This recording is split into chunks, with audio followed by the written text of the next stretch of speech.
7. Taking the risk. Soon Linden, Jeremiah, and Stave were mounted and running again, heading away from the Saring grave directly into the northeast. Hen's straining betrayed that the mare had not recovered her full strength. Both Hennon and Kellen labored over the barren terrain. Still they had reserves of stamina. Linden understood their physical prowess no better than she comprehended their ability to find their way within seizures, or their strange insight into the mind of Horam Caribou. She knew only that earth power flowed richly in their veins. They seemed to draw their vitality from the land itself, regardless of its blasted condition.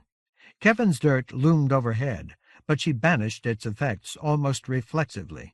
The threat of the lurker was behind her, and she no longer feared to exert her staff. Gradually the darker gloom of night became a kind of twilight over the region. Ahead of her the ground undulated in slow dips and gradual rises toward its dulled horizons. Then the terrain became rougher, the hollows deeper, the sides steeper, until the horses appeared to traverse a protracted series of impact craters, the ancient outcome of fallen meteors or of terrible bolts of theurgy. But the Ranahan were not daunted.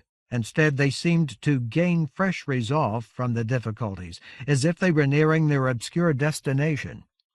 And eventually the terrain on Linden's right began rising, along a line parallel to the path of the mounts, southwest to northeast. The stricken ground piled higher until it formed a ridge with a front as sheer as a cliff and a more gradual slope at its back. To her left were only more hollows or craters, but opposite them the ridge jutted with its gut rock exposed as if a range of higher hills had been cleft. Approaching the highest point of the ridge, the Ranahan slowed. Rubble, boulders, and other detritus cluttered the base of the cliff, but did not extend far enough to obstruct the horses. Hennon, and Kellen had a different reason for easing their pace. In the lead, Jeremiah rose on Kellen's back as if he were standing in stirrups.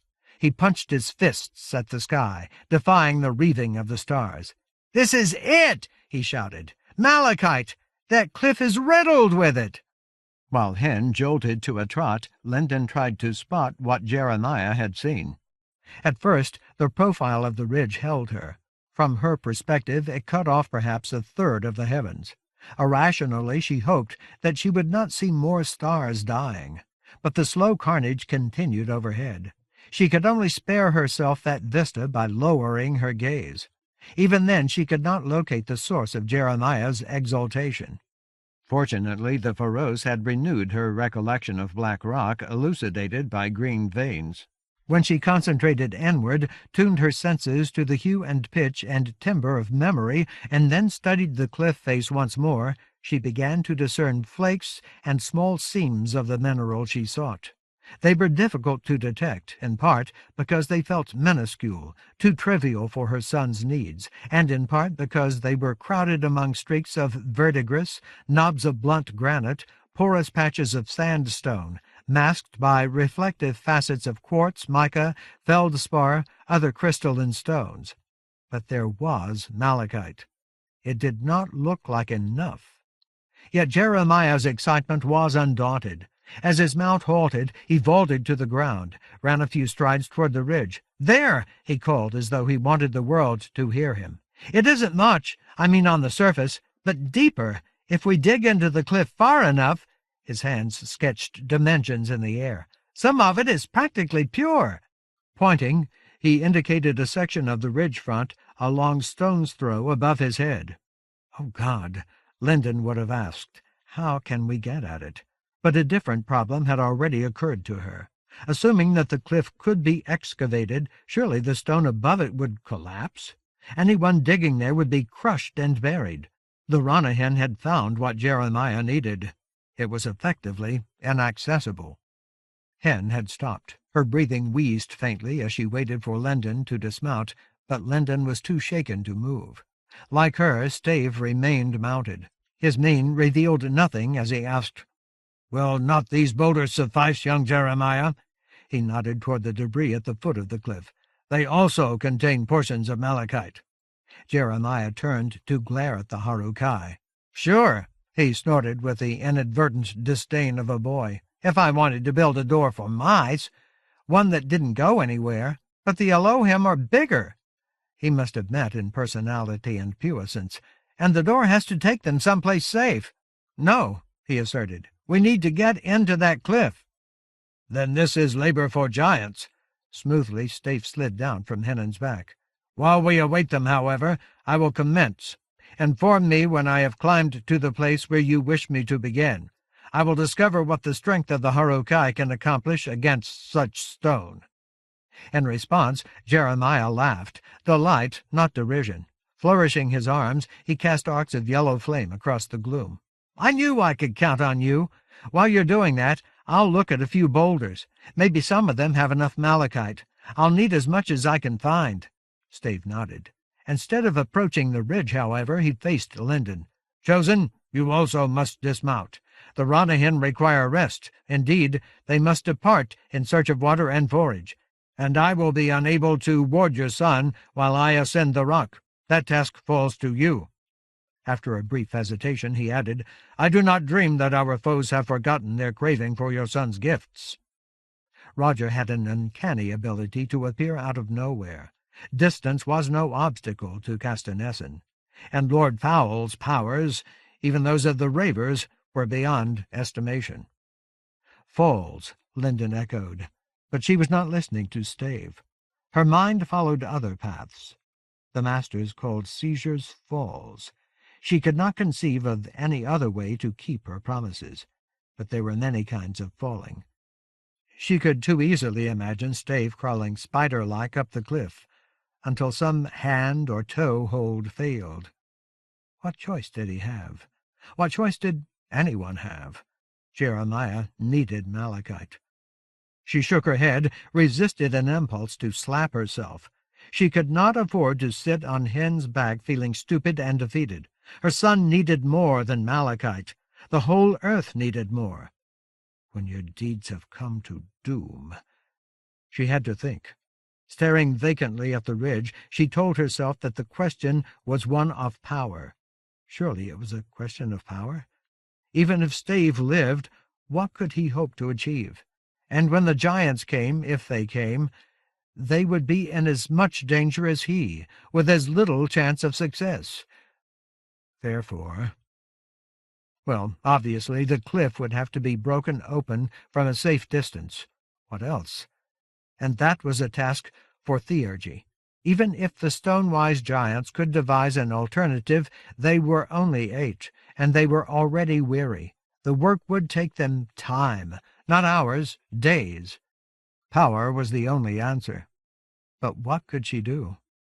Fire she understood, black flame and burning. Yet merely scorching the face of the cliff would be a waste of effort. Heat alone would have no effect. In the lost deep, as well as under Melanchurion Skyware, she had shattered stone, shaped it instinctively. If she could summon that form of strength or desperation again, she might be able to tear apart the ridge front. But the malachite would be torn apart as well. Tons of mineral-seamed rock, blasted to gravel, would not serve Jeremiah's purposes.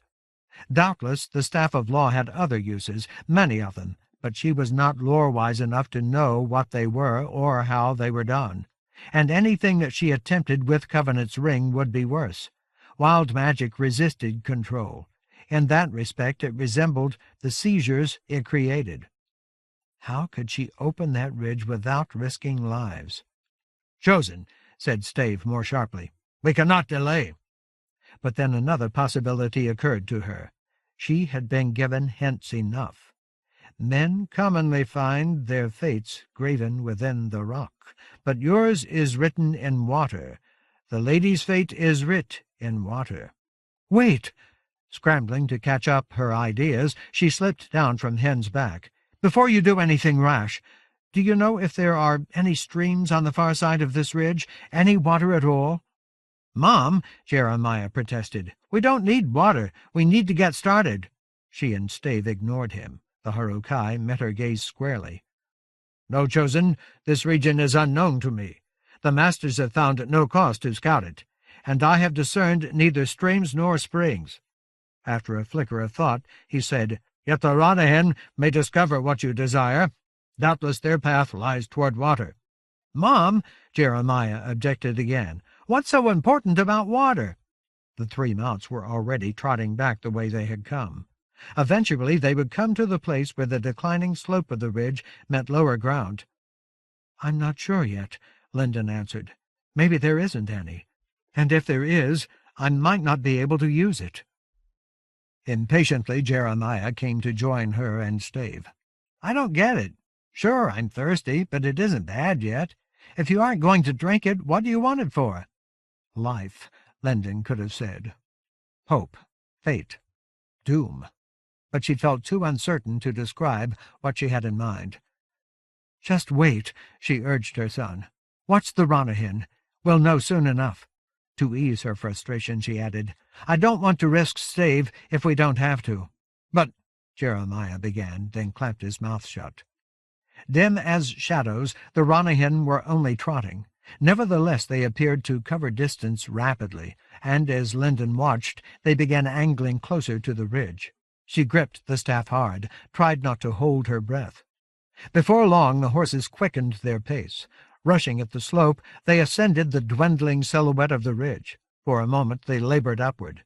Then they gained the ridge line and disappeared from sight. Lyndon sighed. She could assume that the Ranahan were seeking water, but that did not necessarily imply that it arose from a source within the ridge. The horses might have to search to the south or east, beyond the thrust of the cliff. Still, she could hope. "All right," she said finally.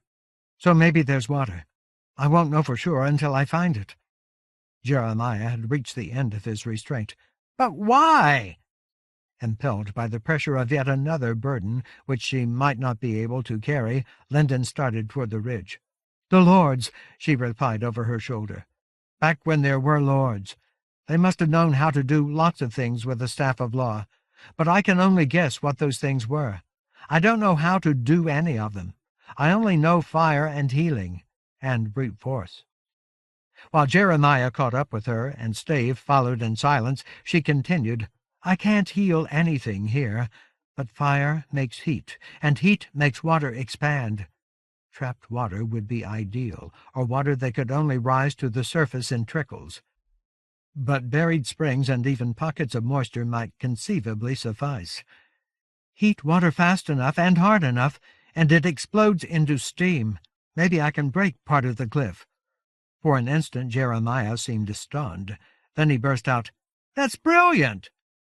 "It is a tenuous prospect," remarked Stave. "The obstacles are many. I name only the site and quantity of water required, if indeed water exists within such a formation. Nonetheless, the deed cannot succeed if it is not attempted." Lyndon was not listening. As she walked, she summoned earth power to sharpen her percipience, bathed her nerves in the fire like condensed midnight. Then she began to explore the ridge front. Concentrating on the section that Jeremiah had indicated, she felt her way inward, searching into and through multitudes of rock as if she were probing for wounds hidden deep within living flesh. At the nearest obstruction, a boulder the size of a hut, she halted momentarily. But then she realized that she needed to be closer, close enough to study the face of the cliff with her hands. Cursing under her breath, she passed around the boulder and mounted a stretch of lesser rubble, the fallen residue of the cliff's severance.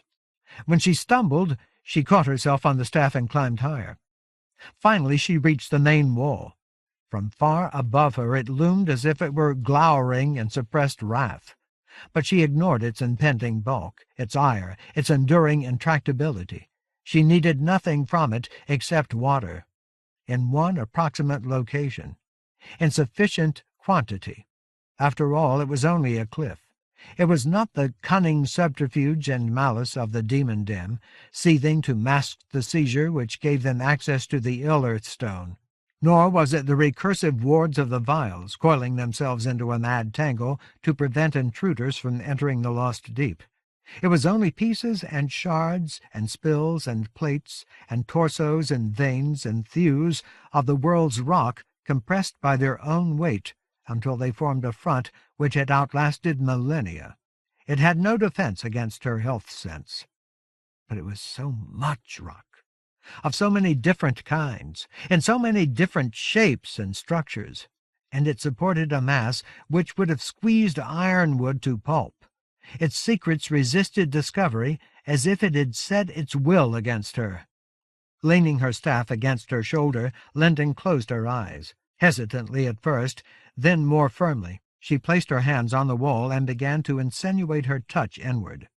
Stave had followed her as far as the rubble. There he kept watch. Jeremiah stood a bit behind her, but he did nothing to interrupt her concentration. At first she felt his attention focused on her. Then she closed her mind.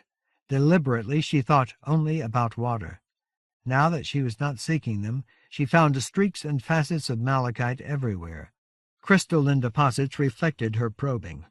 Heavy granite ground against flows of basalt, reducing them to powder across the eons. Compacted dirt filled every crevice and crack. Schist blocked her search as though its memories and therefore its anger were more recent or more extreme than the rest of the rock. But Jeremiah needed her. The Elohim needed her. The earth required its panoply of stars, and her friends would be at risk if she failed. They would have to hazard their lives if she could not open the cliff. Water, that was all she wanted, the most ordinary, necessary stuff of life, and it was everywhere in the created world. It rose from springs among the deepest roots of mountains. Beneath the desiccated purity of the great desert it oozed and ran. The shores of every continent and island felt its surge and lash. From the sky it gave nourishment, and it could be violent. Oh, it could be violent. Linden had felt its force often enough to know what water could do with fury and turbulence. Yet no law required it to emerge where she could reach it. Then Jeremiah's half hand clasped her shoulder, and for an instant her concentration faltered. Almost immediately, however, she felt vitality flow into her from his touch. He was giving her earth power as the Erviles had given her blood, so that she might be able to exceed herself. Riding the journey of his aid, she sensed a damp patch of dirt between a crumbling granite monolith and a writhen vein of sandstone. It was small, little more than a suggestion of moisture, perhaps only a few drops, but it was water. Galvanized by hope and her son's support, she marked the dampness in her memory and pushed her senses farther. She forgot hunger and thirst and weariness. Deeper in the ridge front, higher, she found a second hint of water. By oblique implication, it led her to another pocket of moisture and another.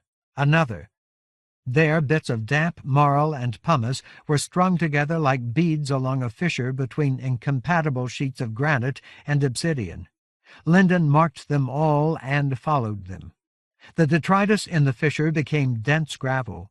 More water seeped in the gaps, fine droplets acrid with minerals. Carefully she extended her perceptions among them. The vein of gravel became a wedge, wetter and looser. Then it was plugged by schist. She stumbled within herself, leaned her forehead against the face of the cliff. That damn schist! She did not understand how it obstructed her, but she could not spare the energy to study it. Insidiously, as if she sought to possess the rock without being noticed, she slipped her senses past the plug. Beyond it, she found what she sought. Water. A space like a bubble in the compressed flesh of the ridge, a cavity filled with water. It was no larger than her head, and the water had not moved for an age of the earth. It was cut off from its original source, but flaws packed with more gravel guided her to a pocket of water the size of her body. Farther in she found a space big enough to hold a giant's chest, then two more, no, three, each little more than a trapped fist, then, finally, a gap as large as the chamber where she and Annalee had been imprisoned in Mithill's stone-down. After that there was no more, or she had reached the limit of her reach, or her strength was failing. Had she located enough? Taken altogether, it was only a drop within the inland sea of the ridge. Nevertheless, it would have to suffice. She would have to make it suffice. She took moments or hours to ascertain that she could remember precisely where and what she had discovered. Then warily, as if she feared the cliff's animosity, she withdrew. God, she could barely stand. How had she become so tired? She had no time for weakness. The marks in her memory would fray and fade. Reeling against Jeremiah, she took up the staff again. His aid vanished, but she ignored its absence. Her eyes stared at nothing. She saw only places that she needed to remember. "Mom?" he asked anxiously. She staggered past him, nearly falling down the rubble towards Dave. When the Harukai caught her, she panted, "Don't say anything. I have to concentrate. Just get me away." If she succeeded, and they were too close, Dave seemed to understand. With an arm around her waist, he half carried her toward the hollows or craters in the northwest. "Have mercy," she groaned as she stumbled along. "I can't do this." She had to do it. A long stone's throw from the ridge, Stave stopped, turned Linden to face the cliff. Jeremiah caught up with her there. He must have been able to see her fatigue. Standing behind her, he clasped her shoulders with both hands. Fresh theurgy set fire to her blood. Flame ran in her veins. Her heartbeats were conflagration. Blackness bloomed from her staff as if Jeremiah had invoked it without her volition. Fuligen etched everything that she saw and remembered against the tarnished gray daylight. She told herself to start small, begin with the tiniest bit of moisture, try to force a few new cracks, weaken the cliff. If she could find them from this distance. A troubled wind out of the east tumbled over the ridge crest, skirling in plumes and dust devils out across the wasteland of craters. It chilled the unnoticed sweat on her forehead, tugged loose a few strands of hair that were not matted to her cheeks and scalp. But it did not soothe her wetted senses, her urgency. In this season, the land's prevailing winds were from the west. Straining, Linden Avery reached out to the cliff and tried to prove herself worthy. A damp patch between granite and sandstone. For a heartbeat or two she focused her intentions there. Then she sent a dark burst of power to boil that small instance of moisture. She almost felt the dampness swell, almost felt micro-fissures mar the surrounding rock. Almost. But she had expected nothing more. She was only trying to create a slight frailty. With as much care as she could muster, she moved inward, upward. Pieces of wet marl and pumice strung together like beads. A thin crack separating granite and obsidian, a more difficult challenge. If she failed to heat all of the beads at the same time, her efforts would lose some of their effect. Force would dissipate along the string. It was too much for her. It had to be done. Gathering her resolve, she murmured the 7 words. Her staff became a scourge in her hands. Magic struck the string of moisture like a barbed flail. Black fire filled even the most minuscule hints of fluid with passion. For an instant she thought that she heard the scream of overheated water, the groan of stressed rock. Then the sound was gone. Involuntarily she sagged, as if she had been overcome. Blots swam and burst across her vision, stars and small suns, stains like abysms. But Stave upheld her. Jeremiah gripped her shoulders, sharing the strength which Annalie had concealed. Earth power burned in her vessels and nerves, in the channels of her brain and the secret recesses of her heart. She could not afford to fail. The wind flicked grit into her eyes. She blinked rapidly, then shut them tight. Ordinary sight was a distraction. Looming huge and unmoved, the rock mocked her inadequacy. Only percipience would enable her to make her last attempt. She had found 6 spaces filled with water. She meant to superheat all of them at once. Then larger cracks might join with minor flaws. They might trigger an inherent instability which the immense bulk of the cliff suppressed. They might cause seams and plates to slip. If one puny human being, exhausted and trembling, could induce something that size to shift. The staff shook in her hands as though it had become a burden too great for her to bear. Aching for puissance and accuracy, she invoked the 7 words again. "Melancuriana Batha!" Her voice rose in desperation. "Durak Minas Mil!" The invocation became a wailing cry.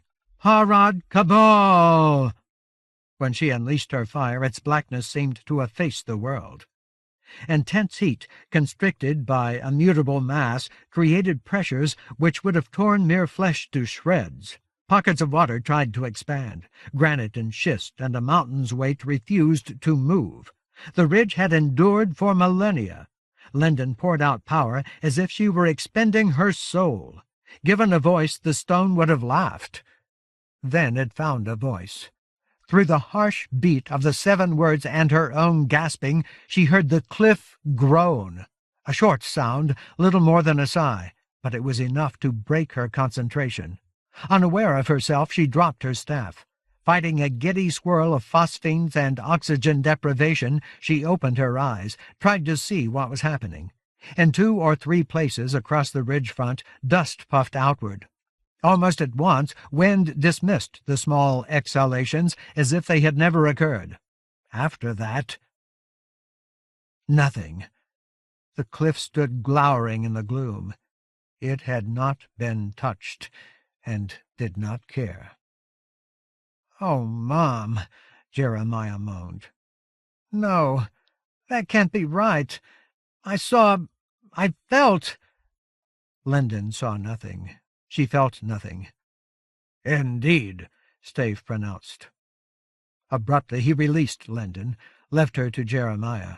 Without explanation, the former master strode toward the mountain. Perhaps he had decided to act on his original suggestion, climb the ridge, try to break loose pieces with his fingers.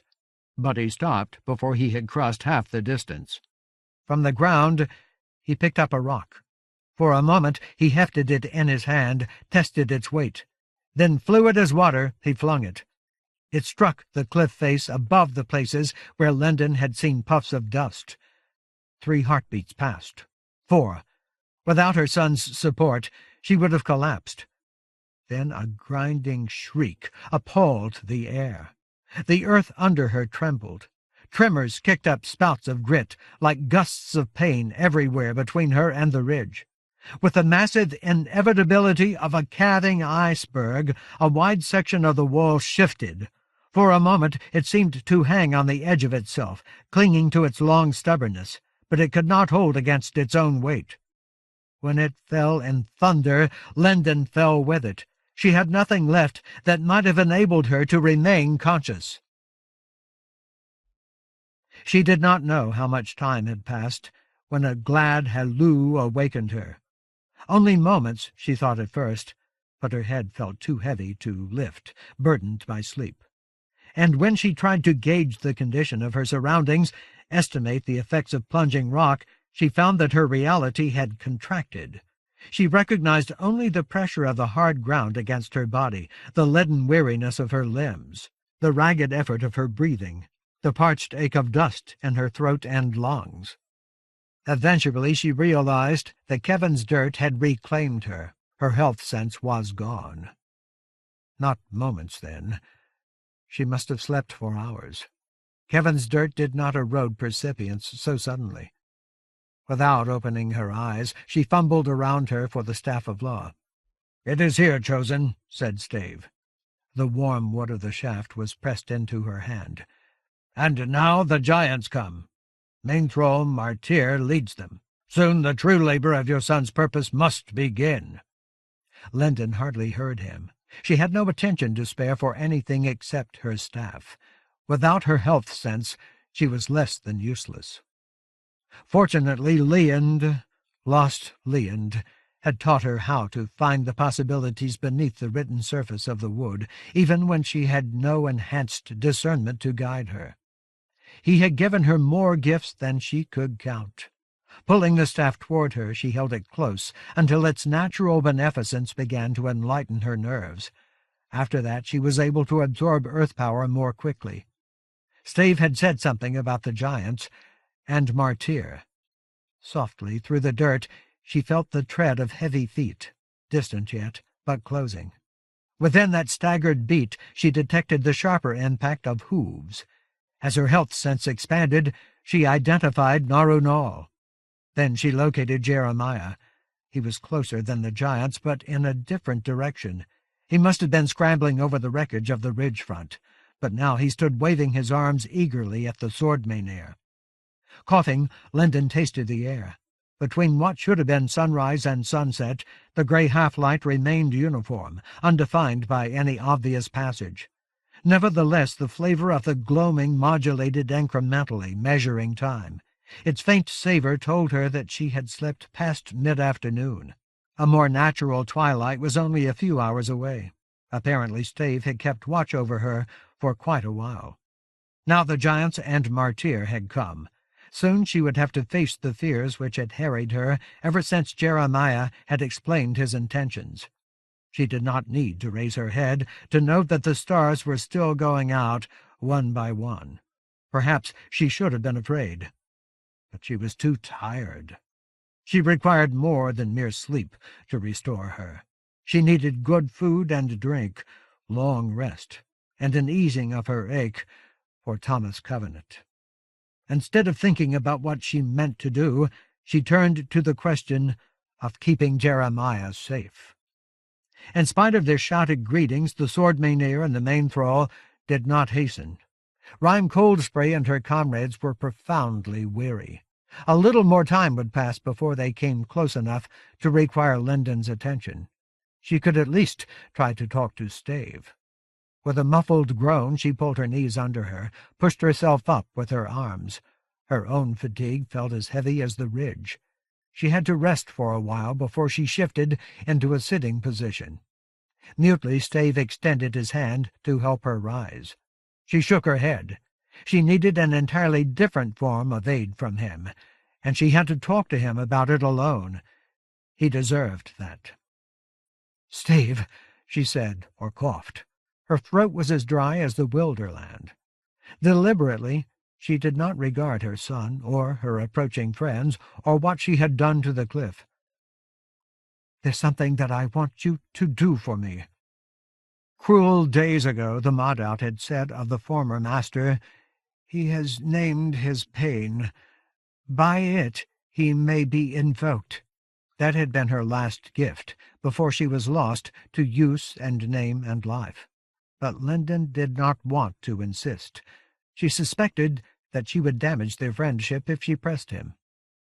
"Then speak of it, Chosen." His tone was uncharacteristically wry. "Have you not learned that there need be no constraint between us?" Responding to a question about Kevin Landwaster, he had once told her, "In your present state, Chosen, desecration lies ahead of you. It does not crowd at your back." She knew now that he was right. Nonetheless, she hoped that he was also wrong. "All right," she tried to clear her throat. Then she gave up. Coughing intermittently, she said, "I have to go away, and you can't come with me. I want you to stay with Jeremiah." Stave's silence seemed louder than curses. Was he not her friend? Had he not endured the spurning of the masters for her? Had he not stood by her in every crisis? The ferocity with which he could have protested, and did not, made her flinch. "Covenant said it," she explained hoarsely. "It's all about power. I have to assume that Jeremiah has enough malachite. If he does, the giants will find a way to help him. He'll be able to build his door, and it will work. The Elohim will come. I have to assume all of that. So he's going to draw the worm. I have to assume that too. And when he does, he'll be in danger. He has too many enemies. I might be able to hold off Roger, but I can't fight Castanessen. No matter how careful we are, a raver might slip past us. If Moksha Johannem took possession of Jeremiah, I can't even imagine what Lord Fowl is going to do, and we don't have a prayer of resisting the worm." "We need more power," she was pleading. "I'm going to go look for it, but I can't bear to do that if you don't stay here for Jeremiah." Stave's flat mien concealed his reactions. His aura seemed to assert that he had no emotions. Yet Linden had seen him grieve over Galt, and she knew his concern as well as his fidelity.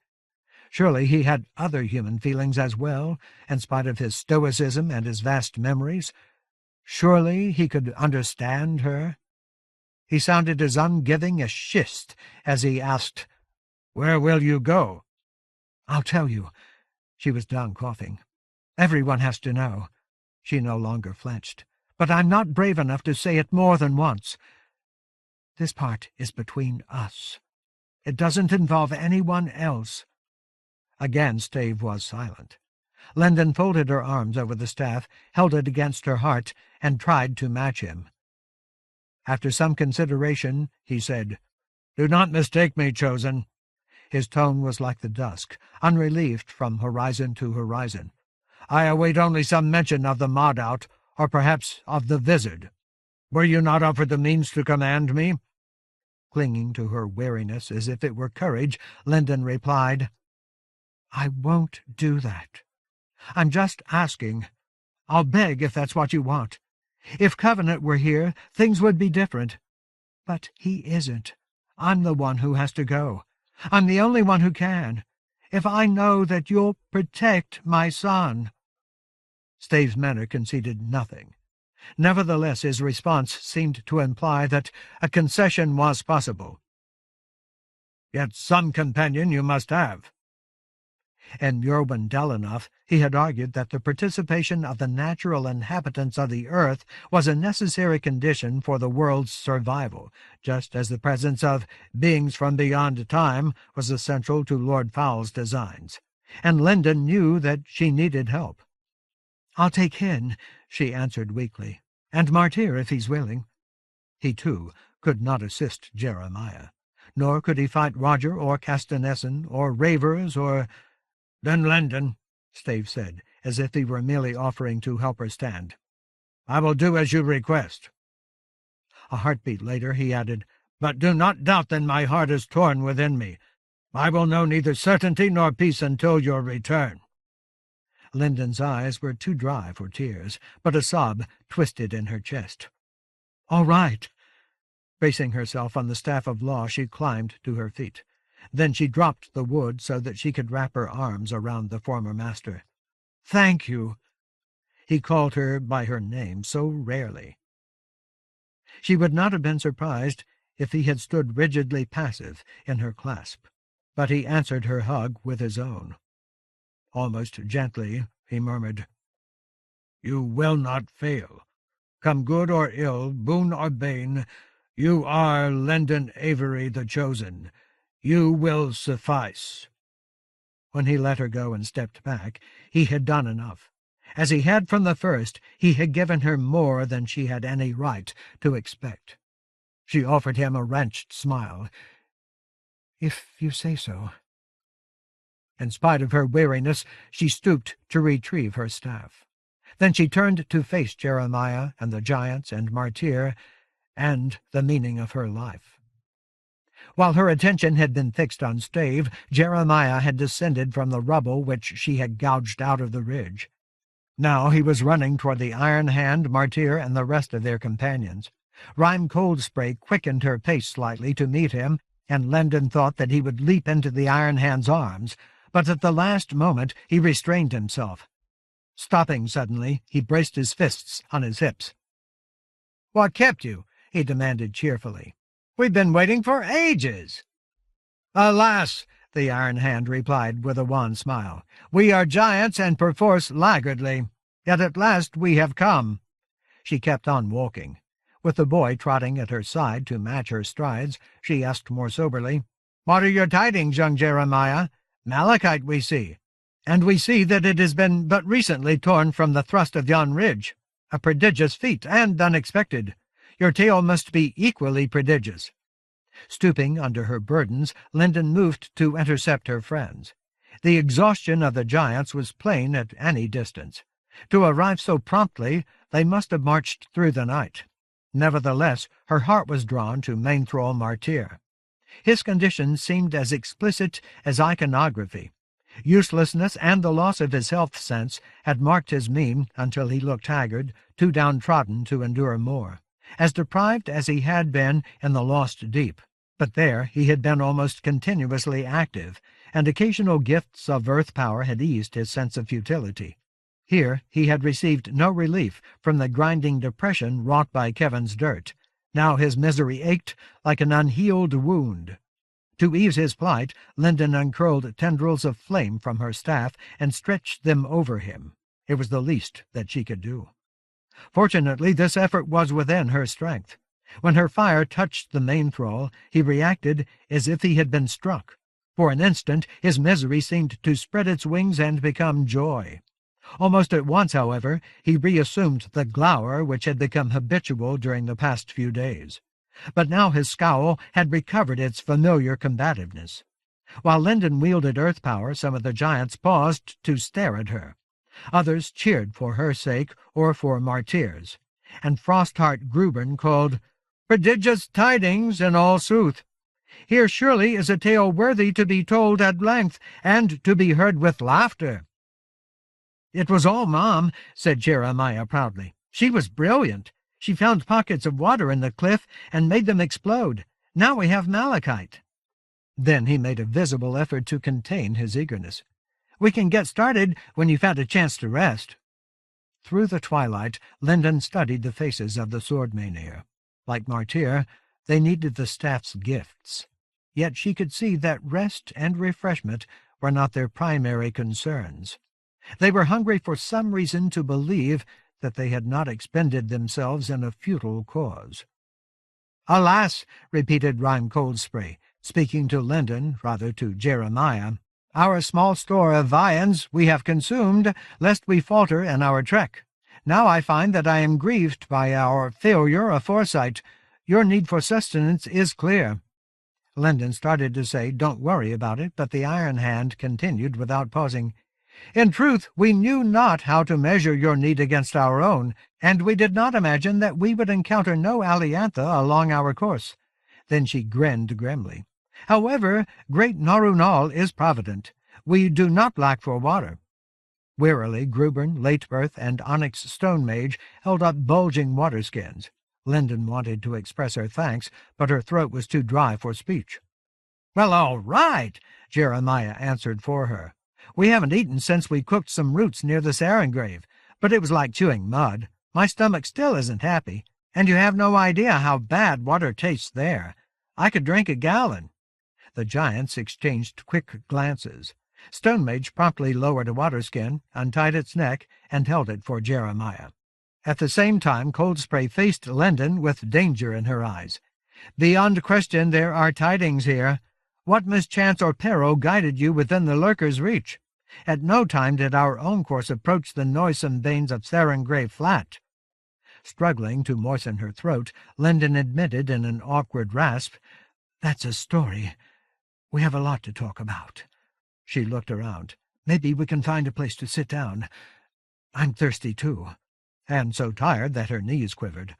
"I can try to explain while we're resting." Coldspray agreed with a nod. Pointing toward an area where several large chunks of the ridge formed an arc with a clear space among them, she said, "There we may sit at our ease.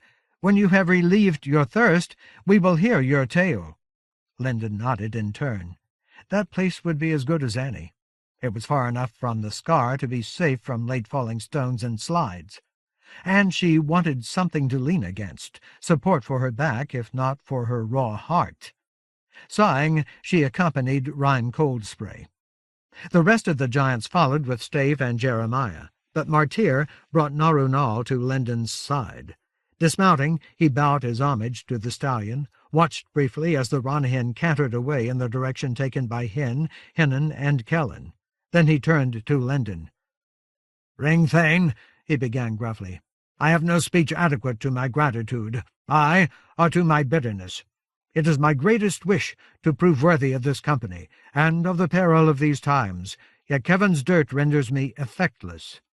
Having naught of merit to say on such matters, I will not speak of them again. Know only that I am avid for use, and that my thoughts are clamorous with concern for the sword-maineer. Giants they are in good sooth. Yet they have walked without respite for nigh unto 2 days and a night, and now an immense labour awaits them. Some succour they must have. Ringthane, I ask this of you. When you have rested, extend to the Iron Hand and her comrades the same benison which you have bestowed upon me. They will have need of it." "O Martyr, Linden dragged her free hand through her hair, tugging to untangle emotions as complex and self-referential as the wards which had guarded the lost deep. "As soon as I get some rest," she assured him. "After what they've been through, I'm surprised that they're still on their feet." "That is well," the main thrall replied more quietly. Watching him sidelong, Linden saw that his spirit required more substantial nourishment, but she was not ready to speak of that. He would get his chance to be of use. As she and her friends reached the stones that Coldspray had indicated, several of the swordmenir groaned with relief. Cirrus Kindwind, Cabledarm, and Hailhole Bluntfist began loosening their armor. Lateperth, Stonemage, and Galesand handed their waterskins to Grubern. Then they too unclasped their cataphracts. When they had shrugged the shaped stone off their shoulders, they slumped to the ground. Before seating herself, Frostheart Grubern handed a waterskin to Linden and another to Martyr. Stave she did not neglect in spite of his ability to convey the impression that he had no physical needs. Then she joined her comrades, leaving only Rhyme Coldspray upright. Jeremiah was too excited to sit. With his thirst satisfied, he began to pace as if he were already measuring out the dimensions of his construct. And Stave remained on his feet. But Linden sank gratefully to rest against a rough curve of rock. Fumbling, she untied the neck of her waterskin, lifted it to her mouth. For a long moment she let the simple bliss of untainted water pour down her throat. As she drank, fresh beads of sweat gathered on her forehead and were cooled by ragged winds. Tears stung her eyes, but on this occasion she was glad to be a woman who could weep. Briefly she paused to let her flesh absorb the blessing which the giants had brought. Then she swallowed more water. Martyr studied her closely. When he was satisfied with what he saw, he seated himself cross-legged near Lateperth, a position that allowed him to face Linden directly. While she could, Linden unfurled her power and spread it around the company as Martyr had requested, sharing her only resource. But she did not heed the reactions of the giants. Whatever she did for them would not be enough. Grateful for any relief, Coldspray removed her own armor, placed it near her feet so that her stone glaive was within easy reach. Rolling her shoulders and neck, she loosened her sore muscles. Then she folded her arms across her chest and waited for Linden's tale. Before long, Jeremiah's impatience overcame him. "Mom," he prompted, "you said we have a lot to talk about, and I want to get started. The sooner we can build my door, the more Elohim we can save." Linden sighed, set her half-empty waterskin beside her. "I know. This isn't easy to talk about. We could discuss it for a long time, but I'm going to keep it short. If you want to argue, you'll just be wasting effort. I've already made up my mind." Eventually she would have to call upon the strength of the staff for herself, but not yet. Later she would need all of the energy that she could impose on herself. Around the ark, her friends and her son waited, watching her as though they heard omens in her tone, toxins of dismay. "Going to the Sarin grave wasn't our idea," she began. Wind twisted around her.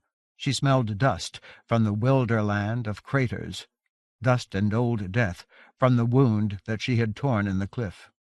In the sun's absence, the air had acquired a chill edge.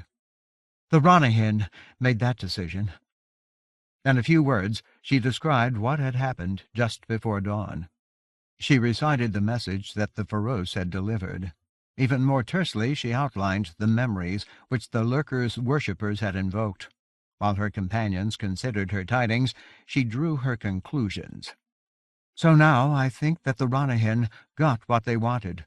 Somehow they gave the Lurker a reason to form an alliance with Covenant, an alliance with us. No harm will come to you. What that means I don't know, except that Covenant is alive, and he wanted me to remember forbidding. He wanted to remind me that it's necessary. I've thought about it, and as far as I'm concerned, we can only get what we need from wood. I don't mean the staff of law. I mean the forests, from the one forest. from a time when the Forestalls knew how to forbid ravers. She felt Martyr's reverent awe at the motives which she ascribed to the Ronahan. In the eyes of the giants she saw speculations and chagrin.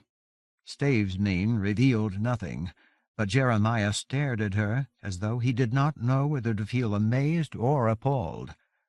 The wind was growing stronger. Unexpected gusts brought tears to Linden's eyes again. She let them fall, careless of the streaks of dust with which they marked her cheeks. Resisting an impulse to hurry, she drank again. Then she continued. "We need power." Her tone was steady. Fatigue had the effect of calm. "You all know that. We aren't enough. I'm not a rightful white gold wielder, and Kevin's dirt limits what I can do with earth power. If we have to fight off Roger and Castanessen and God knows who else, if we want to protect Jeremiah's door, if we want to save the Elohim and the stars, we aren't enough. Not without Covenant. We have to have more power. So," briefly, the consternation mounting in Jeremiah's gaze undermined her, and she faltered. But she had prepared herself for this, and she had done as much as she could for him. The time had come to confront other concerns. Everything would have been different if she had known how to help him, but his needs were too deep for her to reach, and she had too little time. "So," she began again, "I'm going to open a seizure and force my way into the past. Hen can take me where I need to go. She won't get lost. And I have Carroyle Wildwood's runes. They should be good for something more than bringing Covenant back to life. Maybe they can guide me. I'm not just too weak the way I am. I'm too ignorant. I don't have any lore. All I have is emotion, despair and love, joy and grief and dread. And it isn't enough. I want to find the Forestalls and get them to teach me forbidding. There's no one else I can ask, except the Elohim, and they won't tell me." They considered Jeremiah's purpose abominable. "If I want an answer, I have to get it from the Forestalls. Then maybe I can use that kind of magic to stop our enemies. Maybe I can even use it to keep the worm away from Jeremiah's door." "Mom," Jeremiah protested hotly, "you can't. Seizures are dangerous." In a smaller voice he said, "And I need you. I need help." Linden avoided looking at him. The sight might break her. Leaving him felt like committing a crime, but she could not make any other choice. "You'll have help. You've always had help. But you can do what you have to do. I'm not worried about that." She wanted to be able to say the same of herself.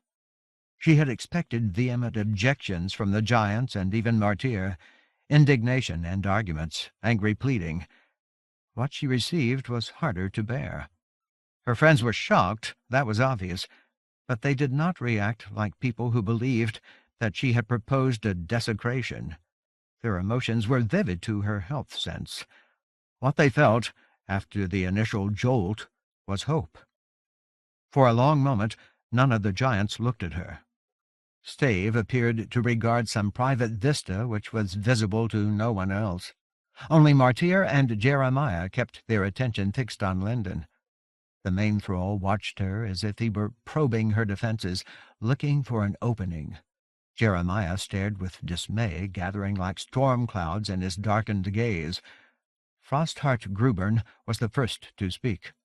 As if to herself, she mused, "Extreme straits require extreme responses. It cannot be otherwise." "No!" Jeremiah snapped immediately. "Mom, you can't do this!"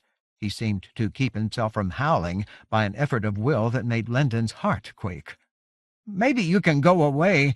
Maybe you can make a seizure do what you want." When he clenched his fists, flames dripped between his fingers like blood. "But you won't be able to get back!"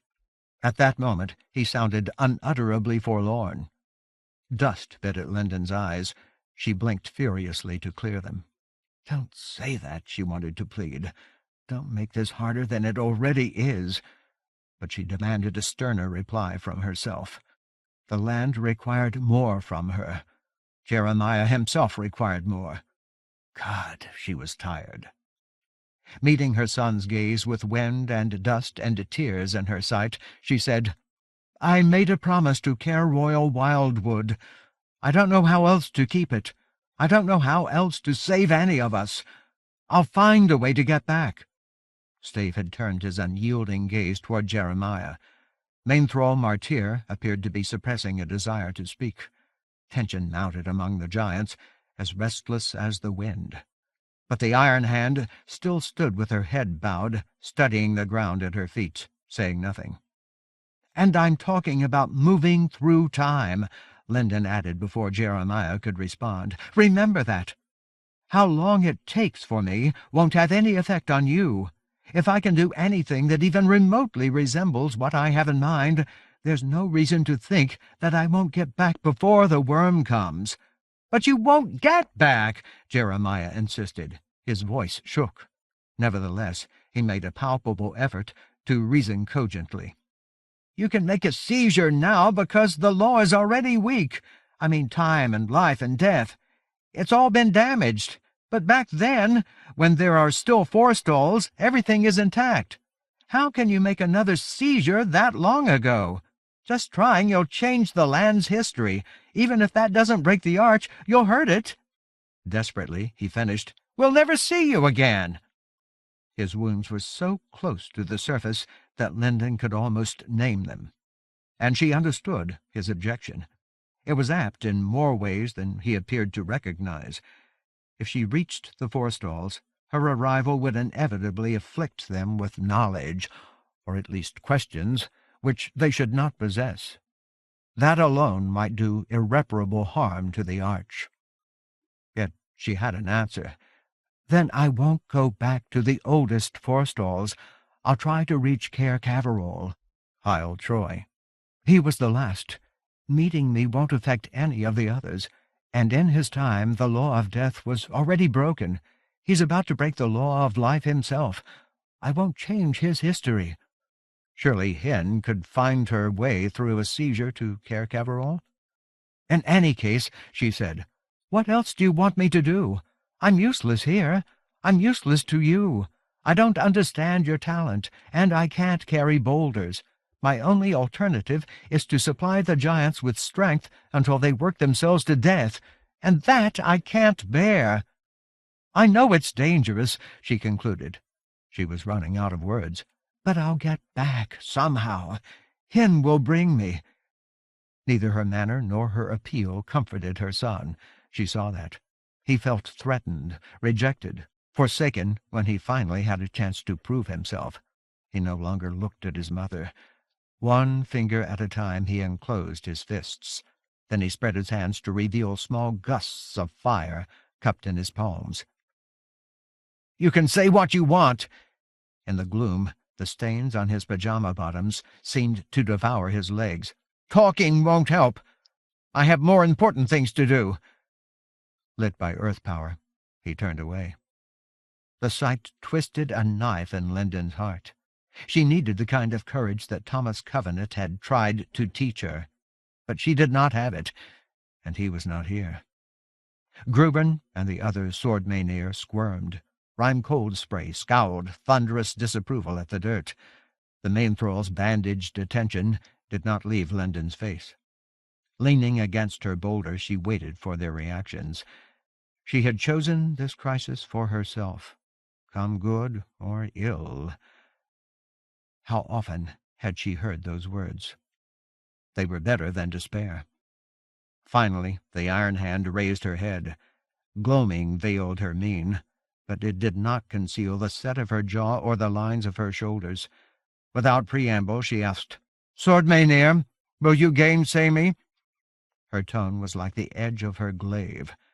As if they knew her mind, Late Birth, Onyx Stone Mage, and Tail-Hole Bluntfist muttered, "Nay." The others shook their heads. With both fists, Frostheart Gruben punched lightly at the earth to emphasize her answer. "Then," Coldspray announced harshly, "I say to you, Linden Avery, giant friend, that you are a wonderment. I speak with respect. I and with admiration as well, though my manner belies the fullness of my heart. That your intent is foolhardy beyond all reckoning cannot be doubted. Indeed, it appears to be as extreme as a leap into the abyss of she who must not be named. None the less you raise my spirits. In such times all deeds must be extreme. The earth's need requires it. Therefore my word to you is this. My comrades will give of their utmost to aid young Jeremiah, for his purpose is likewise admirable. Stave of the Harukai and I will accompany you, doing what we may in your service." The other giants nodded their approbation. Some of them started to applaud, but Stave cut them off. Peremptory as a challenge, he stated, "I will not. My place is with the chosen son, and he will have need of your aid, Rhyme Coldspray, your labor and stone lore. You cannot be spared." Quick protests gathered in the swordmane ear. Before any of them could speak, Stave declared, "Yet some companion she must have. Should she attempt this quest alone, she will not return. In the absence of High Lord Loric's krill, she cannot wield white gold while she holds the staff of law. The conflict of such theurgies must prove fatal." At once, Main-Thrall Martyr surged like a shout to his feet. "Then this task is mine. It was foretold for me by the Time Warden himself, while his spirit remained within the arch." Linden had not forgotten. "You'll have to go a long way to find your heart's desire. Just be sure you come back." "In Andalane," the main thrall continued, gathering force as he spoke, "Covenant Time Warden avowed, there is no doom so black or deep that courage and clear sight may not find another truth beyond it.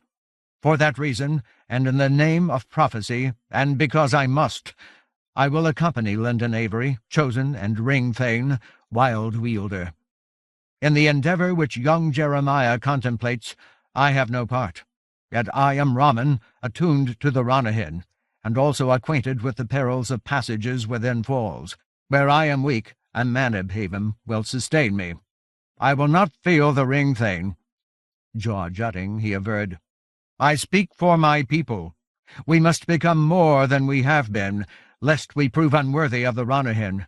The tale of the Raman is too small to justify the service which defines us." Coldspray and her people studied him with darkness in their faces.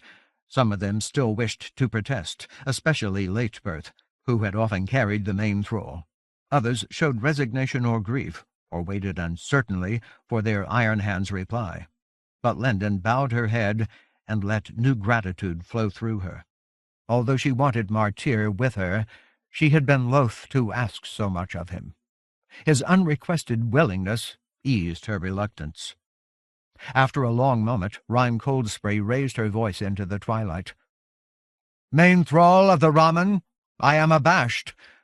Her tone was gentler now and more sorrowful. "I confess it, giant though I am. Eyeless, your sight is clear where mine is clouded. We must accede to your counsel." "Then," Martyr returned, "I bid you farewell for a time. May our absence be brief. For my part, I am certain of you. When you have set your hearts to any purpose, you will accomplish it. So it was said of the unhomed, and so it is with you.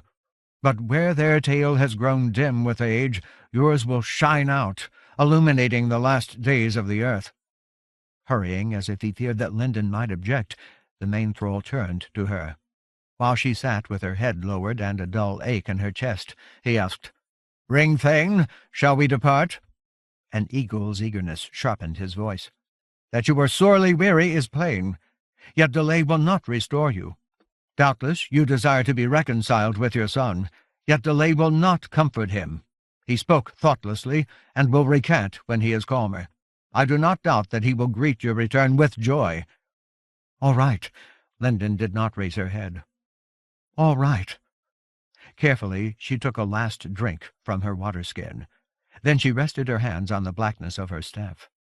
"We should go, while I'm too tired to be terrified."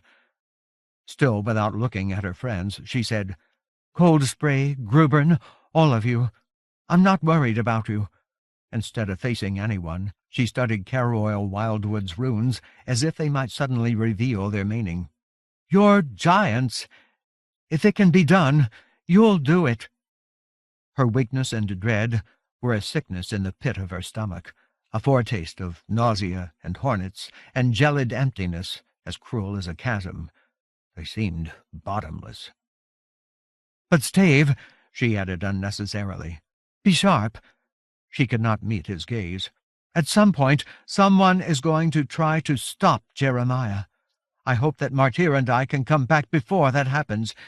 If we don't, Jeremiah and the giants will need everything that you have in you." The former master regarded her with no expression that her nerves could interpret. "Lyndon Avery, I have said that uncertainty is an abyss." His flat voice contradicted the gust and swirl of the wind, the plumes of dust. "Nevertheless, I do not fear it. Only your self-doubt troubles me. You esteem yourself too slightly. For that reason you are prone to darkness, and for that reason alone. Forget such concerns. You are not Kevin Land-Waster. Remember, rather, that you are loved by those who know you well. Go, blessed by the goodwill of your companions here, and by the stalwart aid of the main thrall, and by the prowess of the Ronahin. It may chance that you will accomplish something other than your intent, yet good will come of it ere the end." "All right," Lyndon repeated. What else could she say? But still she did not lift her head or rise to her feet. Her mortality was too heavy for her to carry. She felt Frostheart Grubern moving toward her, but she did not know why until Grubern scooped her from the ground. Clasping her under her arms, Grubern held her high, extending her into the grey light as if she were the standard around which all of the Swordmania rallied. And as Grubern did so, the other giants called Lyndon's name softly, celebrating her with murmurs. Then Grubern set Lyndon on her feet. There Martyr took her arm. Baring his teeth like a hunter who had finally found the spoor of his prey, he said, "Come, Ringthane, lean upon me while you may. In a moment Stave will summon the Ronahin. To spare our companions we must gain a wary distance ere you attempt the creation of a fall. We will walk while we await great Narunal and valiant Hin." Lyndon accompanied him because he drew her with him. Her attention was contracting. Already the giants were becoming dim. Stave had begun to fade. Jeremiah was little more than a will-o'-the-wisp, bobbing among the boulders and shards. But she was not growing faint with fatigue and fear, not sinking back into the blankness which had overcome her in front of she who must not be named. Rather, she was concentrating inward, seeking the private door, secret and familiar, that opened on wild magic, the learned impulse which allowed her to invoke rampant argent. "Its imperfection is the very paradox of which the earth is made, and with it a master may form perfect works and fear nothing." Casrain of the Gyre had said that, but he may have been wrong, and she was not a master. Still she persisted. In recent days she had surrendered any number of things. The time had come to surrender hesitation and doubt. Like a derelict, she limped over the cratered ground. Step by step, the stains mapped into her genes and the runes which defined her staff led her away from her son. Without the main thrall's help, she could have fallen. Vaguely she heard Stave whistling. Soon the Ronahin would come, yet another reason for gratitude. It impelled her to turn her mind outward once more. Resting on Martyr's support, she asked, "You do understand, don't you? You can let Hin and Narunal know what we want?" "Aye, Ringthane," Martyr answered steadily. "I comprehend. And that which I comprehend, our mounts will grasp as well. Are they not Ronahin, the great horses of Ra, tail of the sky, mane of the world? Their devoir will both serve and preserve us." Lyndon nodded, but she was not listening. He had said enough. Now she needed wild magic, and it did not come naturally. Perhaps she managed 100 paces. The scuff of her boots cast small plumes of dust into the swirling wind, the increasing chill. Then she heard or felt the approach of hooves. Gratitude, she thought. Maybe that was the answer. Gratitude and trust. Jeremiah was alive and free. So was Covenant, in spite of Joan. And Covenant had urged Linden to take this risk. Hin and Narunal would make it possible. Maybe if she remembered to be grateful and have faith, she would be able to avoid High Lord Kevin's tragic arrogance. When the mare and the stallion joined her, Martyr spent only a moment in homage. Then he boosted Linden onto Hin's capable back. A heartbeat later, he mounted Narunal. In the half-light, he looked to Linden like all of the land's bounty incarnated in one mere human, as frail and fallible as herself. Prompted by Narunal's imperious whinny, Linden passed the staff of law to the main thrall. Covenant's ring she lifted from its hiding place under her shirt. Pressing the wedding band between both of her hands, she brought forth silver flame as if she had the courage to defy the earth's doom. As if she believed that good could be accomplished by desecration. In the distance, Jeremiah seemed to call her name. Overhead, Kevin's dirt appeared to catch fire and burn, lit by wild magic. But she paid no heed. Taking the risk, she created a disruption of time and history that might destroy the world. 8. The right materials. Jeremiah was only a boy, but in some ways he knew too much. In others, he knew too little. Dissociation had denied him the normal processes of growing up, the gradually acquired experience of passions and denials, of joys and disappointments. Even in the most practical matters, his development, his acquisition of earned knowledge, had been stunted. At the age of 15, he had never so much as changed his own clothes. Certainly, he had never learned the most mundane social interactions. In that respect, he was younger than his years, unfamiliar with himself. Yet he had learned other lessons too well. The flames of Lord Fowle's bonfire had taught him that some pains were unendurable, and the moral rape of possession, the manner in which he had been used by the Croyle to betray Linden's trust, had shown him that hating what was done to him both aided and harmed him. It gave him the desire to fight back, and yet it also convinced him that he would not have been so hurt if he did not deserve it. Hate cut both ways. If he had not been such a coward, if he had not hidden himself away to escape his wounds, Lord Fowle and the Croyle would not have been able to possess him, use him. He had brought his worst suffering on himself. He did not understand why that was true. Nevertheless, he yearned to pay back what had happened to him. At the same time, he hated what he felt. He hated himself for feeling it. But there had been other forces at work in him as well. His mother's love and devotion had kept him alive. With Tinker Toys and Legos, Lincoln Logs and racetrack sections, he had constructed a sense of possibility and worth that might have eluded a less abused youth. And during his visits to the land, Covenant's spirit in the Arch had offered him a one-sided friendship, compassionate and respectful. The result was a conflicting moil of emotions which he did not know how to manage. And now Linden had abandoned him, actually abandoned him, in order to enter a seizure with Martyr. The fact that she had explained her actions did not ease him. It did not muffle the beat of indignation and fear in his veins. He had counted on her. She had taught him to count on her. And yet, strangely, he could hardly contain his excitement. Right here, right now, he had a chance to make his whole life worthwhile. If he succeeded, he would save some of the Elohim, some of the stars. He would prove that Lord Fowle and the Croyle and his natural mother were wrong about him. From head to foot, he trembled with eagerness to begin.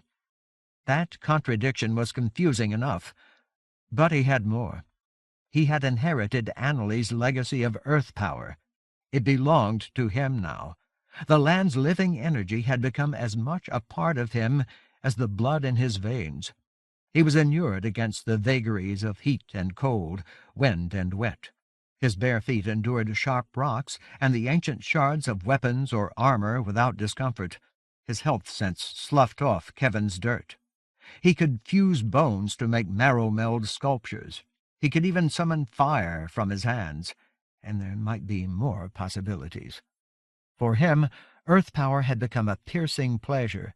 It had enabled him to rescue himself from his prison. But he had received other things from Annalee as well. The old man had given him inarticulate scraps of knowledge and horrific vulnerabilities and an instinct for moral dread. Much as he treasured Annalee's gifts, their implications appalled him. And because he had never learned how to manage among his emotions, he tried to ignore the worst of them. Nevertheless, they clung to him. He was like his pajamas. His mother had dressed him in them and tucked him lovingly into bed. The horses rearing across their faded blue might have been Ronahan. Now they were torn and tattered, soiled with grime and dirt, defined by bullets. From the waist down, their innocence bore the stains of Leon's death. The Croyle's gore marked the shirt. So he had turned his back on Linden when she had insisted on throwing her life away in the land's past. What else could he have done? He did not know who he was without her. He hardly seemed to exist. When her seizure collapsed into itself and vanished, taking her and Martyr and their Ronahan to a place and time from which they might never return, Jeremiah dissociated them in his mind, buried them away. Then he chose the excitement of building. It was his only escape. "Come on," he called down to the giants and Stave. "Let's get started. The longer we wait, the more Elohim we'll lose." Elohim and stars. That was why he was here, after all. To save things that could not save themselves. To delay the worm's feeding, slow its progress toward the blood of the earth. To buy time until somebody came up with a better answer. But the giants ignored his shout. None of them glanced up at him. Even Stave did not.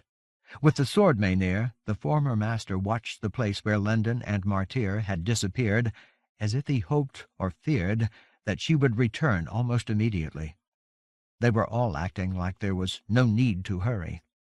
Like Jeremiah did not need them, or like the Elohim and the stars and the whole world did not need him.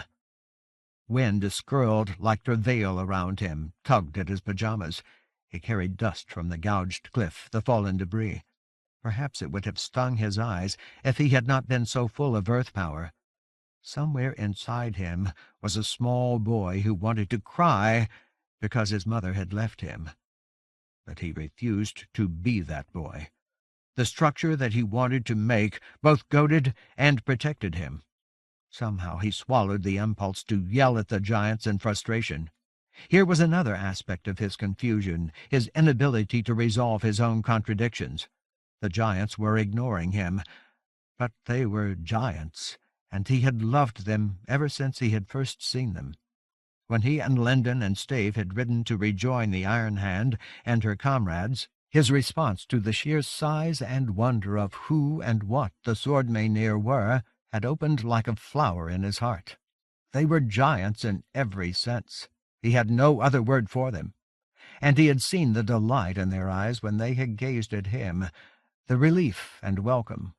They had made him feel that he was capable of putting his past behind him, of cutting it off entirely. Under their influence, he had believed that he could accomplish something wonderful. If they rebuffed him now... Abruptly his frustration became chagrin. His health sense was precise. He could see that he had offended the Sword-Mainir. There was anxiety in the slump of their shoulders, worries aggravated by a great weight of weariness, and they carried griefs which Jeremiah did not recognize. But there was also anger. Their refusal to acknowledge his call was deliberate. He had to talk to them, and he was afraid of what they would say. Hesitating, he took a moment to scan his surroundings. Above him hung the gouge which his mother had made in the ridge front. It and its slope of rubble faced the north, or a bit west of north. At odd intervals, chunks of rock and clumps of dirt still fell from the upper surfaces of the gouge, but they clattered harmlessly to the sides. Buffets of wind scattered the dust before it could settle. The ridge filled that side of the landscape. In every other direction, an almost featureless plain stretched out to the horizons, a beaten flat pocked with hollows like craters left behind by a barrage of huge stones or heavy iron, or of bolts of magic. In the cloying dusk, these hollows or craters gave the terrain a mottled appearance, as if it were stippled with shadows or omens. As far as Jeremiah could see, nothing grew or moved. Nothing lived at all, and no springs or streams nourished the plain. In this region, the foundations of the lower land wore only a thin mantle of dirt, soil so barren that it refused even ailanthus. And over it all lay the pall of the sunless murk, an augury of the last dark. As Jeremiah gazed around, he noticed that the afternoon was waning. Evening was not far off. Then would come full darkness, the second night since the sun had failed. Even now the stars were visible, as bright as cries overhead. He could have watched them wink out of existence had he been willing to face them. But at night, the giants would have more difficulty doing what he wanted from them. The situation was urgent, and still the sword-mainir rested against their boulders. They had promised to help him. Now they acted like they had changed their minds. He had to talk to them. His private turmoil made him awkward as he began to descend from the rubble. Whenever he was working on one of his constructs, he was deft and graceful, full of confidence. But when he felt stymied, his muscles forgot what they were doing. He fumbled at the rocks, jerked downward, lost his balance, and caught himself like a child half his age. He hated being clumsy. He hated himself when he was clumsy. The curve of boulders, where the giants sat, faced away from him. Like Stave, they were not affected by Kevin's dirt. They must have been aware of Jeremiah. Still, they did not look in his direction. Earlier they had shed their armor and swords. Now they all rested against thrusts of stone. Only Stave remained on his feet, still watching the place where Linden and Martyr had disappeared. Biting his lower lip, Jeremiah resisted a desire to start protesting before he reached his companions. Fortunately, Rhyme Coldspray turned toward him while he was still a short distance away. Although her disapproval was obvious, her gaze steadied him. Clearly she did not intend to keep ignoring him. Troubled gusts stirred up dust, carried it away. Clad in twilight, the giants resembled shadows or stones. Like shadows or stones, they looked deaf to persuasion. Still, Jeremiah walked closer until he stood near Coldspray at the edge of the ark. None of the giants spoke. Stave did not, but they were all looking at him now. For a moment, Jeremiah clamped his teeth down on his lip. Then he tried to say something that would not make his mother's friends angrier. "I know you're tired." He was whining. He heard it in his tone. That, too, he hated. "I know you need rest, but I can't tell how long this is going to take." He gestured at the slope of rocks. "Or how much time we have, or how many Elohim we can save. And it'll be harder at night. I want to get started. Why is that wrong?" He felt the attention of the sword-mainir. Nevertheless, they conveyed the impression that they wanted him to go away. The iron hand shifted her shoulder so that she faced Jeremiah more squarely. Even seated, she was taller than he was. She seemed to glare down at him in the gloom. "Young Jeremiah," she sighed, "we are giants. Children are more than our joy and our delight. They are our future. If the notion of any future has meaning in these fraught times, we are endlessly indulgent." Before Jeremiah could ask, "Then why are you mad at me?" she said more sternly, "But by the measure of your kind you are not a child. Much has been given to you. Therefore much is expected in return." Wincing, Jeremiah retorted, "I know that." The sound of his own truculence disgusted him. It sharpened the vexation of the giants, but he did not know how to control it. Do you, forsooth? Drawled Frostheart Grubern. You conceal your wisdom well. Lateperth and Cabledarm offered their own riposts, but the Iron Hand gestured them to silence. On their behalf she asked Jeremiah, Do you indeed comprehend what Linden Giant friend has done for love of you? Her tone was a bared blade. Your manner suggests that you do not. I do not speak of her search for you across many centuries and uncounted leagues. Other mothers have done as much, if in differing times by different means. Nor do I speak of her surrender to the machinations of the harrow, or of her perilous descent into the lost deep, or of her many efforts to relieve your absent mind. These things might other mothers have done as well. We ourselves have done much in lost son Longwrath's name, and we are not his mothers. Now, however, Lendon Giant Friend has exceeded our conceptions of love and fidelity. Rhyme Coldspray's voice cut. She has surpassed the hearts of giants. Knowing that you have need of her, she yet prizes your worth so highly that she has hazarded more than her own extinction. She has dared the end of all time and life. This she has done for the land's sake, aye, but also for yours, that your endeavors here may accomplish their intended purpose. Does her attempt not express her devotion? Does it not merit your esteem? Remember that I'm proud of you. Jeremiah's immediate reaction was a flare of anger. She left me! But then tears burned his eyes, and he wanted to weep. He understood what his mother was trying to do, and yet he had treated her courage like a betrayal. Winds swirled around him like misery. Abruptly he sank to the ground, sat cross-legged with his elbows braced on his thighs and his head down. "Come on," he commanded himself bitterly. "Don't be a baby. If you start crying now, I'll never forgive you." In a small voice, he asked the scoured dirt, "What do you want me to do?" Gradually the Iron Hand's aura lost its irate flavor. "Attempt patience, young Jeremiah," she replied as if she had exhausted her reprimands. "Grant to us an hour of rest. Lendon Giant Friend's fire is a rare gift, but it cannot efface the cost of all that we have endured. When we have rested, 2 of us will commence the labor which your purpose requires. The others will sleep while they may. When the 2 must pause, they will awaken 2 others in turn. By twos we will achieve what we can until all have slept. With the return of day we will arise together to serve you." After a moment she added, "If need compels you, make use of the night. Doubtless there are preparations which will serve to hasten the morrow's labors." Attempt patience? That seemed impossible to Jeremiah. Patience was for people who were incapable of anything else. He had spent 10 passive years exhausting his ability to wait.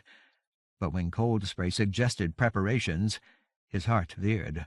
That he understood. Identifying his materials, setting them out so that he would not have to search for them when the time came to put them in place, and he knew that he would have to spend a lot of time searching for the right sizes and shapes and quantities of malachite. While he did that, 2 giants might be able to give him as much help as he could use. Thinking hard, he grew calmer. A flurry of gusts out of the northeast slapped at the company. They tumbled against the ridge front, scurried out across the plain. To Jeremiah's nerves they felt like the leading edge of a gale. But the forces driving the wind were still distant. The full strength of the blast might not reach so far. A part of his mind was making calculations, measuring the massive rocks against their hidden seams of malachite, estimating sizes and dimensions and positions. But that part of him was instinctive. It did not require his conscious attention. Instead of focusing on it, he tried to think of a way to make amends. He did love giants. Groping, he said tentatively, "You've talked about Longwrath before. Lost son Longwrath. I heard you." In spite of himself, he winced. "When the Croyle had me. But I don't know who he is. What happened to him? Where is he?" At once Jeremiah felt a pang spread among the giants, and he feared that he had made a stupid mistake.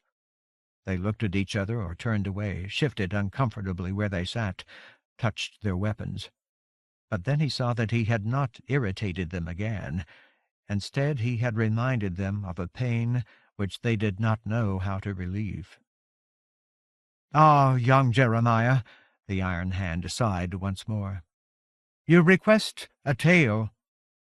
Abruptly, Frostheart Grubern heaved herself to her feet.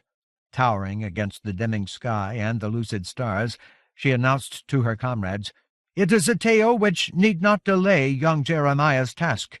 If Latebirth will consent to join me, we too will be the first to aid him, and while we do so, we will speak of Longwrath. I have borne Linden Giant Friend across many arduous leagues. In her name I will bear this burden also." "You are harsh, Grubern," Latebirth retorted. "You ask much. Send Wavegift's death clings unkindly to me.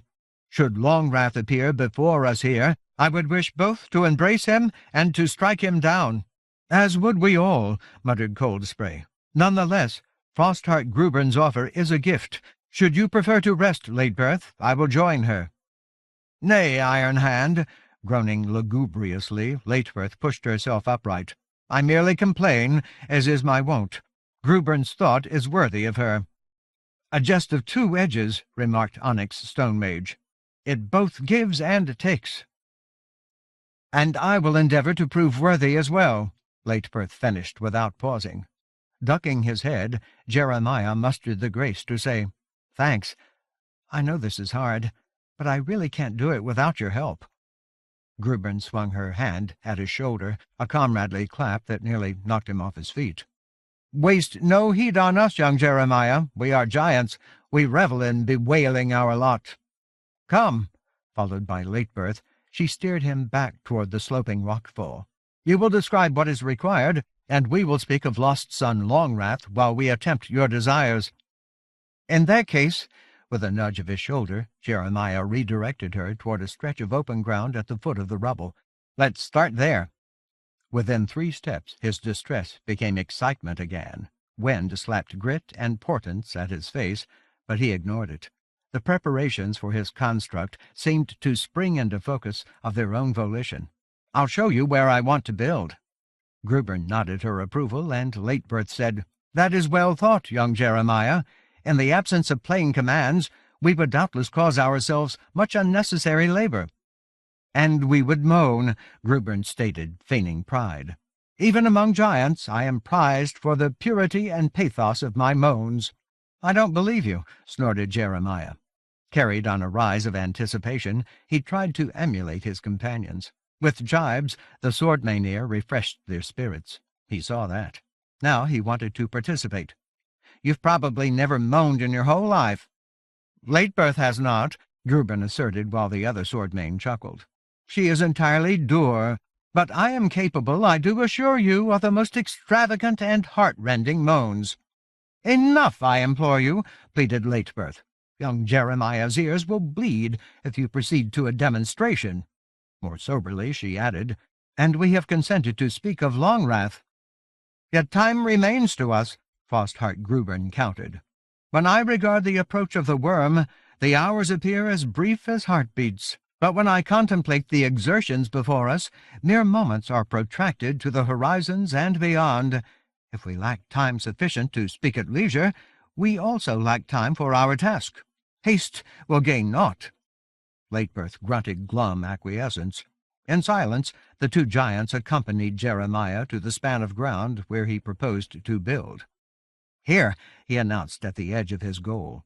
With a gesture, he asked Grubern and Latebirth to halt. "I'll mark out dimensions. If we don't pile rocks inside that space, they won't be in the way later." Latebirth scanned the area, muttered something that he did not hear. His attention had shifted. Images flared in his mind, becoming more explicit as he estimated shapes and masses, ratios of malachite, necessary boundaries. Stooping, he selected a fragment of basalt with a sharp point. For a moment longer he studied the ground. When he was sure, he began gouging lines in the dirt. 4 paces for a giant straight toward the ridge front. 5 parallel to the spill of rubble. 4 more to form the third side of a precise rectangle, and a line along the northwest to close the space. There he interrupted his marks to suggest a gap. Eventually that gap would become an entryway. While Jeremiah outlined his construct, Frostheart Grubern began. "Speaking of lost son Longwrath is hurtful to us," she said gruffly. "The fault of his plight lies with our forebears. From them we inherit a shame which we do not bear lightly. For that reason, and because your kind is born to brevity, and because we must conserve our strength, I will be concise." "Concise, forsooth," scoffed Late Birth. "Already you falter in your intent." Grubern ignored her comrade. "Young Jeremiah," she went on, "Longwrath's plight shares much with your former state." Jeremiah flicked a startled glance toward her, but his task held him, and he did not pause. "He is possessed," she explained. "Forces which he did not choose and could not refuse have deprived him of himself. In the name of a foolish and unheeding bargain with the Elohim, he is ruled by a Gaius both cruel and minatory. Where he was once a sword-main, honored among us, he has become a madman bent on murder. And he is lost in another sense as well." Grubern's tone was as personal as a plea. "Though we were his guardians and caretakers, he was separated from us. Now we know not where he wanders, or indeed whether he yet lives. Nor do we know what form his Gaius has taken. He failed in his first compulsion. Has he now been released? Is some new atrocity required of him? Is it possible that Infelice might have answered us, had we inquired of her in Andalane? But we were consumed by our shame, ay, and also by our wrath. We did not think to inquire. Whatever the burden he now bears may be, he was consigned to it by our thoughtlessness as much as by the Elohim." Jeremiah tried not to listen. Grubern raised too many echoes. They were as insistent as the erratic buffeting of the wind. But unlike the wind, they did not hurry past him. Instead, they squirmed like crimes in the background of his mind. He should not have asked about Longwrath. Nevertheless, he surprised himself by demanding, when he meant to remain silent, "What's your point?" Some denied part of him wanted an answer. His companions regarded him gravely. After a moment, Grubern replied, "My point, young Jeremiah, is that Longwrath's madness and pain do not foretell your doom. There is this difference between you. You were taken. He was bartered in a witless exchange." Jeremiah flinched. Before he could stop himself, he retorted, "It's the same thing." He did not want to say this. The words were compelled from him by pressures which he yearned to defy. "My mother gave us away." He remembered it vividly. The Croyle had delighted in raising such spectres from their graves. "I mean my natural mother, not Mom. She must have thought she was getting something. She sacrificed my sisters and me when she handed herself to Lord Fowl." The bonfire had cost him 2 fingers. If he had not hidden from them, eyes as hungry as fangs would have claimed him. "We were too young to know what she was doing." But he had not been too young to be terrified. Grubern's shoulders slumped. "Then I will grieve for you, and I will hold out hope for lost son Longwrath, that he may evade his Gaius, as you have foiled your imprisonment." Jeremiah poked at his leg with the tip of his rock, trying to suppress a residue of agony. Dust had already begun to fill his lines. In any case, they were shrouded in twilight, almost imperceptible. Resisting the unspoken appeal in Grubern's voice, he asked roughly, "Can you still see where I want to build?" "We are giants," Late Birth replied, as if she were certain of herself. "We will not forget." "Good for you," Jeremiah muttered under his breath, a sour whisper. Then he turned toward the rubble. "Come on, we've wasted enough time." Almost immediately, however, he regretted his tone. It sounded too much like petulance, the whining of a boy who did not want to grow up. As an apology, he clenched his hands into fists, then opened them with cornflower flames in his palms. Lighting the way, he led Frostheart Grubern and Late Birth onto the rockfall to search for malachite. Some of the stones, with their secret deposits of minerals and hope, were small enough that he could manage them without help. Those he ignored temporarily. Instead, he probed the rubble until he located 2 or 3 rocks that required giants. These he indicated to Grubern and Leitberth. When they assured him that they would be able to wrestle the stones from the slope without causing it to shift, he quenched his fires. In darkness, softened only by the half-light of evening, he returned to the smaller pieces of granite and basalt and began hurrying them downward. He was going to need a lot of them, and dozens or scores of bigger chunks. The proportions of malachite were meager. With purer, richer deposits, he could have contrived a structure no taller than himself, its walls closer together, little more than a shrine. But with these rocks, his construct would have to be the size of an impoverished temple, crudely raised by people too poor to afford a better place of worship. And even then, he could not be sure that he would find enough malachite for his purpose. The right materials in the right amounts with the right shapes. If he succeeded, the Elohim would come. They would have no choice. But if he failed to locate enough malachite, or to build his temple before every Elohim perished, or before the worm came, then everything would be wasted. His own life would have no meaning. Mom would have saved him, and then left him for nothing. While he fretted, however, other facets of who he was made their preparations with a confidence that seemed almost autonomic. Hardly thinking about his choices, he set the stones he carried where they would be readily accessible.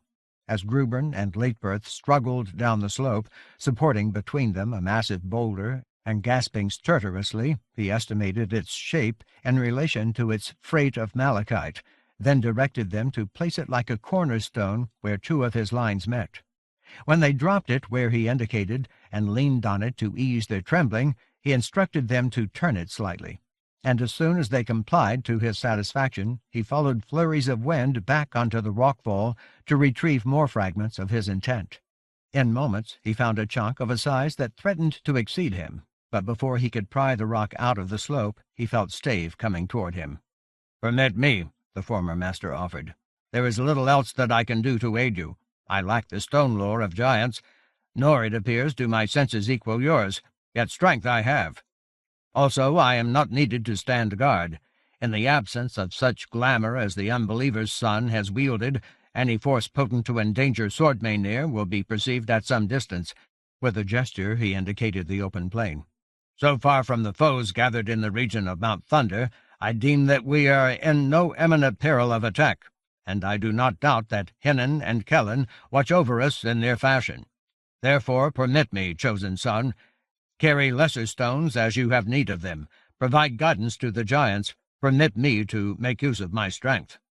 Stave's voice conveyed an oblique impression of appeal. He seemed to want more than he asked. Apparently being separated from Linden was hard on him. He needed distractions while he waited for her return. Nodding, Jeremiah stepped aside. When he had remembered to say thanks, he added, "I'll show you more as soon as you're ready." Then he turned away to check on the giants. Leitberth had a lump in her arms that she could barely lift alone.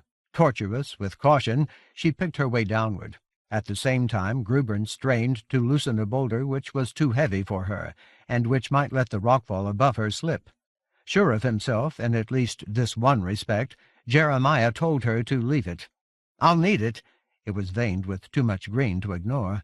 "But we can move it later. For now, we should look higher up." Grubern gasped a sigh as she straightened her back. For a moment she raised her face to the stars, groaned unfamiliar curses. "Even among giants," she admitted, "I am proven foolish. Clearly movement here will weaken the slope. This I should have discerned without your counsel." Jeremiah felt her weariness. It slapped at him like the wind, but he could think of nothing reassuring to say except, "We still have plenty to choose from." Unsteady as an invalid, she accompanied him upward. He studied her sidelong for a moment, remembering his mother and the staff of law. Then he slapped his hands together, lifted fire into the night. His flames were more than light and warmth. They were earth power. He wanted to believe that their uses were not limited to fusing marrow-meld structures and cooking sour tubers, but he had no one to teach him. He could only learn by trying. "When Mom does this," he said more to himself than to the swordmane, "it helps." Reaching out, he grasped Grubern's forearm. While he concentrated, trying to send his inherited magic into her, she watched him with a glint of hope in her eyes. After a few heartbeats, however, she murmured, "A worthy attempt, young Jeremiah. Alas, it is not the staff of law. It warms and soothes, it does not restore." As if he were flinching, he let her go. His failure was obvious. He did not need to hear it named. "Failure isn't something you are." His mother had told him that. "It's something you do." She had said it as if she believed it, but it did not feel like the truth. His inability to help Grubern felt like just another demonstration that he was not good enough to deserve success. Without warning, he saw Lord Foul's eyes and the bonfire that had maimed him. Unbidden and compulsory, the memory cut him like the flick of a lash. It cut deep enough to draw blood. In that instant, he wanted to hit back. He needed a lash of his own. He saw the Croyle's neck gripped in his strangling hands, saw himself pounding the despiser's head to pulp with a stone. His eagerness to hurt them was so swift and unexpected that he was unable to control it. It snatched a snarl past his teeth before he could restrain himself. At once, he slapped his half hand over his mouth, but he was too late. Frostheart Grubern had heard him. She studied him anxiously. For a while she seemed to flounder, uncertain of her course, but then she summoned her frayed strength. With elaborate care, softly, she said, "Heed me, young Jeremiah. Lendon Giant Friend fears for you. She fears that both the Croyle and the despiser have wrought untold harm. Now I discern that she has good cause, but I do not perceive the form or substance of your distress. Will you not reveal yourself to me? There is much to be gained by the setting aside of such concealments, and I remind you that I am a giant. The burden of joy is mine. It belongs to the ears that hear, not to the mouth that speaks." "I don't believe you," Jeremiah retorted in silence. "Hear joy? That's not even possible. People judge. The Croyle taught me that. Mom taught me that. She judges herself all the time." But his secrets were too dark for him. They implied too much vulnerability, too much helplessness. They would reduce him to a whimpering child. They might send him back to the safety of graves. Seething, he filled his hands with fire again. Then he scrubbed it across his rough cheeks, ran flames through his tangled hair. While light like dishonesty shone in his eyes, he avoided Grubern's gaze. "I don't know what you're talking about." Deliberately, he tried to sound callous. "Look for malachite, higher up." He waved a dismissal. "Find a piece you can lift. I see a few rocks I can manage." Bitterly, he turned away. He told himself that he was angry at Frostheart Grubern because she had tainted the pure excitement of his talents and his task. But that was not the truth. Like the wind, the truth thronged with omens. At intervals, Grubern and Leitberth asked for Jeremiah's opinion of one ponderous fragment or another. Most of the time they labored without him, and before long Leitberth limped away to rejoin her resting comrades. After rolling one more boulder down the slope, Grubern followed her. Eventually the Iron Hand and Hail-Hole Bluntfist came to toil in their turn. Stave needed more of Jeremiah's guidance, but he gave no sign that he required any respite. He worked steadily, moving chunks and slabs that would have tested the thick muscles of giants. And Jeremiah also did not tire. He considered that he had already spent 10 years effectively asleep. That was enough. In addition, Annalie's gift of earth power provided reserves that seemed boundless. Occasionally he paused to measure his growing collection of fragments against his temple's requirements. From time to time he asked Rime Coldspray and Bluntfist, or later Cabled Arm and Onyx Stone Mage, to position their burdens on one of his structure's boundary lines. But those interruptions were brief. Between them he moved up and down the rockfall with the assurance of inspiration. Hidden deposits and delicate veins held his attention as if they made him complete. Displayed against the fathomless velvet of the heavens, the stars continued their gradual dance of death, and with every loss, the lights that remained seemed to shine more brightly, like beacons pleading for rescue.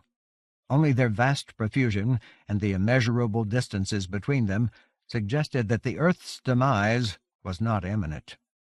For a while, Cirrus Kindwind, with one maimed arm, and storm-past Gale's End, relieved Cabled Arm and Stone Mage.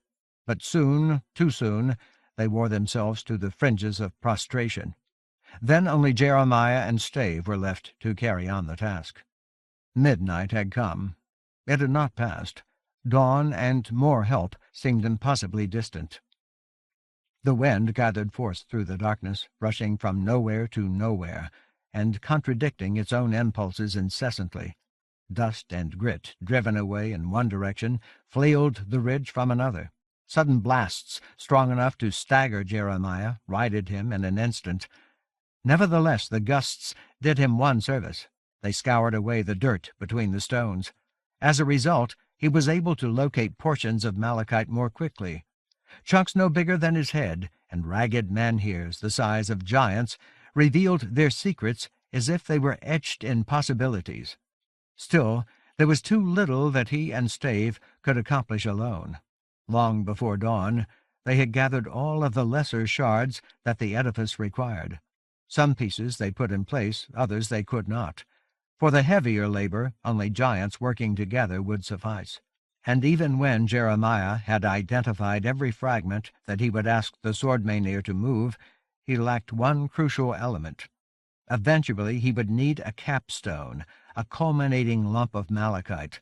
Not a large one, nothing bigger than his two fists together, or perhaps his goated heart. And its precise contours were not critical. Any approximation would serve his purpose. But it had to be pure. Well, not absolutely pure. He could tolerate some slight admixture of other substances, but not much at all. Wherein or under this rubble was he going to find enough unadulterated green? So far, everything had been veins, tracery, small nodes, threads deposited in trickles across centuries or millennia. Otherwise, he would have needed rocks of lesser bulk. Without its capstone, his edifice would have no power over the Elohim. While the giants rested, there was nothing more that Jeremiah could do to prepare or build. He could only search, and dawn was still 3 hours away. Increasingly alarmed, he scrambled up and down the rockfall, moving with less assurance and more haste, gripped by a fever of trepidation. Over and over again he told himself to slow down. He could not probe the slope deeply or accurately while he was hurrying, but he seemed to feel jaws snapping at his back, fangs wet with venom and malice, rabid agony, memories. At any moment they might catch him. If he failed now, he would not deserve anything that Linden had done for him. A slap of wind caught him rushing from one boulder to another. His foot missed its step, as if the solidity of the world had faded. Without warning, the entire rockfall seemed to stand on its side. Then he plunged. In an instant, realities transposed their definitions. Through the darkness, he saw as clearly as prescience that all of his conflicts and confusions would be resolved when his head smashed itself open on that looming jut of granite. That one! He was falling too hard to twist aside, but now he understood that being overtaken by his fears was not the worst possible outcome. Even a retreat to his graves was not the worst. Anything could be destroyed, anything at all, by a senseless, childish accident. Then Stave caught his arm, swung him out of danger so suddenly that Jeremiah did not recognize Stave's grasp until Stave had settled him on a canting shelf of basalt. He did not feel the tight hurt of Stave's fingers until the first wildness of his heartbeat began to subside. He was panting as though he had lost a race. "Chosen son," Stave said like a man who had seen nothing, done nothing, "you appear troubled to my sight. Do not take it amiss that I say so. I am Harukai. Your silence I deem condign. I gauge that you have concealed naught which may alter the choices of your companions. What purpose, then, is served by speech? None the less you are mortal, as I am. And at the side of the chosen, your mother, I have learned that it is not shameful to request or receive aid. Therefore I will hear if you wish to speak." Jeremiah was breathing too hard to think clearly. Mom wanted him to talk. Gruben wanted him to talk. They wanted to probe horrible memories, expose parts of him that bore the marks of the Croyle and the despiser. Of course he refused, but now he knew that there were worse things than failure. He had, in fact, concealed something that might have affected Linden's choices. She did not understand the dark core of Annalie's legacy. The former master had promised to watch over him, to keep him safe. "Stave," he began thickly, "they don't know. I'm so afraid—" But he could not continue. The words stuck in his throat. What purpose, then, is served? His mother was already gone. While Stave waited impassively, Jeremiah wrestled his demons into their familiar shapes. "I'm afraid this is all wasted." He gestured awkwardly around him. "There's a piece I need, and I can't find it. Without it, nothing else counts." Stave lifted an eyebrow. "What is it that you require, chosen son?" Jeremiah swallowed a groan. "A lump of malachite, about this big." He put his fists together. "And it pretty much has to be pure. But all I've got are traces. That whole ridge probably doesn't have any pure malachite big enough to save the Elohim." Stave scanned the slope as though it did not interest him. "Perchance it does not," he remarked. "We cannot be certain until we have searched with greater care. Also it may be that the surface of the rockfall conceals its depths. I will accompany you until you are confident of your perceptions. If no hope is found, then mayhap we would do well to delve within the rubble.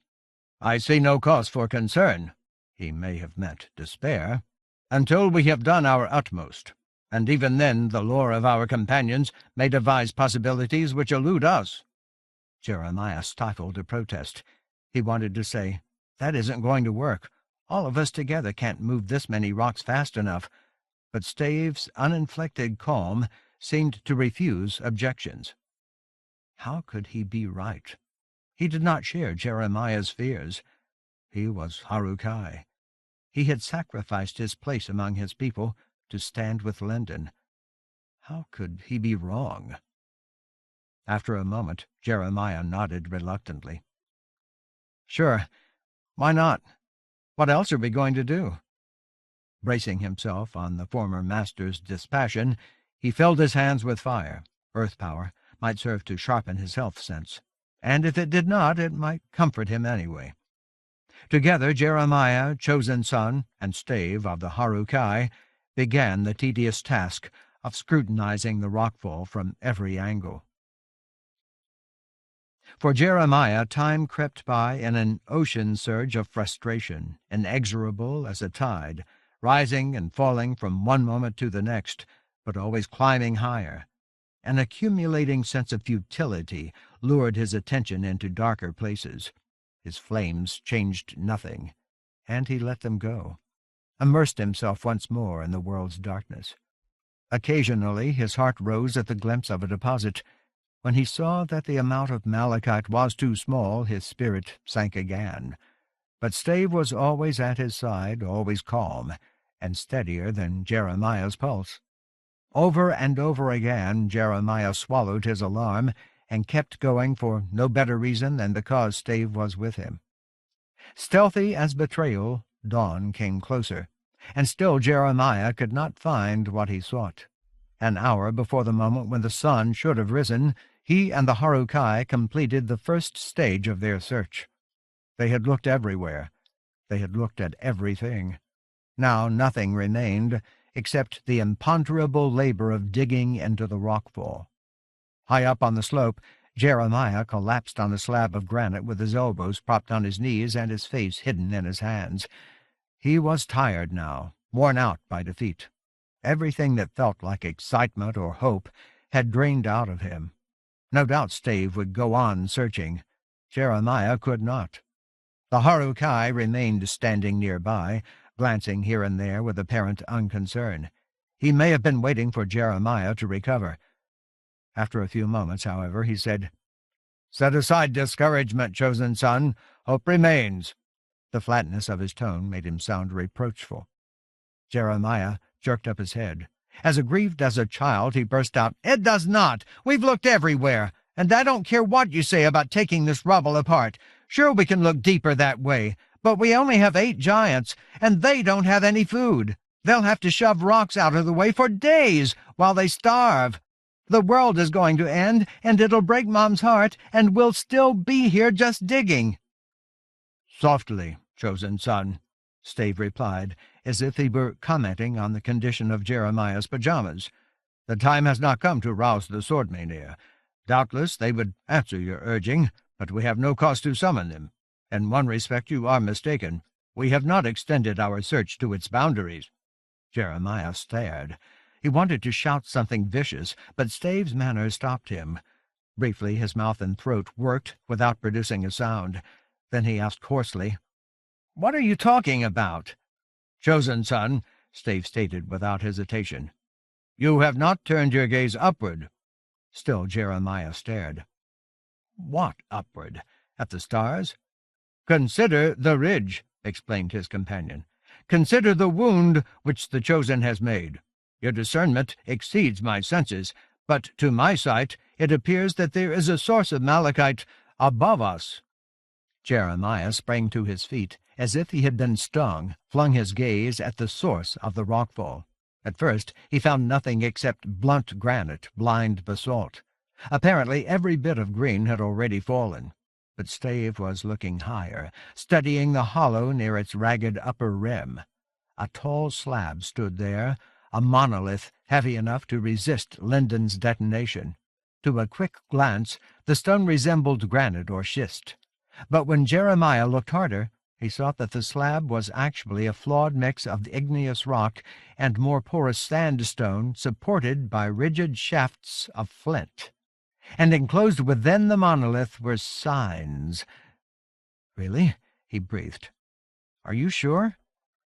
Was that his capstone? Exactly what his temple needed? If so, it was inaccessible, completely out of reach. Perhaps Lending could have used her staff, caused the slab to topple somehow. Her son could not. With enough rope, the giants had no rope. Scowling, Jeremiah clenched his fists until his fingers ached. "I can't tell. It's too far away." Then he beat his knuckles against his thighs so that his frustration would not erupt into the night. The monolith appeared to lean, as if it were taunting him, daring him to believe that it would topple. "But even if it's enough, it's useless. We can't get at it." "Chosen son." Now Stave's tone was unmistakably a reprimand. He regarded Jeremiah as if the tugging of the fractured gale did not touch him. "You judge in haste. Therefore you judge falsely. Have you come so far in Lyndon Avery's care and failed to learn that despair gives poor counsel? If the needed stone lies beyond your grasp, withdraw. Retreat to the foot of the rockfall. Acknowledge this truth, that you are not alone." Jeremiah opened his mouth, closed it. A mordant voice inside him snarled, "What are you going to do? Fly up there? I dare you." But that reaction arose from memories which he strained to suppress. He would have pulled down the ridge gladly to bury them, and Stave was impervious to Jeremiah's galled incredulity. Withdraw. Fighting himself, Jeremiah moved backward under the pressure of Stave's severe gaze. Retreat. "Mom, where are you? I don't know what's going on." "Retreat from what?" Awkward as a youth who had never been sure of anything, Jeremiah went down the rubble as quickly as he could manage. When he reached bare dirt, he peered upward. Just for a moment he could not locate Stave, but then a suggestion of movement snagged his attention. Squinting, he spotted a hard shape like a piece of condensed midnight untouched by starlight. Stave had already climbed beyond the top of the rockfall. Now he hung splayed against the ridge front, searching with his fingers and toes for holds which would enable him to lift himself toward the immense hollow cut by Lyndon and earth power. He must have been creeping. He hardly seemed to move at all. Jeremiah could not imagine how he found cracks and rims still solid enough to support him, yet Stave did move. Sudden jerks conveyed the impression that a grip had failed or a toe-hold. He appeared to swing from side to side, hanging by one hand, perhaps by one finger. Uncertain as hallucinations, bits of debris dropped away, but he did not fall. He was Harukai, born to the crags and precipices and flancing wens of the western mountains. If he gained the gouge, he would be able to climb more easily, at least for a while. Its lower surface was not vertical. He would be halfway to the monolith. The monolith itself was 3 times his height, many times heavier. It could have served as a monument for a giant. He would not be able to dislodge it by simply throwing rocks at it. His only choice would be to work his way higher. But toward the back of the hollow, the ascent would become steeper. Then the harmed stone above him would tilt outward. There the slab he strove to reach stood on a crude protrusion like a snout. That formation multiplied the hazards. He would have to climb beneath it, hanging precariously in the air. Jeremiah heard one of the swordmenir moving toward him, but he could not look away from the small flutter of darkness that represented Stave. Over and over again he held his breath as if he believed that his own tension might protect the former master. The whole night had come to this. The little increments, barely perceptible, of Stave's efforts. Wrapped in winds, Rime Coldspray towered out of the night to stand beside Jeremiah. The Iron Hand had left her armor and sword behind, but she moved as if she still carried them, and had another giant sitting on her shoulders. That she had slept was plain, but she needed more than rest. She needed sustenance. Above all, she needed relief. She and her comrades had known little except struggle and strife since they had first approached the land. Briefly, she regarded Jeremiah, then she lifted her gaze toward the ridge and Stave. He had almost reached the hollow. Holds broke in his hands, but he cast those shards away and hunted for better grips. Occasionally Jeremiah heard the clatter as rocks hit the slope. At other times gusts carried the sounds away, and Stave seemed to climb in a preternatural silence, fraught as a clenched breath. "Stone and sea," murmured Coldspray. "If this is not madness incarnate, it serves some purpose which I do not discern." Jeremiah pointed. "He's trying to reach that slab. It has malachite I need, but I don't think he can even get there. He won't be able to break it loose." "Ah," the Iron Hand released a sigh. "Now I comprehend. The malachite itself is vague to my sight, but consider the stone within which it is concealed." She stared hard under her heavy brows. "If distance and darkness do not mislead me, the stone stands somewhat apart. A cleft or flaw has detached it from the ridge. Stave Rockbrother will endeavor to dislodge it." Jeremiah did not believe that Stave could do it. As if to herself, Coldspray added, "When it falls, he will also. Then he must perish. Though he is Harukai, his flesh is not iron, his bones are not. They will not withstand an impact from that height." While pressure mounted in Jeremiah's chest, Stave's unyielding shape crossed into the gouge.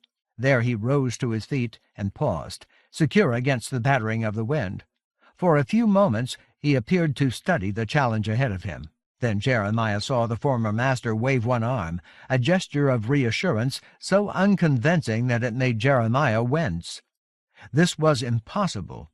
It was all impossible. What Stave had done was already insane, and there was worse ahead of him. When it falls, he will also. Jeremiah had not thought that far ahead. Then he must perish. Abruptly Jeremiah wheeled on Rime Coldspray, clutched at her arm. "Do something," he panted. "He's Stave. Mom will never forgive me if he dies." Because he was pleading with the giant, the Iron Hand of the swordmenir, he tried to tell the truth. "I'll never forgive myself." Without turning her head, Coldspray answered, "This choice was not yours to make, young Jeremiah. It belonged to Stave Rockbrother. It remains his. He will suffer the cost because he chooses to do so. At present his peril is diminished. Later it will become extreme. Should he fall within the hollow, we can do naught to aid him. We must trust his skill and agility to preserve him. The achievement of his purpose is another matter." Still watching Stave's wary ascent, she called, Ho, sword Maynir! Bestir yourselves! You will wish to witness Stave Rockbrother's valor, and he will have need of you." At first there was no response. "Frostheart Grubern!" shouted the Iron Hand. "Late birth!" She sounded more relaxed than Jeremiah felt, far more confident. "Cabledarm! Onyx Stone Mage! Hear me! Hear and come!" After a moment a bleary voice answered, "We hear you." Grubern. "The very stars hear you." If she said more, gusts carried the words away. For a while Stave moved more easily, but soon he reached the steeper recesses of the wound, where the stone had more cracks. He was forced to resume his earlier care, testing each handhold, each support for his feet, each small ledge and crack and bulge, before he committed his weight to it. Yawning, giants approached Jeremiah and Cold Spray. He recognized them without glancing at them. Only Stormpast Gale Send and Hail-Hole Bluntfist lagged behind, or they were still asleep. While Stave crawled up the back of the hollow and began to creep toward the granite jut which supported the monolith, often hanging by his hands alone until he found places to anchor his feet, Cold Spray explained his intentions to her comrades. Then she said, "He is Stave Rockbrother, able and stalwart as the Harukai of old. He will not fail." "When he succeeds," muttered Grubern, "he will fall. He must." "And he will perish," Stone Mage added grimly. "Therefore," concluded the Iron Hand, "we must intervene." Considering the problem, her comrades nodded. Jeremiah wanted to ask, "Intervene how?" But Grubern, Latebirth, Stone Mage, and Cabledarm were already moving away. Apparently they did not need Cold Spray's instructions. As they started up the rockfall, they separated. Grubern and Latebirth on one side, Cabledarm and Stone Mage on the other. They labored toward the ridge front. At first Jeremiah could not imagine what they had in mind. Then he understood. They aimed to bracket the slab's likely path when it toppled. Clearly they meant to position themselves on either side of that path. If they could avoid being struck, they might have some chance of catching Stave. If he did not fall first. If he managed to shift the monolith. If loosened rocks did not hit anybody. If just one of the giants was quick enough to intercept his plunge. If his impact on her arms did not kill him as surely as the jagged rubble. If it did not break or kill her. Jeremiah was holding his breath again. He thought that he saw Stave's arms flailing. Dislodged debris spattered like rain into the hollow. But Stave's indistinct form still clung to the rock. One grip at a time he eased upward. Cirrus Kindwind left the Iron Hand's side, strode some distance up the rockfall. When she had climbed atop an especially tall boulder, she stopped to study the ridge front. Then she raised her voice in a shout. "Grubern, Latebirth, alter your heading." She waved her arms, directing her comrades to the left. "You will be struck." The two women did not respond to Kindwind's hail, but they must have heard her. They shifted their course. Unfortunately, now they were no longer clambering up the rockfall's spine. Instead, they were forced to straggle along the side of the slope. If Stave came down toward the crest of the rubble, they would not be able to reach him without sprinting upward, and they were fatally weary. Still Stave made his way by undetectable increments. Only the erratic spatter of stones and the wind-torn fall of dirt showed that he was still moving. But he was moving. One hand or foot or finger or toe at a time, he worked his way closer to the bulbous rock supporting the slab. Jeremiah hardly dared to estimate the distance. Involuntarily, he imagined Stave's fingers bleeding, his muscles trembling. Rime Cold Spray rested a gentle hand on Jeremiah's shoulder. "Remember that he is Harukai," she murmured. "He has performed wonders ere now. Mayhap he will surpass our fears yet again. But he's in trouble either way." If Stave failed to shift the slab, he would never be able to climb back down. "Can they," Jeremiah meant Grubern and Latebirth, Stone Mage and Cabledarm, "actually catch him?" "We are giants." The Iron Hand's reply was softer than the wind. "Often we have been tested, often we have prevailed." For a time, Stave seemed to vanish. Hidden by the shape of the bulge, he had become indistinguishable from the stone. In alarm, Jeremiah blurted, "Where is he? What's happened?" "Gaze more closely," Cold Spray advised. "You will perceive that he is safe for a time. One arm he has wedged into the cleft between the monolith and the cliff. While he remains thus secured, his peril is diminished. Now the uncertain balance of the stone is the gravest threat. Should it tilt suddenly, catching him unprepared—" She allowed herself a sigh. "In that event, opportunities to effect his fate will be slight. Far better for him, if he must exert his full strength, to shift the stone. Then his efforts will carry him outward, away from the precipice and ruin." As she spoke, Jeremiah caught an image of Stave dropping like more rubble, spinning out of control, hitting the ridge front over and over again until he was mangled beyond recognition. The former master had made his own choices, but Jeremiah had inspired them. His whole body ached with a futile desire to keep Stave safe. Still resting her hand on Jeremiah's shoulder, Rhyme Coldspray continued, "For the moment I am primarily concerned by the width and depth of the cleft." She sounded deliberately casual. "At this distance I cannot gauge it. If the stone does not stand free of the cliff, it is unlikely to fall. And if the cleft will admit no more than Stave's arm, he will have scant leverage. Then the bulk of muscle which he will require might exceed even a giant. No, we must hope that he will contrive to force his arms and chest, indeed his body entire, into the cleft.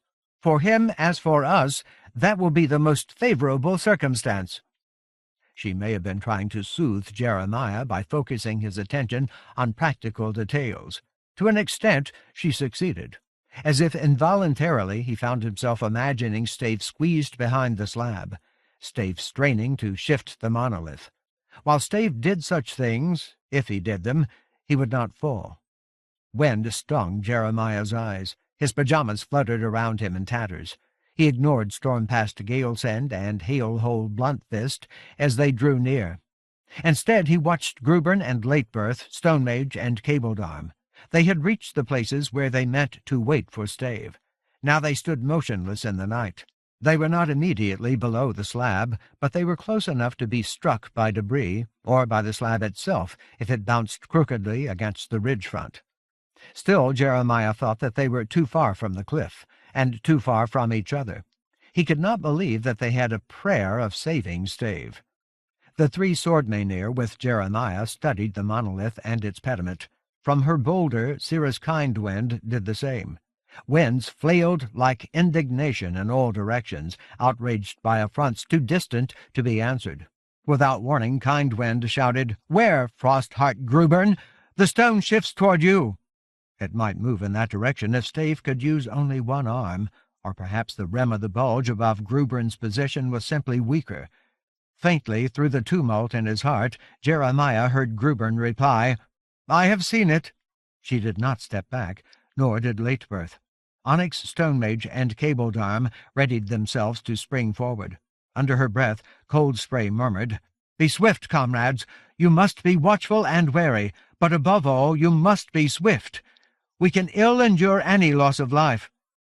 "Or indeed any injury," muttered Galesend, "worn and weakened as we are." Jeremiah beat bruises onto his thighs and strove to see. There! He had lost sight of Stave. The Harukai had thrust his way into the cleft, or the shape of the jut masked his presence. But the monolith had moved. Jeremiah was sure of it. It did not move again. Then it did. At first it appeared to lean back toward the cliff, as though it sought to crush the force which had disturbed it. For moments as long as heartbeats, as urgent as cries, it hung in place, scattering scree from its base. With the suddenness of a calving glacier, the slab slid away. Silent as a cast-off leaf, it appeared to drift through the darkness until one end collided with the ridge front.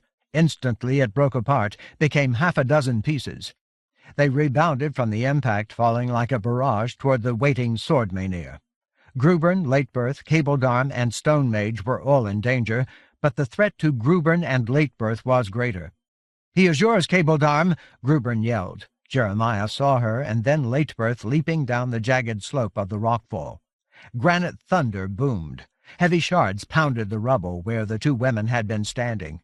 At the same time, Cabledarm dodged a fragment which would have slain her. She surged upward. Unscathed, Onyx Stonemage braced herself, remained where she was. Above them, Stave also struck the cliff, but he twisted as he dropped so that he hit with his feet. Somehow he planted himself long enough to flex his legs and spring away. His great strength transformed his plummet into an outward leap.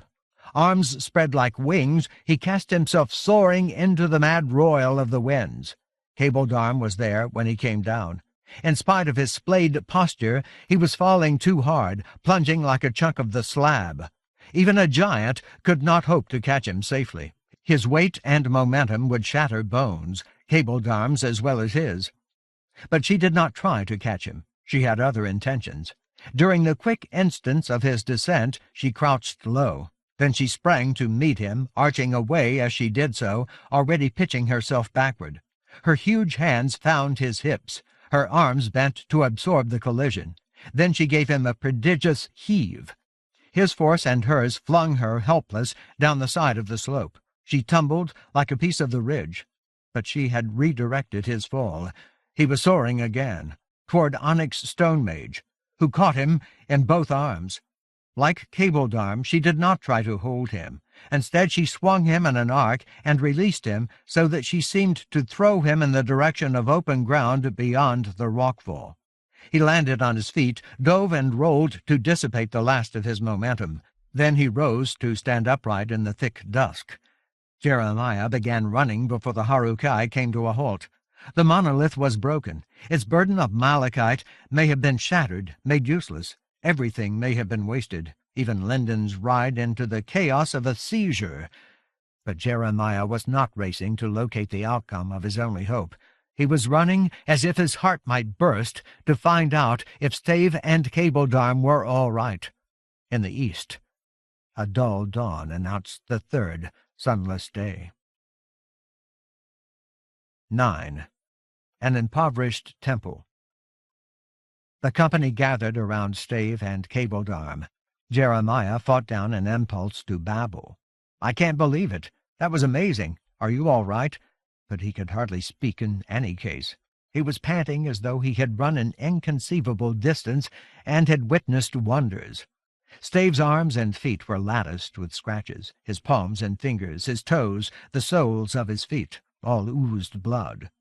But those injuries were trivial. The effects of his impact with Cabledarm's hands were another matter. His whole body had struck and recoiled like a cracked whip. Now every joint looked torn, every muscle. His internal organs appeared to throb as if they had been beaten with clubs. Blood gathered at the corners of his mouth. He had bitten into his tongue.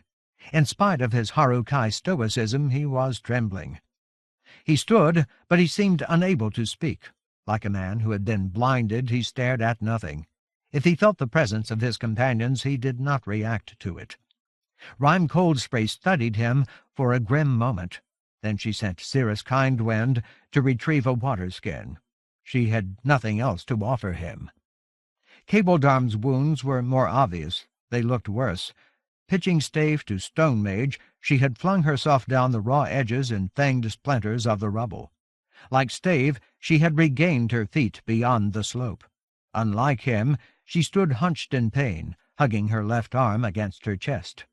Giantish obscenities bubbled like froth past her lips. She was bleeding from half a dozen gashes, at least 2 of them deep enough to expose bone. Contusions covered her from shoulder to ankle, but her worst injury was to her left shoulder. The force of Stave's plummet had ripped her arm out of his socket. It was dislocated so badly that Jeremiah could hardly bear to look at it. "Only you, Cabledarm," the iron hand muttered through her teeth. "Only you could emerge so harmed from such a rescue." "It is my gift," Cabledarm rasped. Then she groaned a curse. "Stone and sea! Am I not a giant, and have I not vaunted myself the mightiest of the sword Maenir? How am I thus humbled by mere falling?" "We need Mom," Jeremiah breathed miserably. "We can't help her, and Stave looks like he's going to pass out." But the giants did not respond. Cabledarm's dislocation, at least, was hurt which they knew how to address. At a nod from Coldspray, Hail-Hole Bluntfist moved to stand behind Cabledarm. With one arm on Cabledarm's left shoulder near her neck, and the other across her chest under her right arm, Bluntfist grasped Cabledarm tightly enough to wring a moan from her comrade. Without a moment's consideration, Cold Spray gripped Cabledarm's damaged limb and heaved, twisted. The sound, as the arm slipped back into place, hit Jeremiah like a jab to the stomach. Cabledarm roared. Briefly she wobbled, as if she were losing consciousness, but Bluntfist held her until her faintness passed, and she began to curse again.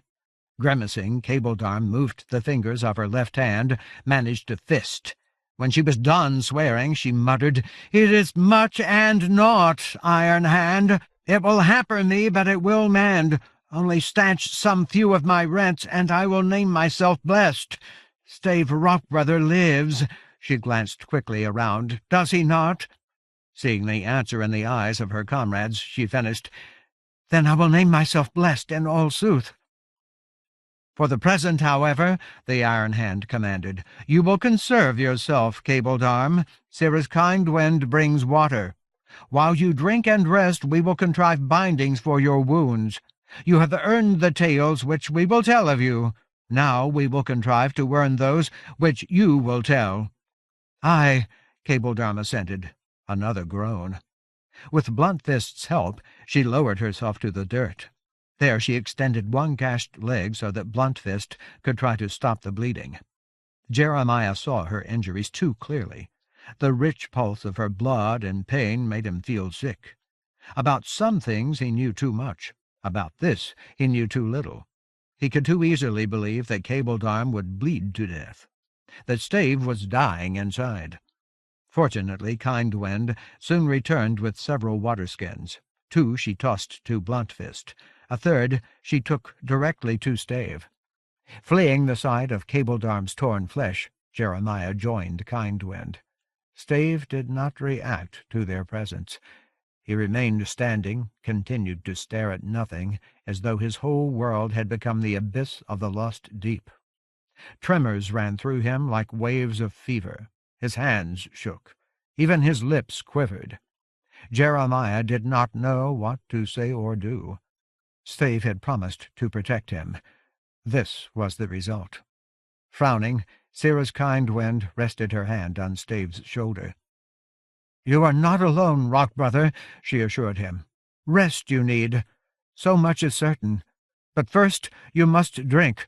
Your flesh has been much abused. It requires refreshment. And see," she unbound the neck of her waterskin, held it in front of him. "Here is water." Stave did not move. He did not appear to hear her. But when she touched his mouth with the lip of the waterskin, he raised his arms, accepted it from her. Trembling, he drank. Jeremiah had never seen any Harukai do more than sip from the cup of one hand. Now Stave swallowed long gulps, as though more lives than his depended on them, drank until he had emptied half of the waterskin. Then slowly he sank to his knees, settled back to sit on his heels. The waterskin he placed on the ground. His hands he rested, open palms upward, on his thighs. He seemed to nod. After that he resumed gazing sightlessly at the twilight of the new day.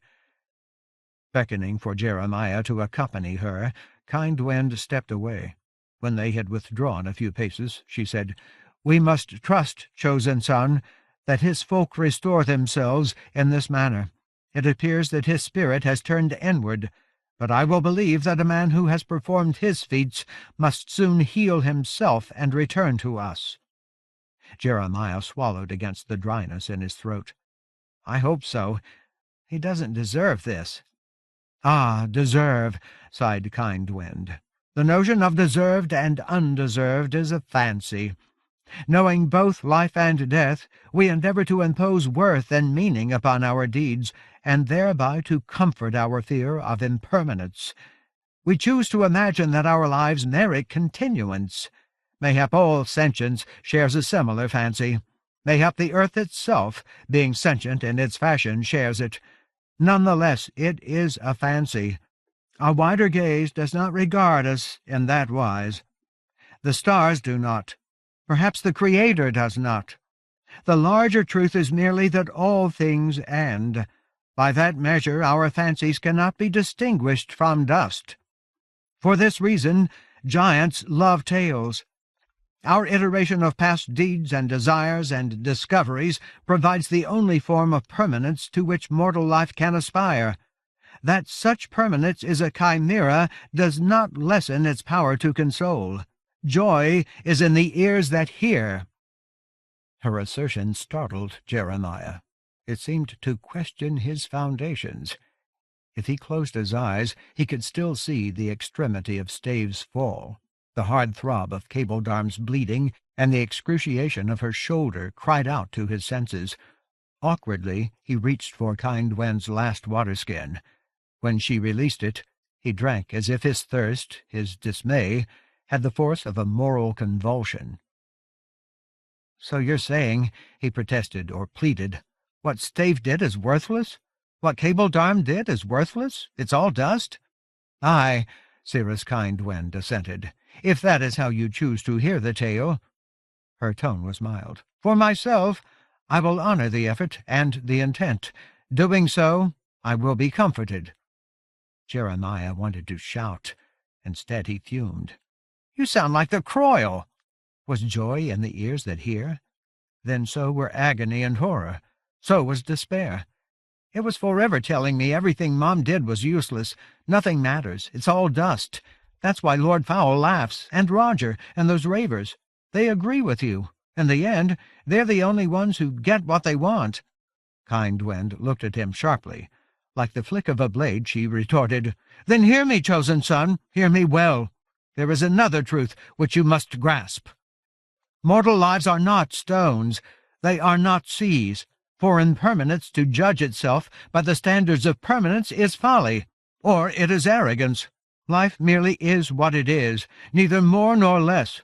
To deem it less because it is not more is to heed the counsels of the despiser. We do what we must so that we may find worth in ourselves. We do not hope vainly that we will put an end to pain, or to loss, or to death. Failure isn't something you are. It's something you do."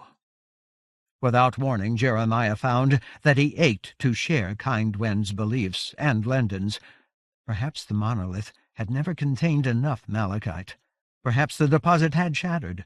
Perhaps Stave and even Cabledarm would die. Perhaps Mom would never come back. Perhaps futility was the only truth. Still, Jeremiah would have to find a way to live with it. To himself he muttered, "It's not that easy." Cirrus Kind Wend had never been possessed. Her response was a snort. "We were not promised ease. The purpose of life, if it may be said to have purpose, is not ease. It is to choose, and to act upon the choice. In that task we are not measured by outcomes. We are measured only by daring and effort and resolve." Jeremiah wanted to insist. "It's not that easy. It's not." But the words died in his mouth. Kind Wend had already turned away. Several of the giants around Cabledarm had turned away. They were gazing up at the spine of the rockfall, at Frostheart, Grubern, and Latebirth. As Jeremiah caught sight of them, they labored past the crest and began their descent. Between them they carried a large chunk of stone. It resembled a fragment of the monolith. He detected distinct signs of malachite, not seams or veins, delicate trickles, a concentrated load. In an instant he forgot everything else. Leaving Kind Wend, he ran at the slope. That was a piece of the slab, it had to be, and its mineral deposit was still intact. How big was that sealed lump of green? The two giants came a little way to meet him. Then they set down their burden and straightened their backs, loosened their arms. Before he reached them, he felt their emotions. In spite of the gloom, they were bright with vindication. "By good fortune," Grubern called to her comrades, "the object of Stave Rock Brothers' extravagance contained an admixture of sandstone. When it struck, it broke along its less durable seams. The malachite of its heart was preserved." Jeremiah needed to see for himself. Filling his hands with earth power, he clapped them to the surface of the rock, probed inward with all of his senses. Then he wheeled away, flung his gaze down the slope toward Stave. "You did it! Stave, you did it!" The former master knelt with his back to the rockfall. He did not lift his head or turn. He may have sunk so far down into himself that he did not hear. Nevertheless, he had succeeded. Some things were too easy. Accepting failure was one of them. For a time, Jeremiah was content to confirm the various locations of his materials, study their shapes and plan. While he did so, the giants finished tending Cabledarm's wounds. Then they rested. Eventually Stave stirred. With an air of caution, as if he feared that he might break bones, he looked around at the cratered plain, the crepuscular day. Then he rose to his feet. The relieved shouts of the giants elicited no response. Jeremiah's gladness he acknowledged with no more than a nod. He gave the impression that he had forgotten speech, or gone beyond it. When he had surveyed the company and the rockfall, the beginnings of Jeremiah's construct, and perhaps the passage of time, he put a hand to his mouth and whistled. While Jeremiah and the sword maineer watched him, wondering, Stave waited for Hennon. The stallion came promptly. Although Jeremiah had seen no sign of the star-browed roan earlier, Hennon appeared as if he had reincarnated himself from the substance of the gloaming. At Stave's side he halted, stood patiently while Stave welcomed him by stroking his neck and shoulder. Then together they approached the giants. At once Jeremiah hurried to join Rime Coldspray and her comrades. Wavering on his feet, Stave stopped. He seemed to have achieved an unstable victory over his private wounds, one which might become defeat at any unexpected action or unpremeditated word. "You did it," Jeremiah said again, but hesitantly, unsure of himself in Stave's presence. "You saved us." "You saved me." Stave glanced at Jeremiah, then away. He did not meet Coldspray's gaze. With obvious difficulty, as if language required skills which he had forgotten or misplaced, he said, "Hennon will guide you to water. The way is long." His voice began to fade. "But there is water." In a husky whisper he added, "My thanks to Cabledarm, also to Onyx Stonemage." He made an effort to gather himself. "And to Cirrus Kindwind." Still cautiously, he turned his back. With the elaborate care of a man who feared falling, he walked out onto the plain until he was barely visible. There he knelt again, facing the northwest, like a diminished sentinel. Hennon remained with the giants. Clearly the great stallion understood the promise that Stave had made in his name. He waited for the women to act on it. After a brief consultation, Kindwind announced, "With your consent, Iron Hand, this task is mine. In the shifting of stones I am hampered, but the bearing of water-skins will test only my dexterity." Rime Coldspray nodded. "Go with my thanks. Return as swiftly as you are able. Water we must have. The tasks remaining to us will be arduous." Nodding to her comrades, Cirrus Kindwind left with Hennon.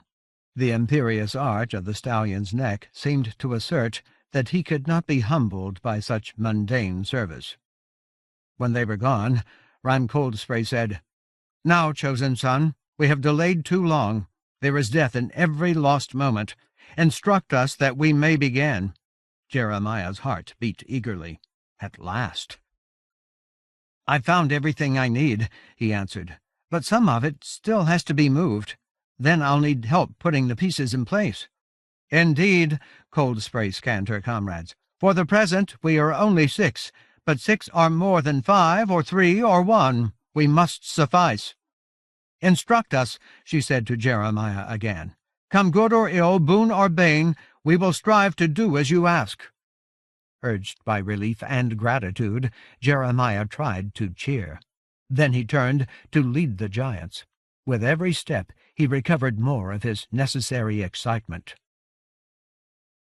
By midday, the women had finished moving green-veined rocks to open ground.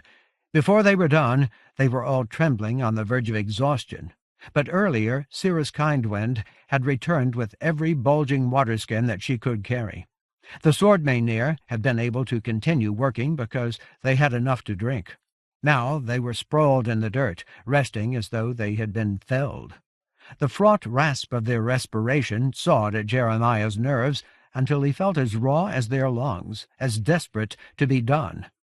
But they still had a lot to do. For him, actually assembling his temple would be comparatively easy. It required no thought at all. His talents were certain, as instinctive as breath. He could have completed the structure without hesitation, if he could have raised the heavier rocks alone.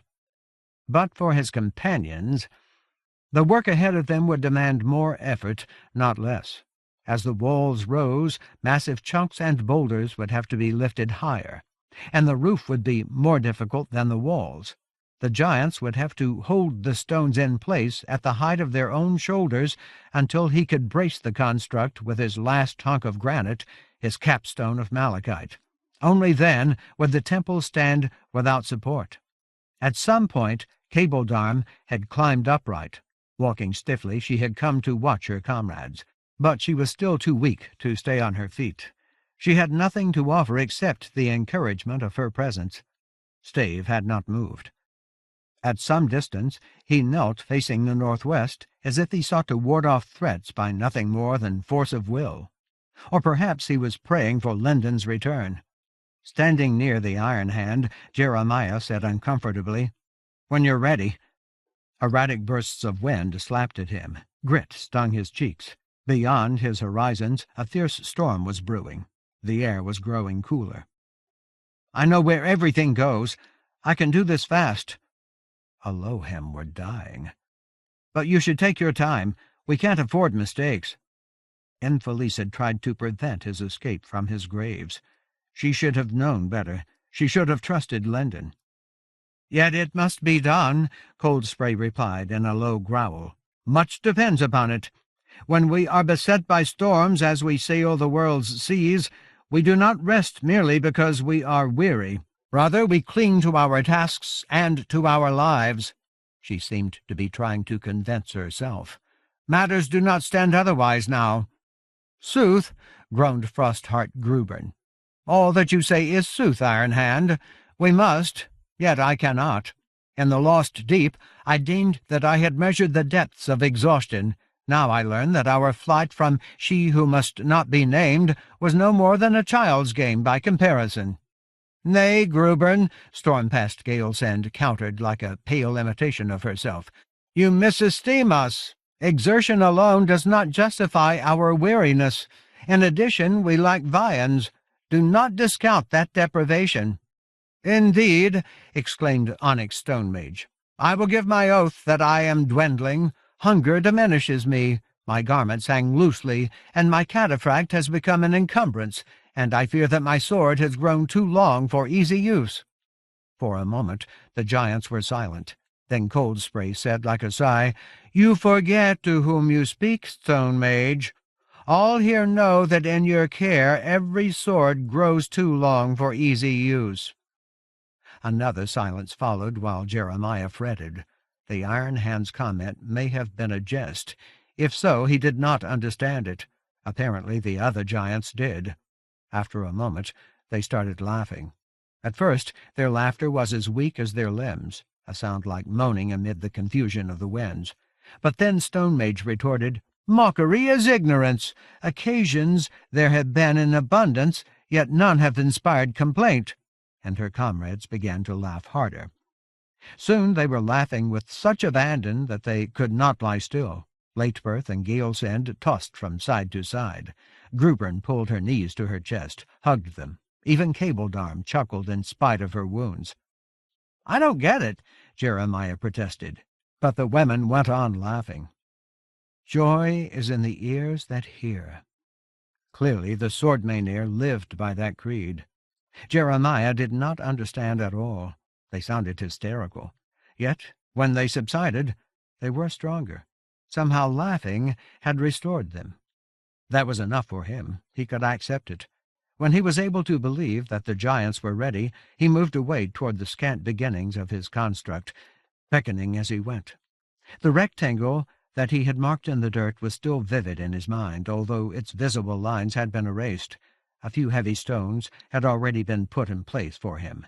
He had added a number of small rocks himself, but that was barely a start. Most of the building remained to be done. However, all of his materials were waiting for him.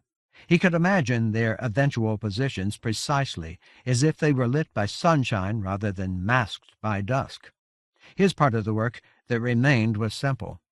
Followed by the giants, he thrust his way through the wind to select rocks in their proper sequence, a sequence that would allow him to prop each one securely before the next was lifted. That the women were more willing than able was painfully obvious.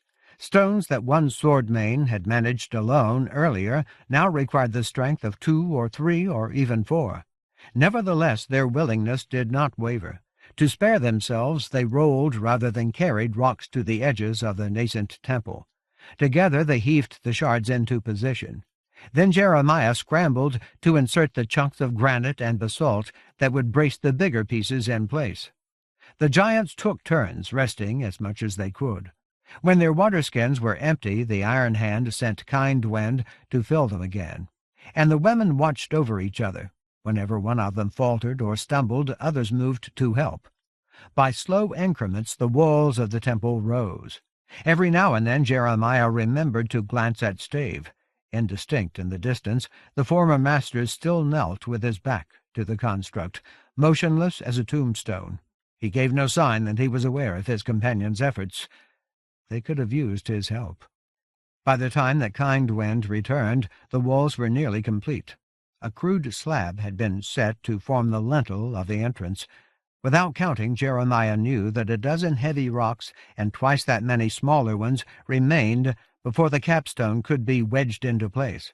He knew exactly where the pieces would go, but he did not know how his companions would be able to finish the work. They seemed entirely spent. He was not confident that their hearts would continue to beat much longer. While Kind Wind handed around water-skins and her comrades rested, Jeremiah went to plead with Stave. But when he reached the Harukai, he did not know what to say. He could see that Stave was healing. The former master knew how to provide for his own recovery. Nevertheless, his heart beat with palpable reluctance. The pulse in his veins was as thin as a thread, and his breathing barely lifted his chest.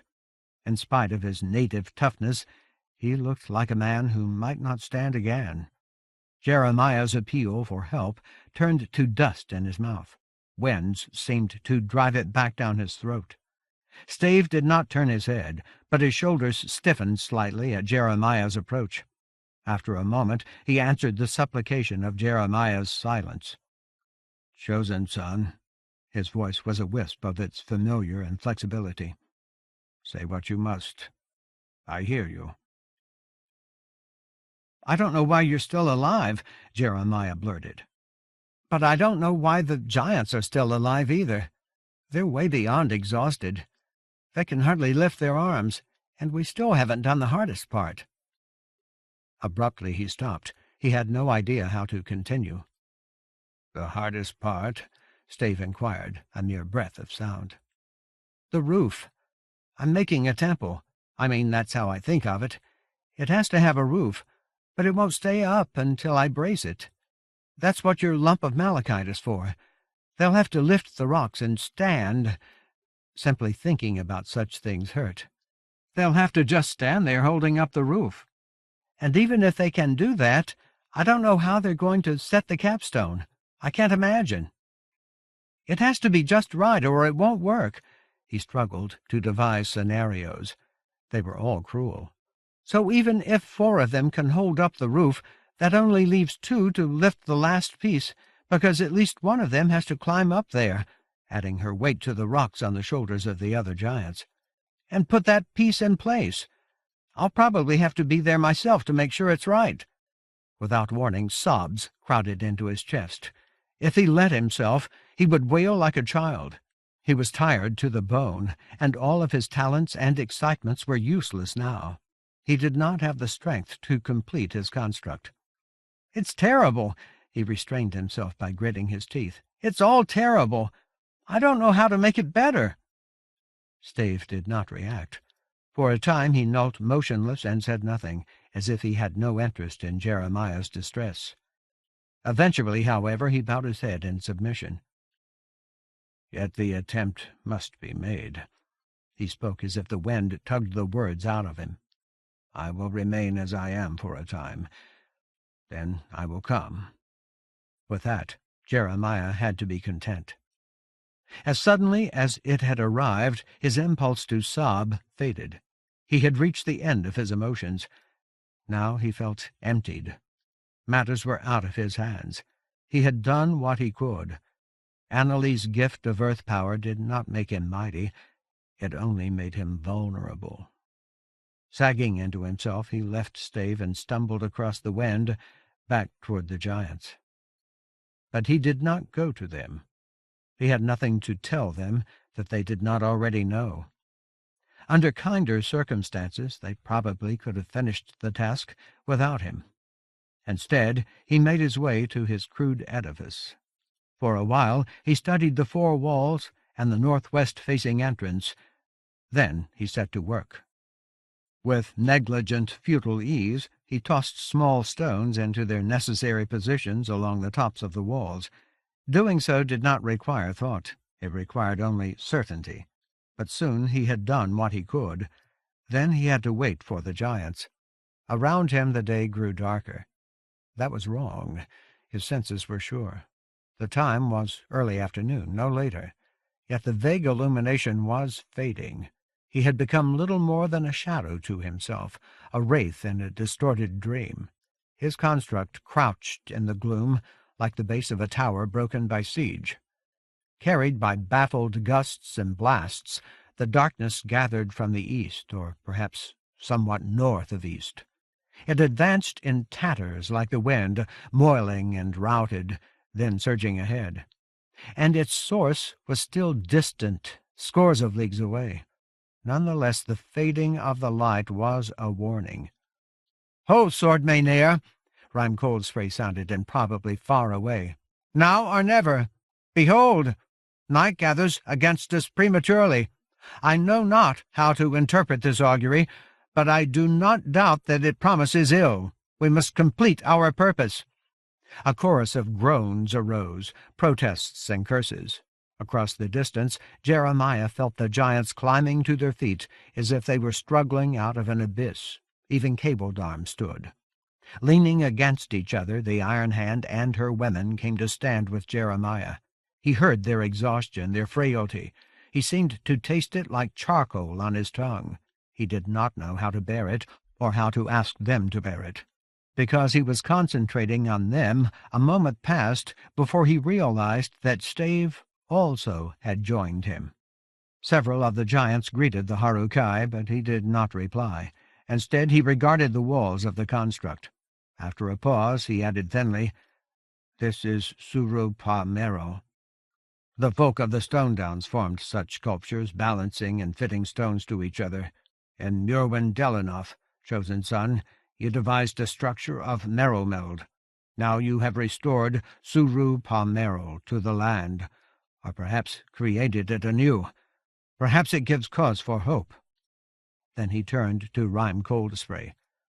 "I have recovered strength enough for one effort. I will expend it here. Afterward, I will pray that we have no more need of it. You must fashion the roof. When it lacks only its capstone, I will ascend. Receiving the stone from those below, I will place it as the chosen son instructs. That I will be able to do, that and no more." Jeremiah winced. In her weariness, the Iron Hand herself flinched. "Will you?" she asked, stern and anxious. "Stave Rock, brother, the prospect troubles me. The monolith which you dislodged is broken. The portion containing malachite is small by comparison. Still, it outweighs you. Your prowess is ever a cause for wonder. Nevertheless, I fear that no Harukai could lift and settle that fragment." Gloom masked Stave's visage. Even his lone eye was shrouded as if it had fallen into shadow. "Yet the choice is mine," he answered. "The strength is mine. The life is mine. If I am not needed, I will stand aside." Cold spray rubbed her face like a woman disguising another flinch. First with one hand, then with the other, she slapped her cheeks. She seemed to dig deep into herself for a response. "Certainly you are needed," she rasped. "Thus in the end," one of her comrades muttered, "even giants may be reduced to brevity." Stave nodded. "Then have done with delay." Jeremiah opened his mouth to argue, closed it again. How could he object? His construct was impotent without its capstone. Everything that he and the giants and Stave had done here hung in the balance. If he wanted to spare the former master, he would have to suggest an alternative, and he had none.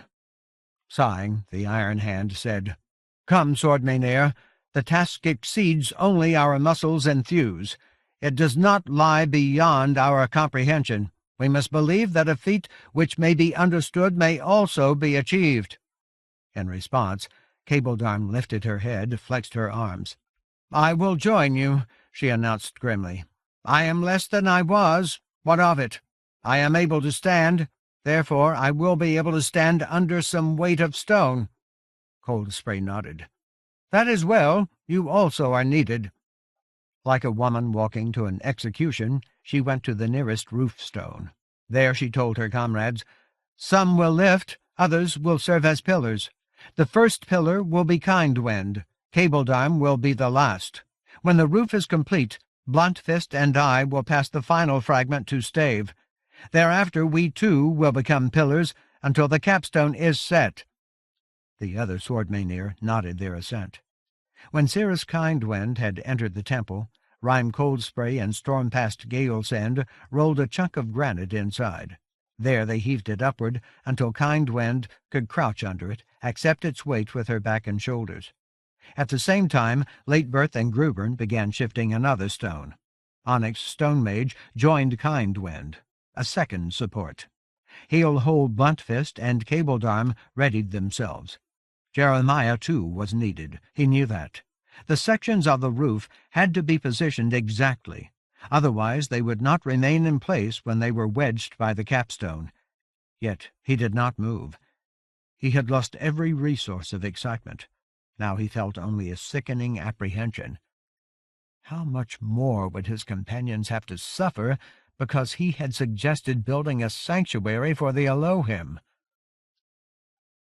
For a while he sank into a kind of paralysis. Matters of scale overwhelmed him.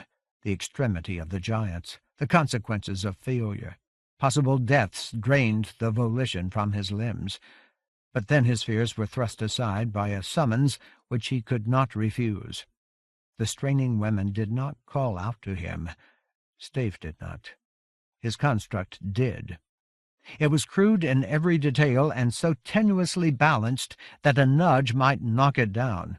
At the same time it was ineffable, capable of mysteries, eloquent as a paean. It spoke the language of his talents, his deepest needs. He had to finish it. Compelled, he followed a swordmane into the temple. Now he seemed calm to himself, although his voice shook and his hands trembled. Fervid and sure, he told the giants, the pillars, where they had gone wrong, urged subtle corrections of tilt and fit, encouraged them to stand taller under their burdens. While darkness mounted across the plain, he guided the placement of his materials. Soon only Hail-Hole Bluntfist and Rime Coldspray remained to move the last stones. Cabledarm had already taken her place inside the temple. Blood seeped from her bound wounds, but she ignored it. With her comrades, she did what she could to keep the roof steady. But there were still 2 slabs to raise. One would have to rest entirely on the injured woman and the wall. The other she would be able to share with Cirrus Kindwind. The gasping of the giants sounded like anguish. They had to stand as rigid as foundations, but they could not stand straight.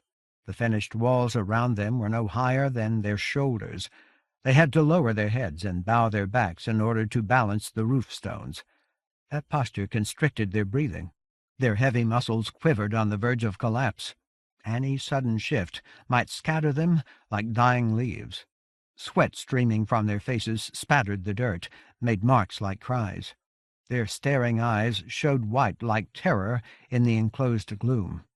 Nevertheless, Cold Spray and Bluntfist forced the remaining stones upward. Somehow Cabledarm and Kindwind bore those added loads. Somehow they managed to turn and twist, lowering one shoulder, raising another, shifting their feet incrementally, so that the slabs fit where they had to be. Jeremiah supervised all of this without thinking about it. He could not afford to regard the sufferings of the giants, and nothing else required his consideration. As soon as Cabledarm and Kindwind achieved the right positions, he dashed out of the temple with the Iron Hand and Hail-Hole Bluntfist at his back. Stave waited there as if he were deaf to the desperation of the giants. Shredded gales, as fragmentary as the rocks of the construct, gusted around him and away, but did not move him. Fighting for breath, Cold Spray and Bluntfist paused briefly, braced their trembling hands on their hips, straightened the cramps out of their backs and legs. Then Rime Cold Spray nodded to Jeremiah and the Harukai. "Ready yourselves," she warned the other sword Maynir, as if she wanted to scream and did not have the strength. "The end is near. One exertion remains, the last and the worst." At once she grasped Stave and wrenched him into the air. He landed on the roof as if he were as weightless as dust. Then it was Jeremiah's turn. He held his breath while Bluntfist lifted him, placed him beside Stave. With his bare feet he felt the ordeal of the giants. The surface of the roof resembled strewn rubble. It shifted under him when he moved. The women were only moments from absolute exhaustion. The roof might yet cave inward. And there was one more rock. If Cold Spray and Bluntfist could even raise that piece, if Stave could manage it alone in spite of his wounds, if. Entire realities rested on one small word. "Hang on," Jeremiah croaked. "We're moving as fast as we can." He was sure only of himself. The temple had been built correctly. It was exactly what it needed to be. When the capstone sat in its proper position, the whole edifice would become secure. Even rested giants might not be able to knock it down. Stone was not bone. He could not fuse it. Nevertheless, there was power in shapes, the right materials, the right fit, the right words, the right talent. Even the right earth power. Such things could change the world. Praying, Jeremiah watched Stave at the edge of the roof. Cold Spray and Bluntfist would have to do more than lift the last stone. They would have to hold it over their heads for the Harukai. If he had to reach down for it, if he could not crouch under it, even his great strength would not suffice. Groaning like women whose hearts were about to burst, the Iron Hand and Hail-Hole Bluntfist heaved. In their extremity, they half threw their burden at Stave. Jeremiah did not understand how Stave caught it. He did not know why Stave's bones did not break, why Stave's muscles and heart did not rupture. The former master was not breathing. He had no pulse. A convulsion seemed to stop his life. The roof where he stood tilted. The stones on either side of him swayed fatally. Giants groaned in dismay. He stayed upright, but he did not move. He looked like he could not. Every sudden thrash of wind threatened his balance. Then Cold Spray and Bluntfist re-entered the temple to help their comrades. Together they steadied the roof. Slowly, as if he thought that he could live forever without air or blood, Stave turned away from the edge. He took one abused step toward the hole in the center of the roof, then he took another, and another, ascending the slope of the stones. Still his heart did not beat. He did not breathe. A sensation like terror gripped Jeremiah. He moved toward the Harukai.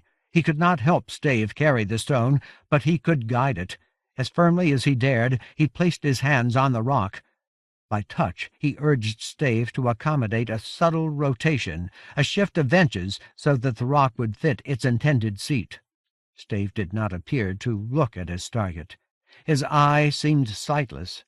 No part of him reacted to the pressure of Jeremiah's hands, no part except his feet.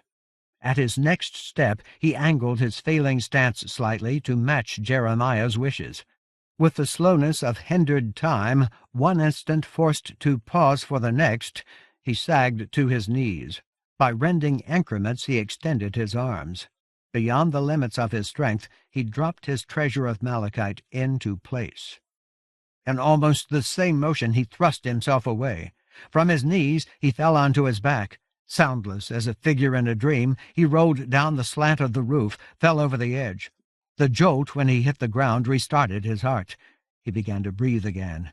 With a gasp that no one heard, he fought air into his lungs. Jeremiah did not see him. Suddenly faint, the chosen son crumpled as if his own heart had stopped. But he was only unconscious for a moment. Then he jerked up his head like a swimmer who had been underwater too long. The roof under him felt as solid as the cliff looming across the southeast. It looked like an accidental spill of stone too heavy to hang in the air, but it was not. It had become something more. Delicate strands and small deposits of malachite held the roof and the walls together as if they had become one with each other. The hidden green was now a mesh of theurgy, able to withstand shocks which would have broken a house, and the whole edifice thrummed with power. It sent a thrill of summons along the winds, out into the twilight and the rising dark. They had done it. The giants and Stave and Jeremiah himself. Somehow they had vindicated Lendon's faith in them. But he did not know how many of his companions had survived. Then he did. As soon as he cast his health sense farther, he located Stave. The Harukai lay prone in the dirt. Respiration barely lifted his chest. His heart straggled from beat to beat. Nevertheless, he lived. Apart from Cabledarm, the women were in no worse condition than Stave. Rime Cold Spray, Sirrah's Kind Wind, and 3 others had managed to stagger out of the temple before they collapsed. Now they sprawled on the ground like invalids in the last stages of a wasting illness. Felled by their efforts, the remaining sword Mainir lay like debris on the floor of the construct. Frostheart Grubern and Onyx Stone Mage were there. Their prostration resembled Cold Sprays and Kind Winds. Still Jeremiah could hope that they would recover, but Cabledarm's plight was more severe. She had lost too much blood. He had no idea how much longer her heart would be able to sustain its beat. Yet she had succeeded. The whole company had succeeded. The construct was complete. It was exact. In some sense, it lived. That achievement counted. It may have been as costly as a defeat, but it was a victory nonetheless. Jeremiah wanted to hear a song of praise. He should have sung it himself, but he did not know how. Unaware that he was hurrying, he gained his feet, went to the edge of the roof, dropped to the ground beside Stave. "We did it," he told the Harukai. "You did it." Then he trotted around the corner to the front of the structure. There he announced to the sword Mainir, "You did it! All of you did it! You were amazing!" The Iron Hand turned her head. She was too weak to lift it. Wan as a whisper, she asked, "Do the Elohim come?" Jeremiah looked up into a hard slap of wind, scanning his surroundings. Mottled by craters, the hard-pan plain stretched away into the gloom. It looked as empty as a wasteland. Toward the east, darkness continued to swell, dimming the unnatural day, obscuring even the ravaged heavens. But full dark was still hours away. "Don't worry about it," he answered Cold Spray. "They'll come. They have to." They could not refuse without ceasing to be themselves. His purpose for us is an abomination, more so than our doom in the maw of the worm, but it is not the worst evil. Enfelice believed that Lord Fowl would use Jeremiah's gifts to form a prison for the Creator. The eternal end of creation is shadow enough to darken the heart of any being. For that reason alone, her people had no choice. While any of them lived, they would make one last attempt to stop Jeremiah. But the prospect did not scare him. He was looking forward to it, and Felice thought that she knew him. She was wrong. "Then, chosen son," murmured Cold Spray, "I ask that you bring water. Cable Darm must drink. Water may ease her." "Of course." Quickly Jeremiah looked around for the water-skins. All of the giants needed to drink. Stave did. Jeremiah was thirsty himself. But Cable Darm— "I'll be right back." Fortunately, Kindwind's last trek to the distant spring or stream had delivered 7 full water-skins, as many as she could manage. Several had been emptied, but Jeremiah found 3 that still bulged. With the strength of his inheritance, he carried 2. One he left within Cold Spray's reach. The other he took into the temple. He did not want to look at Cable Darm. Her injuries still seeped blood, in spite of makeshift tourniquets and bandages. Her spirit had been reduced to embers. The idea that those sparks might fade twisted his heart.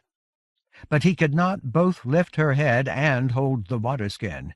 She was too big for him, too heavy. After a moment's hesitation, he knelt beside Frostheart Grubern, nudged her gently. "I need you. Please. Cable Darm is dying.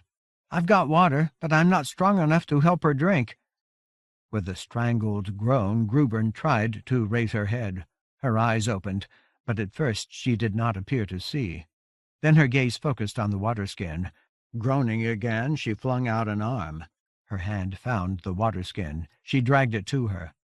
While she drank, Jeremiah insisted, "Cable Darm needs that. Did you hear me? She's dying." Wearily, Grubern nodded. After a few swallows, she wedged her elbows under her, forced herself to rise to her knees. There she paused while she tried to remember strength or balance or at least determination. "Chosen son," her voice was an exhausted rasp. "Does your edifice stand?" Jeremiah was too anxious to answer. "Cable Darm," he pleaded. "Water!" Grubern would recognize the truth for herself when her mind cleared. "I'll get another water-skin." In a rush, he left the construct. Outside, he saw that Cold Spray had managed to sit up and drink. In spite of her frailty, however, she was sparing with her own needs. 2 swallows or 3, no more. Then she began to rouse her comrades. Jeremiah allowed himself a quick drink from the 3rd water-skin before he carried it into the temple. He found Grubern and Stone Mage beside Cable Darm. Grubern supported Cable Darm's head and shoulders, while Stone Mage held the water-skin to Cable Darm's mouth. Grubern glanced up as he entered. "Our thanks, chosen son," she said hoarsely. "Cable Darm will perish, or she will not. In large part, the choice is hers. For the present, this must suffice." With a twitch of her head, Grubern indicated the water-skin Jeremiah held. "Succor to our comrades." Glad to be spared the sight of Cable Darm's peril, he turned away. In the gloom beyond the entrance, Rime Cold Spray was no longer the only giant conscious. Hail-Hole Bluntfist sat nearby, rocking from side to side and holding her head. Late-Birth had begun the arduous chore of prying herself out of the dirt. Stormpast Galesend was stirring, and Cirrus Kindwind was already on her feet. She had labored less than her comrades. She rallied with less difficulty. Now she was readying herself to go for more water. She gave Jeremiah a grimace that almost became a grin. "We live, chosen son, and we have accomplished our purpose. I have said that I honor effort and intent. Now I also honor their outcome. Few in life are given such gifts." Then she nodded in Stave's direction. "How fares Stave Rock, brother?" Before Jeremiah could reply, he heard a sound in the wind. He was expecting the chimes that announced the sovereign of the Elohim, waiting for it, the crystalline clear ringing of small bells, lovely and delicate. Instead he heard a sharp clatter like the ruin of gongs, like a welter of huge iron crashing down. It was not loud, indeed it seemed imponderably distant, as if it had reached him from the far side of the world. Yet its tone and timbre were unmistakable. They spoke of shattering and calamity and irreparable loss.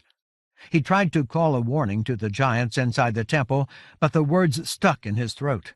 Instinctively he believed that Infelice was coming to prevent the worst evil. to kill him before he could be reclaimed by the despiser.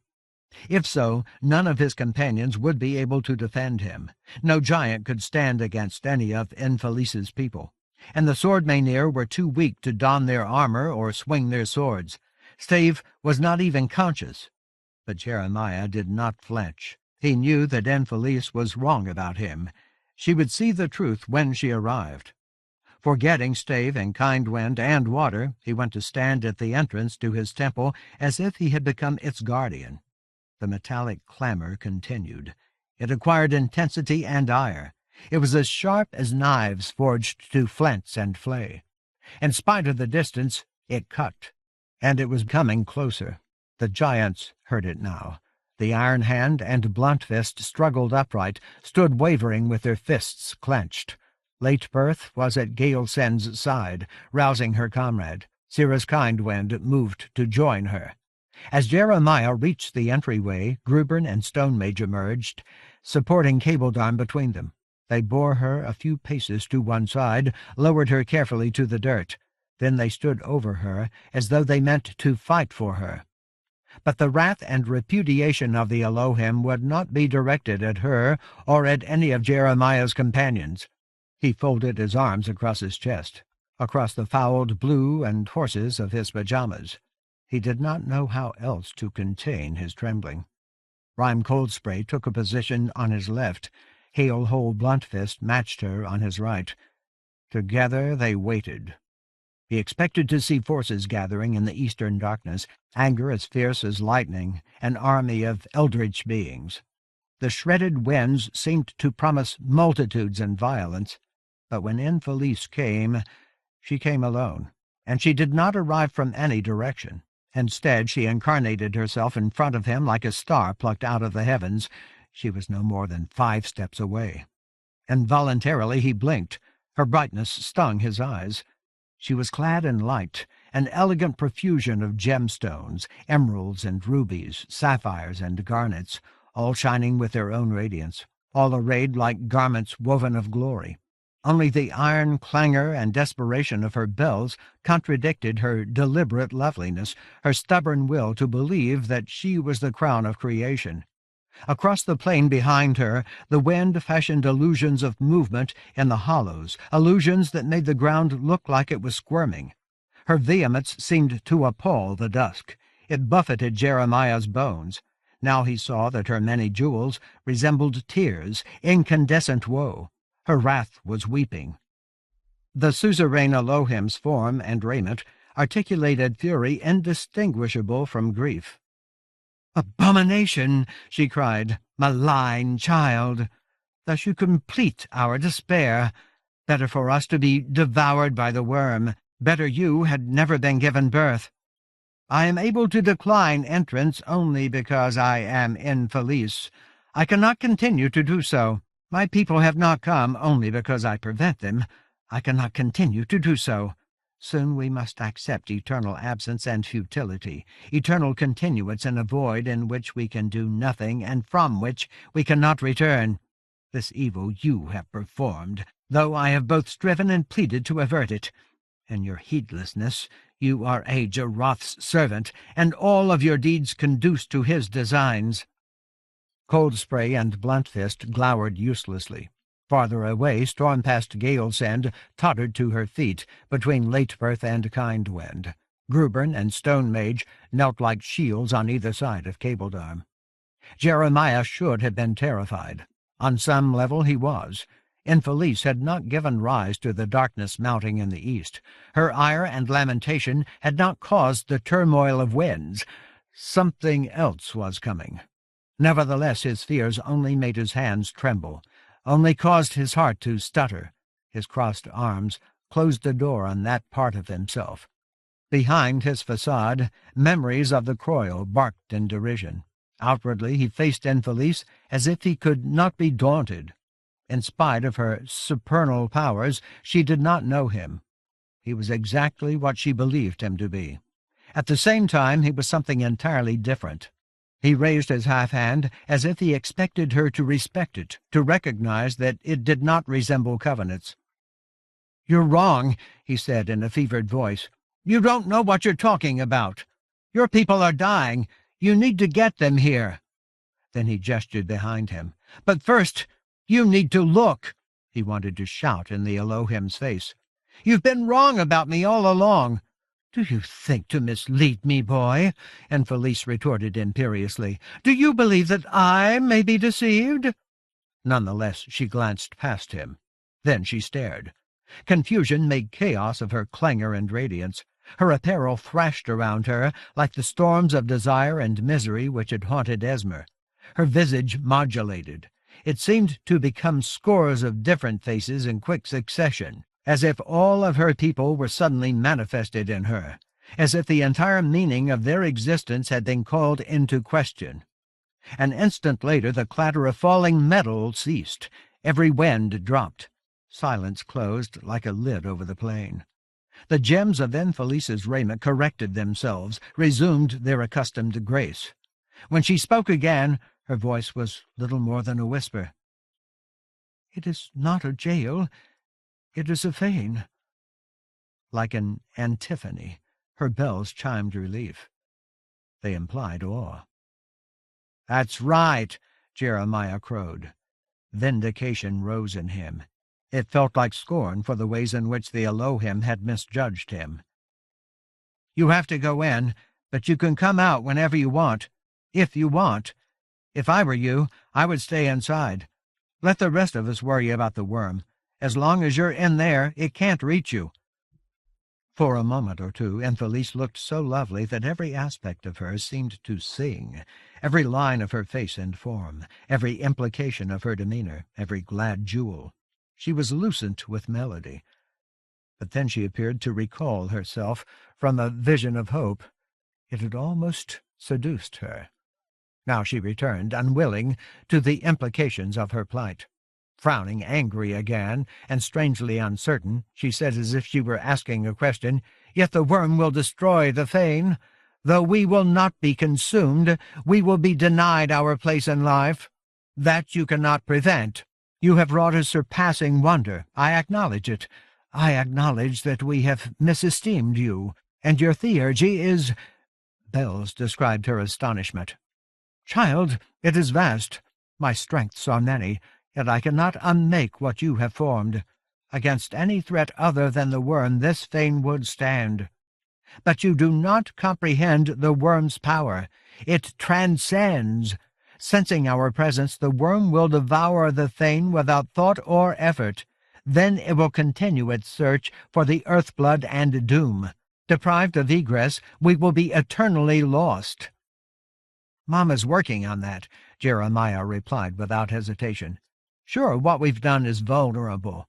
Roger had smashed Jeremiah's tinker toy castle with the ease of contempt. "And we don't have enough power to stop the worm.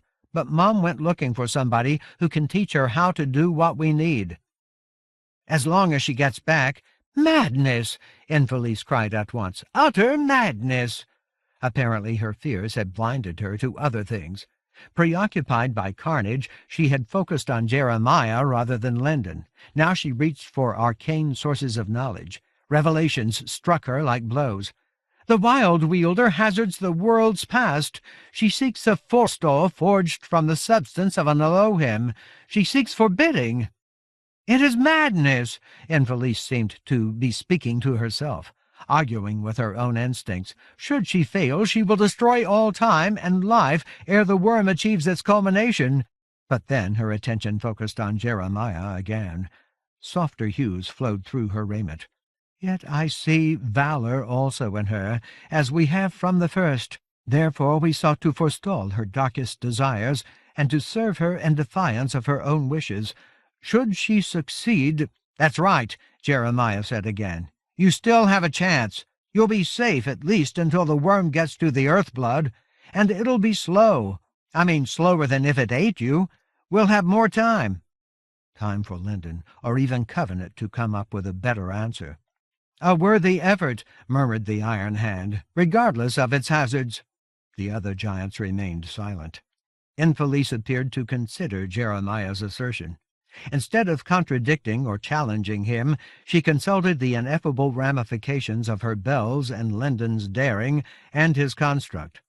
He bit his lip, tried not to hold his breath. He had done what he could. If Infelice turned her thoughts now to what she had called the worst evil, nothing that he had done, nothing that he might say, would satisfy her. Abrupt gusts broke free around the Elohim. Winds like the discarded scraps of a hurricane, tattered and imminent, gusted at the giants, the Thane, Jeremiah. Fretted with new grit, they rebounded from the ridge. The plain blurred and ran like a landscape in a mirage. Driven air did not touch Infelice, but it pulled like thorns at Jeremiah's pajamas, moaned in the gaps between the stones of his construct. It was possible that Jeremiah had built hope for everyone else and had left none for himself. Finally, Infelice looked at him again. For the first time, he heard regret in her voice. "You have exceeded our conceptions of you. This I confess freely, though it humbles me. Yet one threat remains unaddressed. Your companions have named you chosen son. I do so also. Yet you are chosen of Age-Roth, as you are of the Wild Wielder. I have spoken of his desire to accomplish absolute evil. Chiefly for that reason he has endeavored to possess you. He will do so again. You have completed your fane." The music of her bells became sharper. It cut against the winds. "Your part in the world's doom is done. For the earth's sake, and for creation's, I must now slay you." Her words shocked the giants. They hit Jeremiah hard, even though he had expected them. He had no defense. "I am loath to do so," admitted Infelice. "Yet I cannot otherwise forestall Age-Roth. The worm will feed or it will not. The arch of time will fall or it will not. Still the despiser will make use of your gifts. From your heart and passion and youth and weakness he will devise imprisonment for the Creator. He will put an end to the very possibility of creation. Only your death will prevent his eternal triumph." Jeremiah stared at her, said nothing. Simply standing his ground required everything within him, his most intense love and his bitterest darkness. He had inherited too much from Annalee. But Cirrus Kindwind rose to her feet. She spoke for him. With gems reflecting in her eyes, she said, "You forget, Elohim, though you are the highest of your kind, the chosen son is not alone." "He is not," Rhyme Coldspray affirmed. She sounded as hard as a fist. "Doubtless you discount his companions, and in this you are perchance correct. Our striving in your name has weakened us. We cannot oppose you." In spite of her weariness, her voice hit and tore as if its knuckles were studded with spurs. "Nor do I name the Time Warden, whose deeds and purposes remain unknown to us. But having misesteemed young Jeremiah, will you now compound your error? Have you forgotten that Lyndon Avery, giant friend and wild wielder, has proven herself capable of much? Have you forgotten that there is hope in contradiction?" "No, I will not credit it. You are Elohim. You do not forget. Yet one matter lies beyond your comprehension. Being who you are, you have no experience of it. Therefore I will say this in the teeth of all who meditate ill toward the chosen son. He has friends. The despiser may well attempt to possess him. If so, that evil will fail. No possession can hold one who does not stand alone." She seemed to mean one who is loved. "Why otherwise," she concluded, punching home her avowal, "is he now free of the monster which once ruled him? Doubtless foes who relied upon the Croyle were certain of their designs. Yet here he stands, relieved from mastery and dedicated to the preservation of beings who abhorred him." Conflicting responses appeared to twist Infelice's mien. Her raiment fluttered in disarray. At first, Jeremiah thought that she had taken offense, that she would react with wrath and violence. But then he saw her more clearly. The sovereign Elohim was diminished. Her assurance, her contentment in herself, had received a blow from which she did not know how to recover. The notion of friends perplexed her, undermined her. Winds gyred around her like relief and dismay, a conundrum which she appeared unable to resolve. But she did not hesitate long. Pressures that surpassed Jeremiah compelled her to a decision. Her voice wore discordant chiming like a funeral wreath. Though she was the highest of her kind, she had been wrong too often. "I can delay no longer. I must acknowledge that I am answered, as the summons must be answered. You have spoken truly. We are Elohim. We have no knowledge of friends. This, then, is my word. Come what may, we who are great must now place our faith in you who are small." Then she found a brief severity. "Be wary, chosen son. Your deeds bring perils which you do not foresee. We have given of our utmost according to our word. Now we can do naught. If your companions fail you, you are undone." Turning away, Infelice lifted a cry into the heavens, a resounding clang like a hammer-stroke on an immense gong. At once other Elohim began to appear, as if they had been brought by the winds, as if they had found their substance among the oniric seethings that troubled the plain. One after another they flowed like liquid light toward the fane, so many of them that Jeremiah was astonished. He had seen stars dying. He had not considered the number that still lived. Perhaps the relationship between these beings and stars was more symbolic than literal. Nevertheless, the heavens had not been entirely decimated. Those Elohim that answered the call of Jeremiah's construct resembled a multitude. The sight enchanted him. They were so beautiful. One and all, they were lovely beyond description. To his human eyes, they were men and women clad in elegance and accustomed to glory, innocent of mortality, untainted by the dross of inadequacy and the burden of suffering, immune to the woes and protests that could only be stilled by death. They were the Elohim, eldritch and fey, as cryptic as prophecies in a foreign tongue, and as ineffable as the beauties of Andalane or the melodies of wraiths. An uncounted host of them had already perished. A throng remained, craving life. They sanctified the unnatural twilight as if their coming were a sacrament. Instinctively, storm-past Galesend and Latebirth forced themselves to their feet. Even Cabledon found the strength to stand. All of the giants endeavored to square their shoulders, straighten their backs. In spite of their troubled history with the Elohim, they set aside their exhaustion. Graceful as willows, stately as Gildan, each fairy individual paused only to exchange a nod with Infelice, who stood aside for her people. Each glided into the fane and vanished from sight, and Jeremiah watched them stream past like a boy who had become magnificent in his own estimation, full of pride. He had caused this.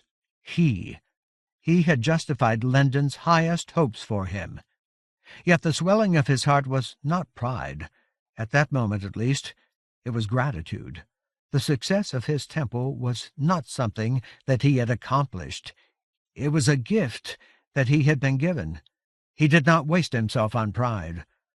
For that moment, while it lasted, he soared above his secrets as if he had been lifted into the heavens. Exalted and transfixed, he could not brace himself against the convulsion that shook the ground like the onset of an earthquake. He had no answer for the blast of heat, as fierce as an eruption of magma, or for the blare of savagery that seemed to repudiate the world.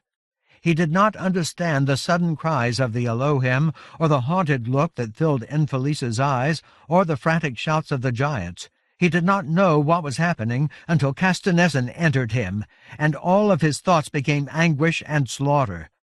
Ecstatic agony, rage so great that it could not be contained, pain too extreme to be called insanity. The mad Elohim struck the plain like a fireball flung by a Titan.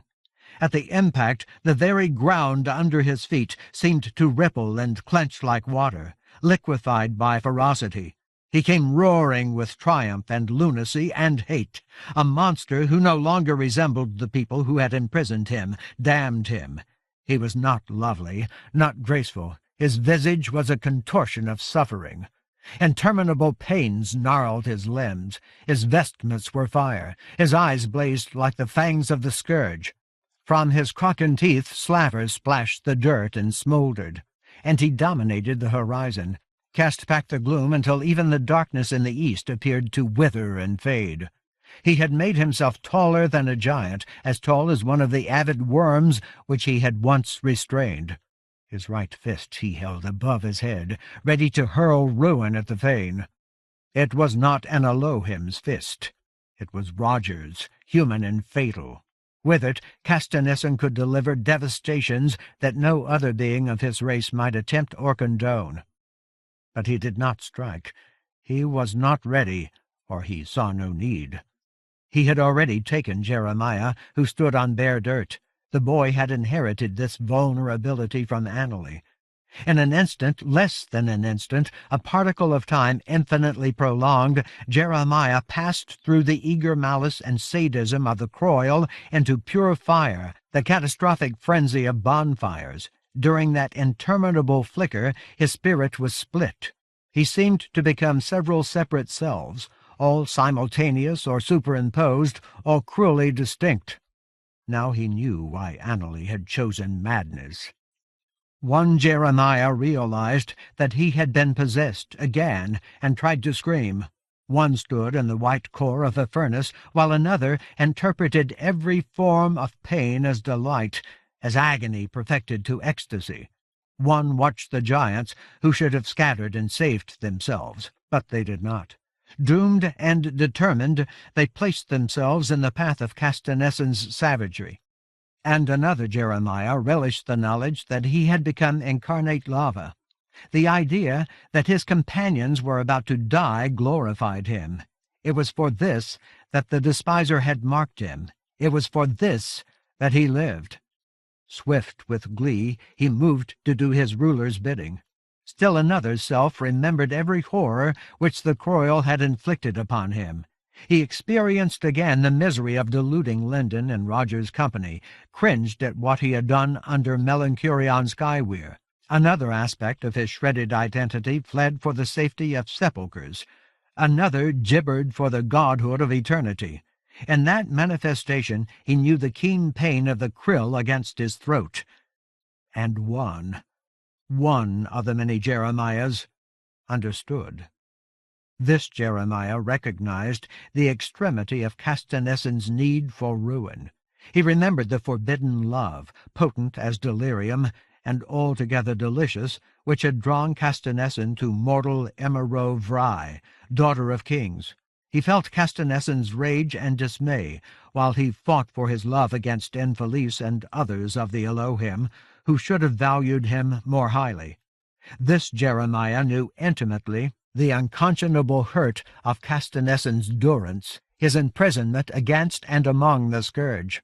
This Jeremiah recalled in every detail the torment which had driven Castanessen to begin merging himself with monsters. This Jeremiah understood why Castanessen cared only for the utter destruction of the Elohim. More, he knew why Castanessen had not acted directly against Linden, or indeed against Jeremiah himself, until now, until all of his surviving people were gathered in one place. Although Castanessen had used Esmer with remorseless brutality, he had not delivered his fury in person because any absence from the proximity of she who must not be named would have put an end to Kevin's dirt. His presence was required to channel and shape and direct the Bane's fearsome energies. And he had believed, or Moksha Raver had persuaded him, that only the dire broom which hampered earth power and law would make his revenge possible. Now Castanessen had no more need for such stratagems. He had come in response to the Thane's call, but he was not mastered by it. He was part scourge and part human. He was in enough pain to refuse any coercion.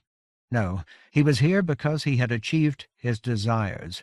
One of the Jeremiahs would carry out the last preparations. That, in turn, was why Castanessen raised Roger's fist, but did not strike.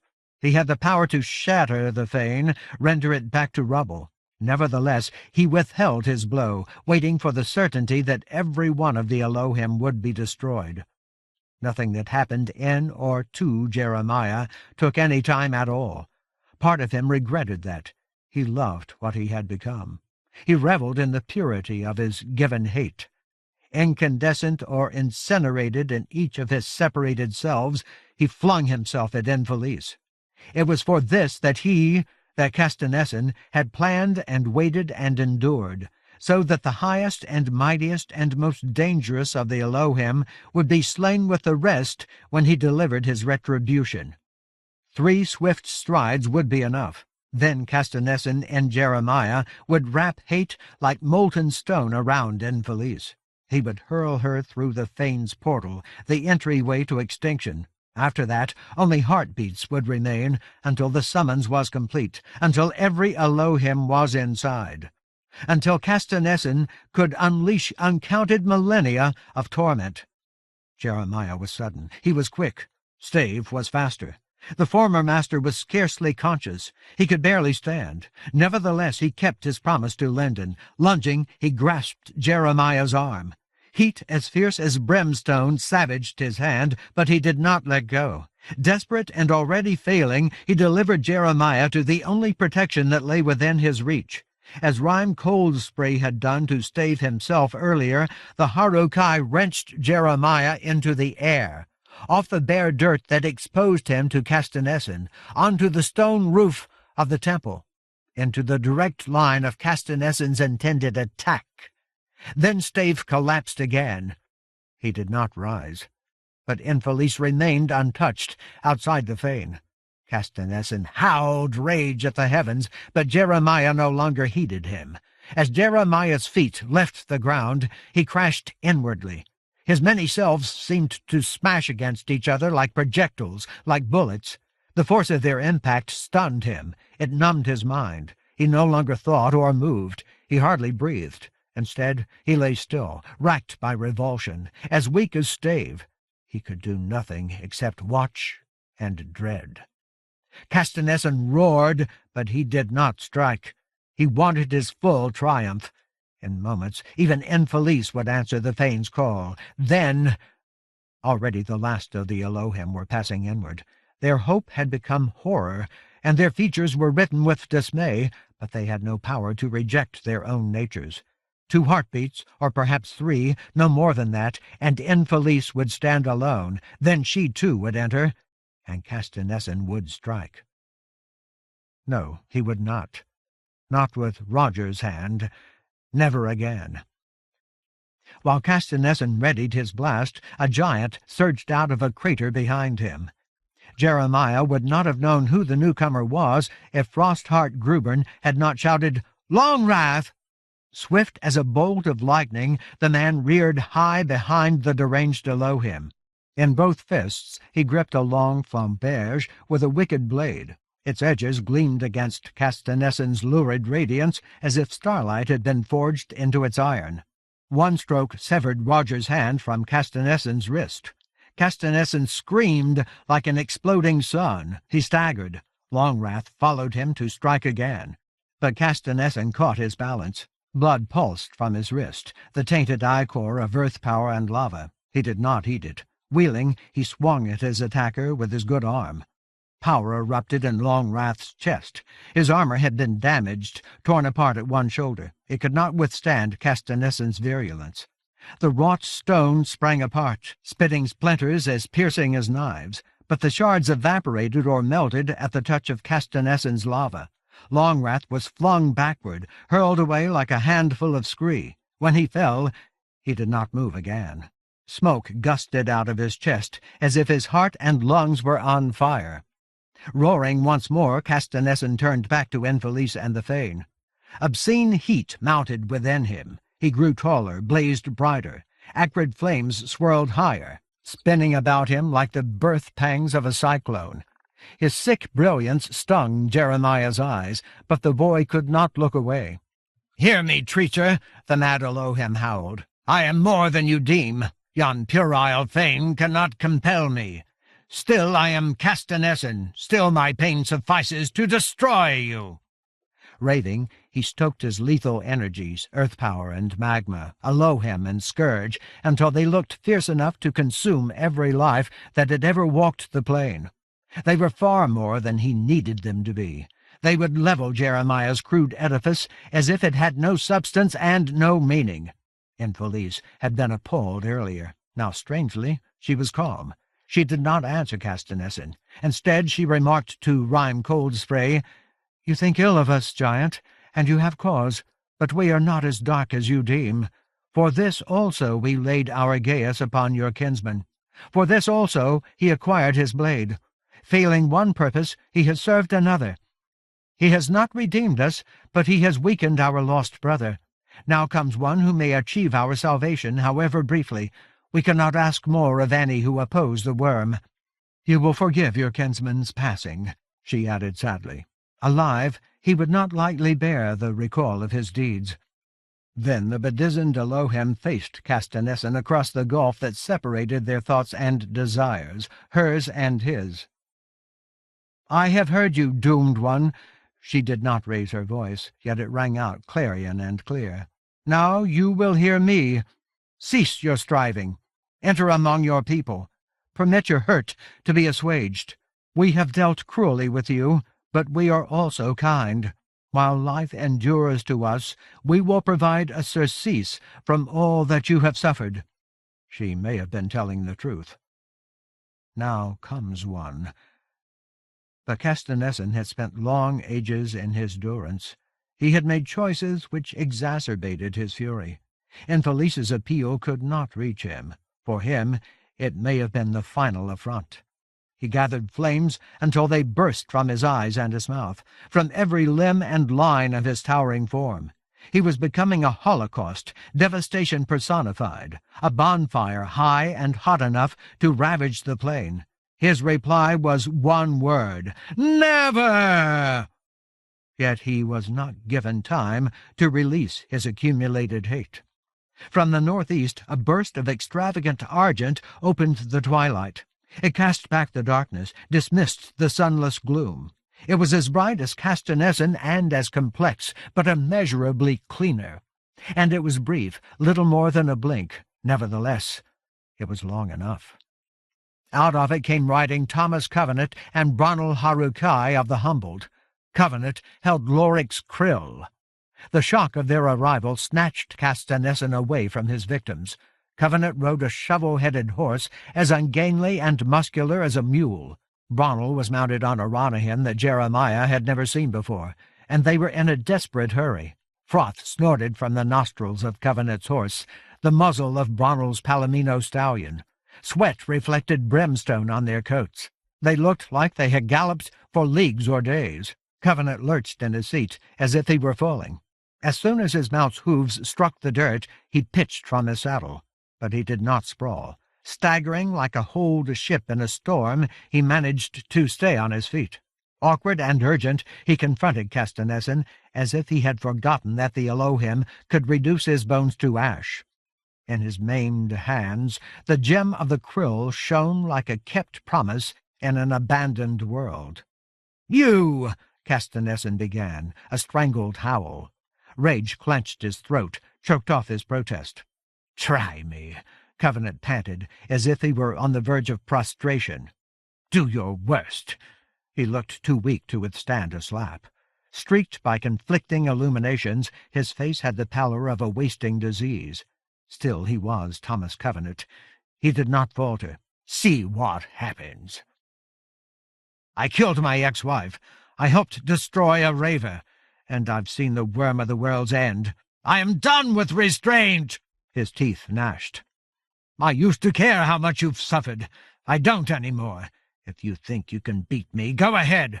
I'm wild magic, you crazy bastard. I'll cut you apart where you stand." Jeremiah stared and could not name his astonishment when Castanessen flinched and took an alarmed step backward. Covenant advanced, holding up the krill. It blazed like havoc, unmitigated and unanswerable. Its argent covered him with majesty. The silver of his hair resembled a crown. Ronald came behind him, but did not intrude. Castanessen retreated another step, and another. The passion in Covenant's eyes drove him. He must have realized that he was being forced toward Infelice and the Fane, but he did not stop. Perhaps he could not. Perhaps he saw something in Covenant or in Loric's numinous dagger that cowed him. With every step he dwindled. Retreating, he became smaller. Lava seemed to leak out of him and fade, denatured like water by his own thwarted heat. Covenant stumbled and wavered, and kept coming. Castanessen shrank away from him. Giants let him pass. They watched as if they were as stricken as Jeremiah, as transfixed. Then Infelice spoke Castanessen's name like a command, and Castanessen turned from Covenant to face her. Terror and loathing contorted his features. He conveyed the impression that he wanted to scream and could not, because he feared that he might sob. Through his teeth he spat words like fragments of torment. "You have earned my abhorrence." Infelice's calm had become irrefusable. Placid as Glimmermere, she answered, "We have. We will not ask you to set it aside. We ask only that you allow us to soothe your pain." Her response appeared to horrify him. "It is what I am." "It is not," she countered, undismayed. "When it is gone, you will remember that you and you alone among the Elohim have both loved and been loved." To that assertion he had no reply. She did not repeat her invitation. Instead, she reached out one hand to clasp his severed wrist. With chiming and mercy, she stanched his bleeding. If the pollution of the scourge within him caused her any hurt, she accepted it. His eyes bled anguish. He made no attempt to pull away. Briefly, Infelice glanced at the giants, at the iron hand. "Be warned," she told them. "Moksha Jahannam now rules the scourge. He will wield them with cunning and malice. And do not forget that the chosen son is precious to Age Aroth." Then she surrendered at last to the imperative of Jeremiah's construct. Drawing Castanessen with her, she entered the fane. In an instant, they were gone as if they had stepped out of the world altogether. "Damnation!" Covenant gasped. "I wasn't sure I could do that." Lowering his arms as if he had been beaten, he tried to approach the Swordmanier, but his legs failed, and he dropped to his knees. Overhead, Kevin's dirt had already begun to dissipate. If more stars perished, they did so beyond the horizons. Jeremiah did not see them die. 10. But while I can. As if they were each entirely alone, Linton Avery and main thrall Martyr rode through hell to save or damn the earth. They did not exist for each other. They were mounted on Ronahan that did not exist. Immersed in a cyclone of rent instants, they were consumed by the kind of hiving that drove men and women mad. Every nerve was stung beyond endurance, assailed by bitter particles of reality. At the same time, every perception had become white ice, gelid as the gulfs between the stars. Linden and her companion inhabited a frozen wilderland, eternally unrelieved in all directions. They had entered a realm in which excruciation defined them. It was all they knew because it was all that they had ever known. It was all that they would ever know. One moment did not lead to the next, and so there was nothing to see or do or understand. In that perfection of agony, Linden may once have imagined that she and Martyr would be defended by experience. They had endured seizures twice before, and had survived. Surely they would be sustained by the knowledge that what they were trying to do was possible? But she was wrong.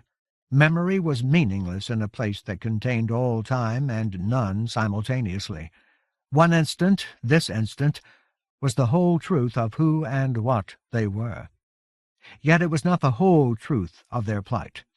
The seizure imposed other dimensions of torment as well, other forms of futility. She had asked the Ronahan to take her and Martyr backward in time, against the current of the fall's wild rush, and that effort had consequences. While hornets burrowed into her flesh, and she occupied a bitter wasteland, as if it were the summation of all her needs and desires, she also floated inside herself like a spectator, helpless amid the chaos, watching her own desecration as if she were dissociated from it. Days and days ago she had once hung suspended like this inside Joan's mind, observing ruin through Joan's eyes because she had entered a seizure of Joan's making. But now Linden was the cause of her own suffering. While other tortures failed to tear her apart only because their duration had no meaning, she also bore witness to herself. She required the Linden Avery who had always been inadequate to what her life required of her. The Linden who had allowed herself to be misled by Roger Covenant and the Croyle. The Linden who had defied every law by resurrecting Thomas Covenant, compelled by rage, and had nonetheless failed to resurrect him whole. The Linden who had been consumed by she who must not be named, and had not sufficed to raise her precious son from his graves. The Linden Avery who had roused the worm of the world's end. But there was more. Observing, she was able to recall things which the storm of time denied. There is no doom so black or deep that courage and clear sight may not find another truth beyond it. Covenant had told her that. In the aspect of her anguish that resembled a shadow cast by her own flawed self, she yearned to believe him. Trust yourself. Oh, she ached for the ability to believe, but he had also said, "Don't touch me," as if he feared that her love would corrupt some essential part of him. She did not know how to trust herself. She was the daughter of her parents, a mother and father who had feared every hurt of living, and had raised her for death. That knowledge endured in her bones. A raver had confirmed it. Unforgotten and unredeemed, it ruled her even now, in spite of Covenant and Jeremiah and the land. In your present state, chosen, desecration lies ahead of you. It does not crowd at your back. It was here, was it not?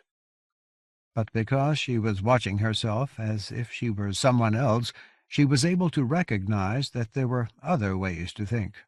Her many friends had been trying to teach her that lesson ever since Leand had first introduced himself at Mithill Stonedown. By their devotion, they had assured her that she did not need to judge herself as if she were defined by her sins. In spite of her concealments and dishonesties, her fury, contemptuous of consequence, she was not alone. If courage and clear sight exceeded her, they did not surpass her companions. From the first, she had been supported by people whose hearts were bigger than hers, by loyalties more unselfish than hers. Every essential step along the path, Stave had assured Infelice, has been taken by the natural inhabitants of the earth.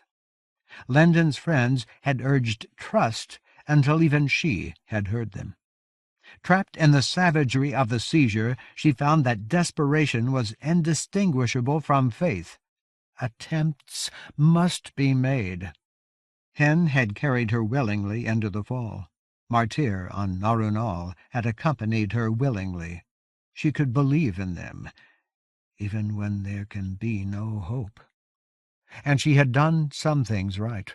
Witnessing herself with the detachment of a spectator, she could acknowledge those deeds. She had fought her way through the machinations of Roger and the Croyle. She had provided for her son's rescue from the Croyle's covert in the Lost Deep, and when every other action had been denied to her, she had given Jeremiah his race-car, the last piece of the portal which had enabled him to step out of his prison. In those moments no one else could have taken her place. To that extent, Annalee had told the truth about her, as he had about so many things. The world will not see her like again. And there was more.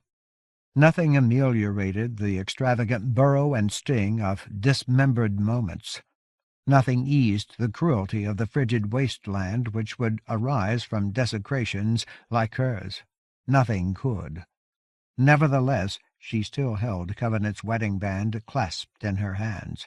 Silver fire still shone from the metal, even though she was not a rightful wielder of white gold. It was as vivid to her as Covenant himself. It could be an anchor for her foundering spirit. Then she was no longer alone. She had always and never been alone. Mainthrall Martyr was at her side, holding the staff of law for her, and looking ahead as if he had nothing to fear, as if he had finally identified the import of his life. And she was seated on Hen's back, as she had always been. Narunal was at her side. The horses were not moving. Movement required causality. It depended on sequence. Yet they ran. Stride for stride, dappled Hen matched Narunal's strength, Narunal's certainty, as the Palomino stallion raced from nowhere to nowhere across the white wilderness. In spite of the seizure's excoriation, Lendon clung to Covenant's ring and endured. She did not have to wait long. She had been waiting forever and did not have to wait at all.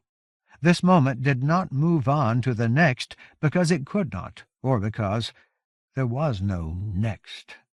Nevertheless, the hard circle between her hands flared suddenly, and Hen carried her out of chaos into sunshine under a summer sky. Sunshine! A slow hillside, clad in brittle gray-green grass as thick as bracken, a summer sky as lenitive as Hurtloam. Without transition, Lendon was released. The shock of change made her muscles spasm, made the world reel. Her stomach hurt, as if she needed to spend hours puking. Blots of black confusion wheeled around her as though she were under assault by crows or vultures. The continuity of her personal world had been severed from itself. Unable to determine her position in time and space, she tumbled from Hen's back, landed hard on the grass. For a moment she could not breathe, could not think. While her nerves floundered, she clung to the kind earth and wrestled with her impulse to vomit. She had arrived somewhere, somewhen. Hen had brought her here. She smelled summer in the air, felt an insistence on life in the stiff grass, in spite of a prolonged paucity of rain. Straining to inhale, she caught a whiff of distant desiccation, as if she had arrived too close to a desert. The sky held too much dust.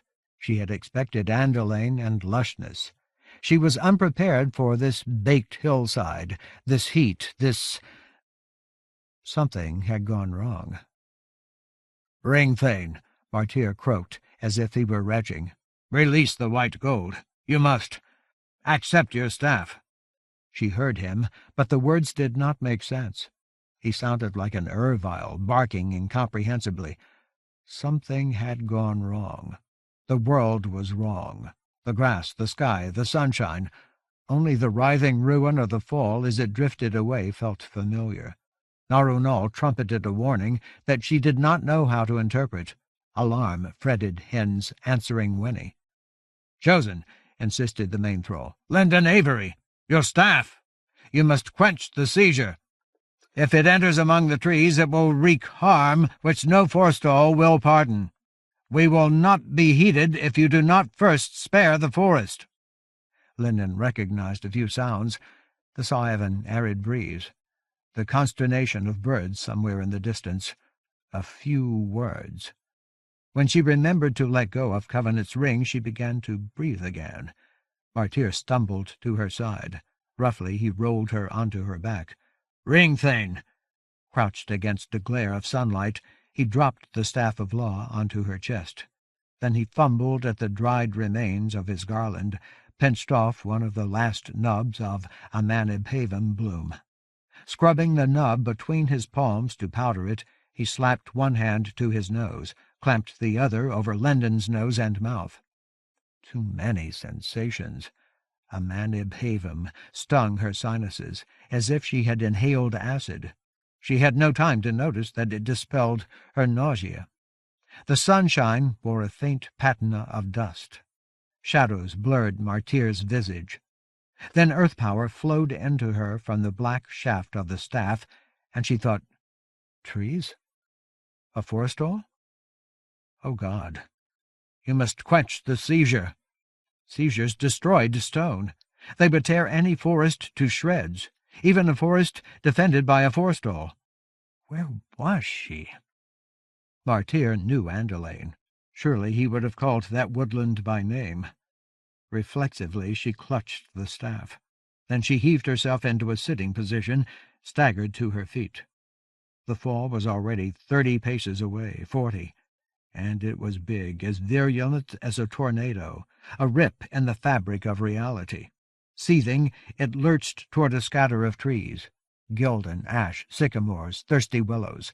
They stood alone and in loose copses, punctuating the browning grass like the outriders of an army in retreat. Like the grass, they looked parched, stricken by a persistent lack of rain, a dwindling watershed.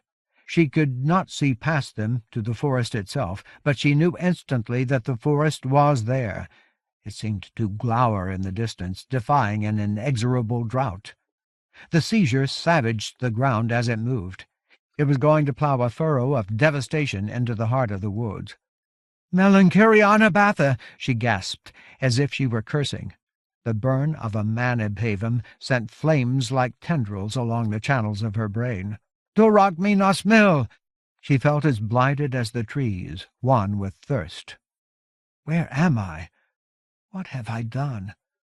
"Harad Kabal!" One fire led to another, enabled another. As if she were turning her mind inside out, she drew ebon conflagration from the staff and flung it like outrage into the core of the fall. Earth power and law, the salvific antitheses of the time-storm. Her flames were as stark as fuligen, as black as the immedicable gulf of a night sky after every star had been devoured. But the darkness was hers. It was not inherent in the staff's magics, and here, wherever here might be, she was not hampered by Kevin's dirt. Riding the invocative force of the 7 words, she hit the seizure with a deluge of extinction as if she were pouring a lake onto an inferno. The fall could not withstand her. As she had done before, she caused the violent miasma to implode. With a sound like thunder, the seizure swallowed itself as if it sought to suck her with it into nothingness. Then it was gone.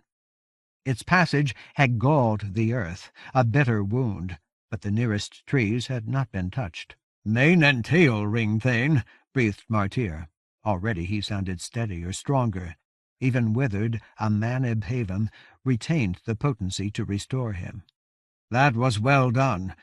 Another moment and our quest would have failed. No tale of forestalls told among the Raman makes mention of forbearance. They do not countenance the ravage of their wards." Trembling, Linden extinguished her flames. Well done? She wondered. Really? Martyr was right, of course. She could not expect any forestall to grant her desires after she had damaged his trees. But now she had no idea how she and her companion would return to their proper time. Too tired to think clearly, she had assumed that she would use the same seizure. An impossible idea. It had brought her to the brink of a terrible mistake. Yet the result was that she and Martyr were trapped. She could not imagine an escape that did not require another seizure, another desecration. And she could not guess what would happen if she violated time in this era. Thousands of years separated her from Jeremiah, Stave, and the giants, from any conceivable reconciliation with Thomas Covenant. The law of life had not yet been violated. A time-storm created here might consume every possible future. She bit her lower lip in an effort to control herself, but she could not stop trembling. These trees did not belong to Andolaine. She was sure now. The forest beyond them was too dark, too angry, and she knew of no time in which the heart of the land had been gripped by a drought like this. Clearly Hen and Narunal had ignored her desire to reach Cair Caverall. So when was she?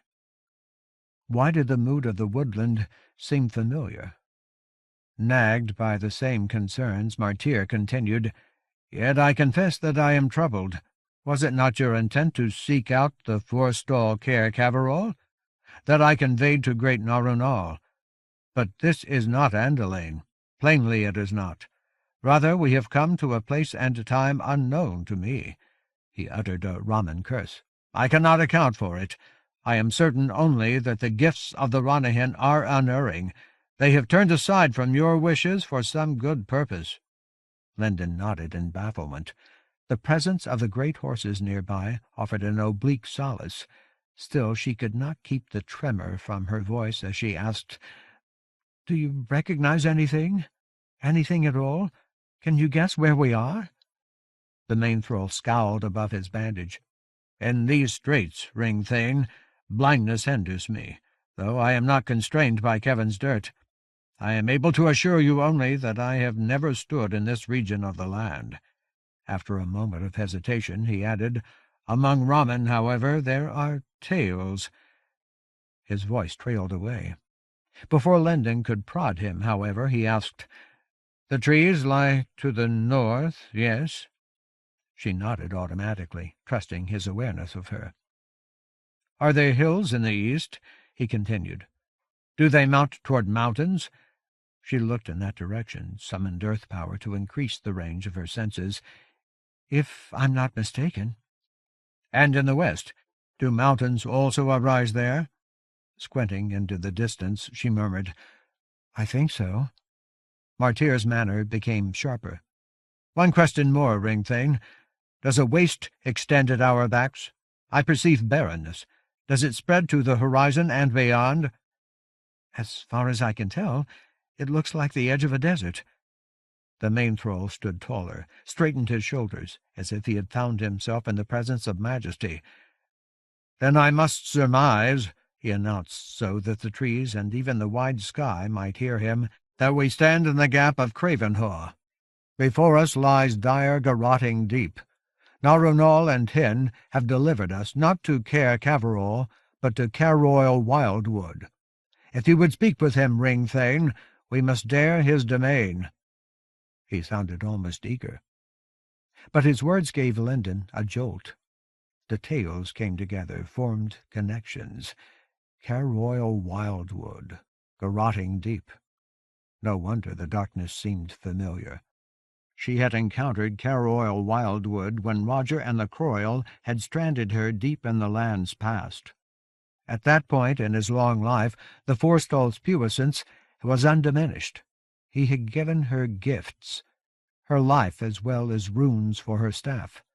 In some sense, he had made possible Covenant's resurrection, and he had charged her with a question. How may life endure in the land if the forestalls fail and perish as they must, and naught remains to ward its most vulnerable treasures? We were formed to stand as guardians in the Creator's stead. Must it transpire that beauty and truth shall pass utterly when we are gone?" He had understood that she had no reply.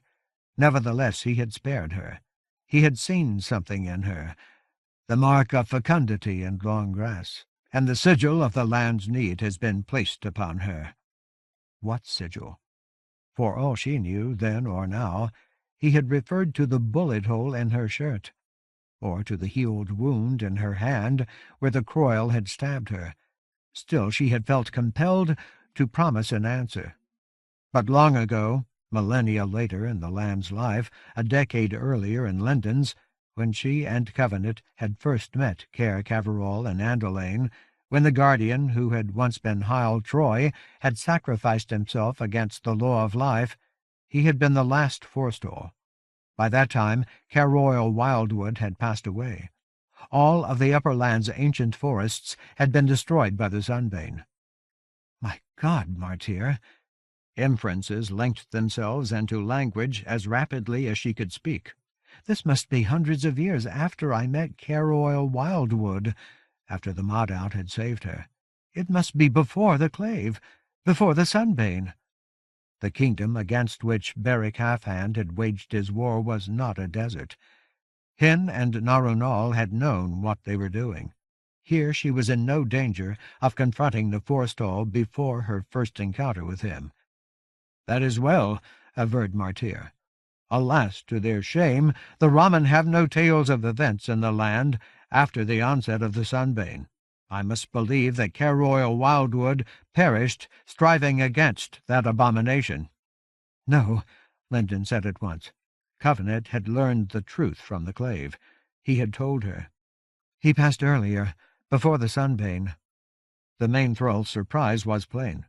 "Then how was he brought to his end?" She bit her lip again. "I'm not sure. It had something to do with the destruction of the first staff of law." Then she hurried on. "But at least now we know when we are, approximately anyway. Caroil Wildwood is still alive. He may recognize me. If he doesn't, he'll recognize his runes. We have a chance." She had intended to address her appeal to Caer Caverol, but she saw now that Hen and Narunal understood her needs and the lands better than she did. What had she expected of Anderlane's forestall? Had she truly imagined that meeting her before her proper time would not affect his later decisions? In this time, here and now, she was in no danger of burdening Caer Caverol with knowledge which he had not earned.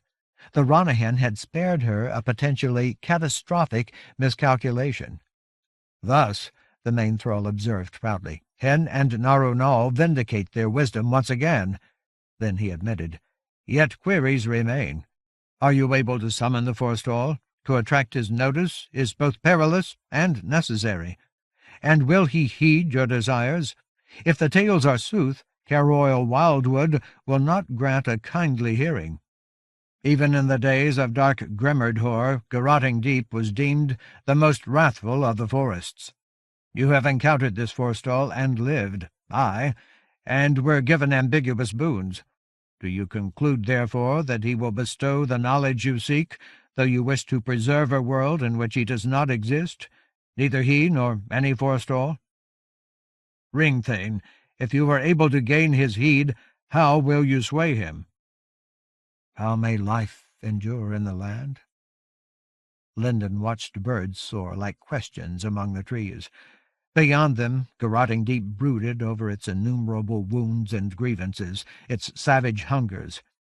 Winds from the mountains, which walled Cravenhaw on both sides, did nothing to soften the heat swelling from the south. Already sweat gathered at the corners of her eyes. Dampness trickled down her spine. "I don't know," she admitted. "Caroil Wildwood gave me his runes for a reason, and I don't think that it was just because I needed help. It had something to do with the question he asked me. He knew that I couldn't answer it, but he wanted an answer anyway. Maybe his runes were part of the question, or he hoped that they might be part of the answer." Martyr considered her for a moment. Then he nodded with an air of renewed anticipation. "For us, then, only the simpler query remains. How will you attract the forestall's notice? He is said to be an imperious being, mighty and impatient withal, having good cause to loathe humankind. Also, Garrotting Deep is vast. He may be many leagues distant, unaware of our approach, or he may be unwilling to acknowledge beings whose like have butchered trees beyond all counting." Linden frowned, shook her head. "Hen and Narunal got his attention for us. They brought us so close. I almost let that seizure hurt his forest. I don't care how far away he is. He must have felt that kind of violence. He'll come, even if all he wants to do is to kill us." The main thrall nodded again. "Indeed, Ringthane, I cannot gainsay you. Thus my query becomes, how will you forestall his ire? Our tales assure us that the forestalls were mighty beyond comprehension.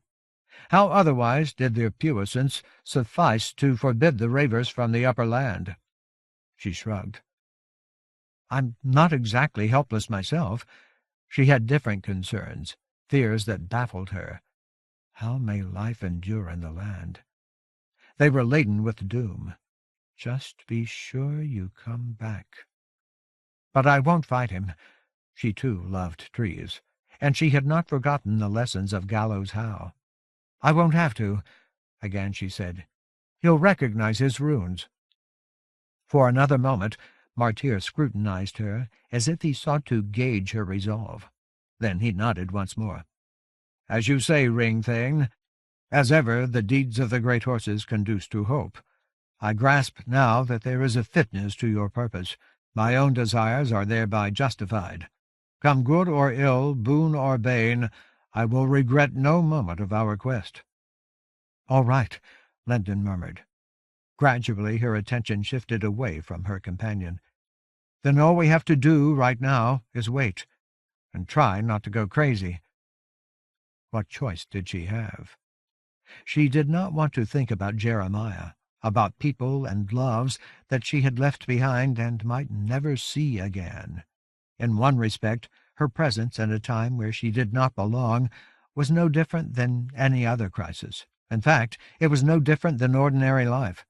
The only way out was forward. While time endured, there was no going back. Gripping her staff for courage, she tried to put everything else out of her mind. At her side, Martyr folded his arms across his chest, like a man who knew how to contain his impatience. In the service of the Ranahin, he had learned the discipline of setting himself aside. He knew how to accommodate his frustration. Her former world had taught Lendon similar skills. She had acquired a professional detachment in medical school and emergency rooms and Baronford Memorial, but she had lost that resource, or had left it behind, with Jeremiah and the giants, Stave and Covenant. She did not know how to stop fretting. Instead, she gnawed on her fears as if she hungered for them, as if at the marrow she would find sustenance. She needed her son and Covenant. She had to do what she could to keep them alive in spite of the intervening millennia. "Oh, hell," she muttered abruptly. "Who am I kidding? I can't just wait around. Let's at least get closer." Holding her staff ready, she moved toward the nearest trees. Their suffering without sufficient water was palpable. The willows in particular ached with distress, and the grass crackled under her boots. As the ground sloped down behind her toward the wasteland, moisture was wicked away from the woods. Apparently, Carroll Wildwood's music could no longer protect the outlying trees from the effects of the diminished watershed. Even if Garrotting Deep faced no other perils, it was under assault by the perpetual drought in the south. Tensely, Lendon crossed through stippled shade to bypass the forest's first fringes. Unaware that she was holding her breath, she approached the ragged edge of the deep. At her shoulder, Martyr matched her pace. A short distance away, Hen whickered softly, and Naronal stamped his hooves. But the Ranahin did not follow. Lendon passed a stunted copse, then a magisterial gildan with leaves like scraps of clawed fabric, an oak mottled with brown stains like blights. The low rustle of breezes among the branches seemed to sound her name until she reached a stretch of open ground like a clearing. With enough water, it might have been a glade surrounded by verdure and consolation. Here it was simply earth that nourished little more than grass. Nevertheless, the grass was healthier than it was beyond the trees. In the center of the clearing, she stopped. Surely the forestall was close. Surely he had felt her presence. But he was needed everywhere in Garrotting Deep. He might turn away when he saw that the danger of the seizure had passed, and she could only call out to him in one language, the speech of fire. Unsure of herself, she turned to Martyr. The main thrall considered the forest for a moment. Then he offered gruffly, "Here I am reminded of a tale concerning Lord Moram, at a time when the forces of the lords were threatened by an army commanded by a raver. It is the same tale which relates the doom of Heil Troy. Risking much, the lord approached Garrotting Deep from Cravenhaw and raised fire and supplication. But he also dared to speak words of power, words which belonged to the forestall. Therefore Carroll Wildwood came. But those words were not repeated to the Raman.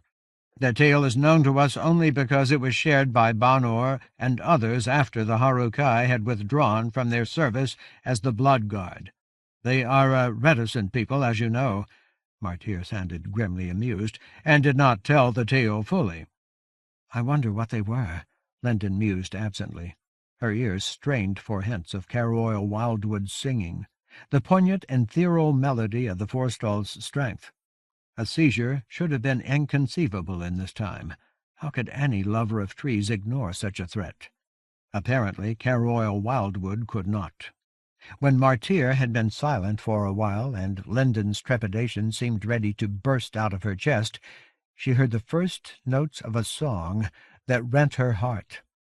It seemed to arch from tree to tree, as if it were setting every leaf alight.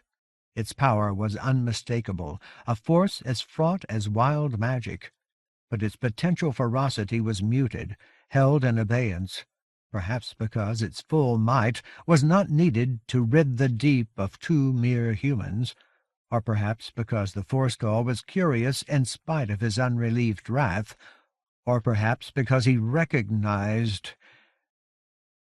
Breezes and tuned ire made the woods appear to waver like a mirage. Scraps of song, more audible to percipients than to ordinary hearing, spread like ripples. Boughs and roots added notes which should have been discordant, but which instead wove a dire counterpoint through the lamentation of leaves, the grief and objurgation of sap. Words that almost formed verses skirled through the grass at Linden's feet. Days before the earth, and its walk to doom, and forbidding dusty waste. Wearing an aura of embattled music, Carroll Wildwood appeared far back among the trees. His steps were instances of a dirge, ancient and unreconciled, irreconcilable. Lucent melody rather than light cloaked him in lordship. A penumbra of sorrow etched with gall and despair surrounded him as he advanced, and he seemed to waft rather than walk, as if he were carried along by the cords of his puissance. He was as tall as a king. His flowing hair and beard and his long robe were white with antiquity. The silver authority of his eyes judged all things harshly. He commanded homage from the trees as he passed, but it was an obeisance of appreciation and reverence, not of servility. The service here was his. The forest did not serve him. In the crook of one elbow he cradled a gnarled wooden scepter, as if it were the symbol and manifestation of every trunk and shrub and seed-born wonder that he had ever loved and lost. At her first glimpse of him, Linden bowed her head. Carefully she displayed the staff of law in front of her, lying like an offering across her hands. "Please," she breathed in silence. "Just look. Don't decide anything until you look. I abandoned my son for this. If you don't help me, I've abandoned the whole world." Beside her, Mainthrow Martyr stood straighter.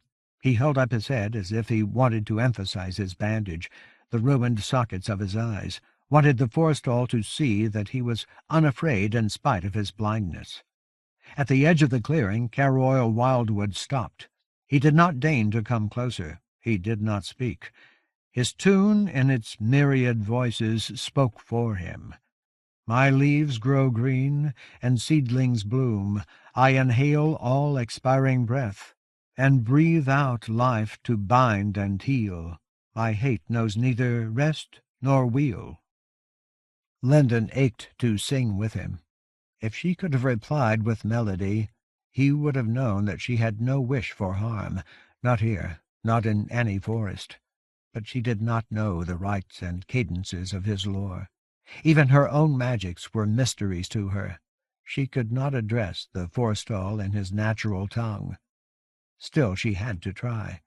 Singing, he seemed to become higher and mightier, exalted by the inadequacy of her silence. "Great One," she began, but then her littleness caught in her throat, and she faltered. "Ringthane," Martyr urged privately, "you must. It is as you have said. He is aware of his doom. There lies the true heart of his torment. With every leaf and sprout of his realm he cries out in bitterness and supplication. I hear now that he cannot decline to heed you. Some hope he must have. Is it not for this that he has clung to his devoir? Is it not for this that we have come, to proffer hope? Or, if not hope itself, then our striving in the name of hope?" Lendon feared the guardian of the deep. Oh, she feared him. From border to border my domain thirsts for the recompense of blood. Now, more than ever, that was true. He had known for millennia that he could not prevail over heedlessness and malice. His trees were too vulnerable and precious. Yet his insights, when she had met him before, had surpassed her comprehension. They might do so again. She made another attempt. "Great One, you know me." She wanted to raise her voice, even though she had no music to match Carroll Wildwood's, but she could not be peremptory in his presence. She had to speak softly. "You gave me a gift," she insisted on her staff, as if it were a pledge. "And you asked me a question that I couldn't answer. I need your help." Vexation spread through the trees. "What is that to me?" the forestall countered, raw tatters of sound that seemed to arise from the woods at his back. "In a bygone age my heart was wrath. I was avid for bloodshed, and my ire suffused every leaf and twig and branch and trunk and root of my domain. Yet now I recall that time as a halcyon era. Though I knew myself and all forests doomed, I remained capable of much, potent for both killing and nurturance in the name of trees and green. As you foretold, I feasted on the flesh of a raver. But the years have become an age of the earth, and the time of my power has passed. My strength withers in my veins. I cannot restore it. Do you ask my aid? I have none to give. My every effort is required to slow the ruin of all that I have held dear." He fell silent, although his music went on weeping. "You're right," Lendon replied, forcing herself. Such honesty was difficult for her, but she had no other response. "You've always been doomed, but soon it's going to get worse. Much worse." She meant the sunbane.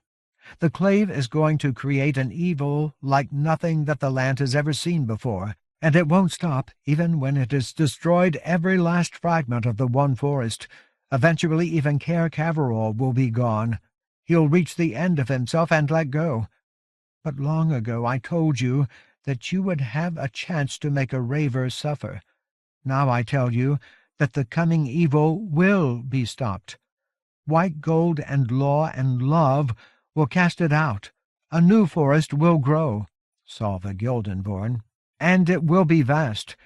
The world will keep on turning, Great One. But that's not the end of what I know. Eventually there will be new evils, worse evils. That's why I'm here. I can't offer you hope. I have to ask for it.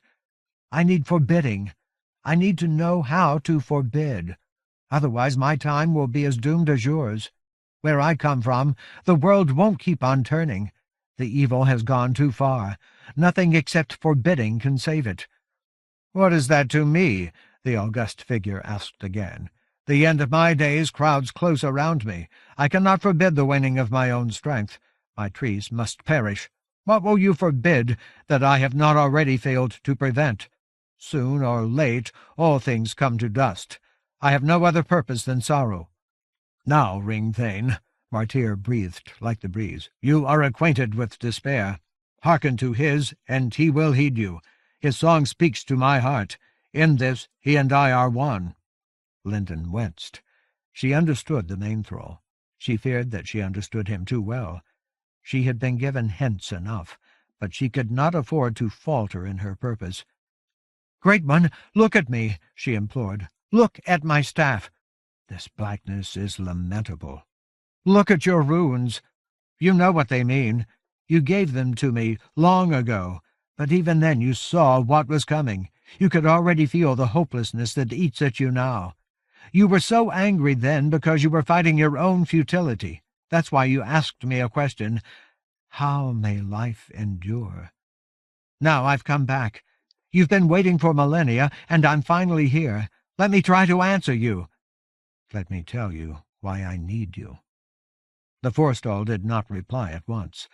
For a time, that strained Lendon's nerves, he sang to himself as if he were considering her plea or her death. debating the many cruelties of his plight. Small winds carried plaints through the struggling grass. When he spoke at last, his melody sounded sharp enough to draw blood.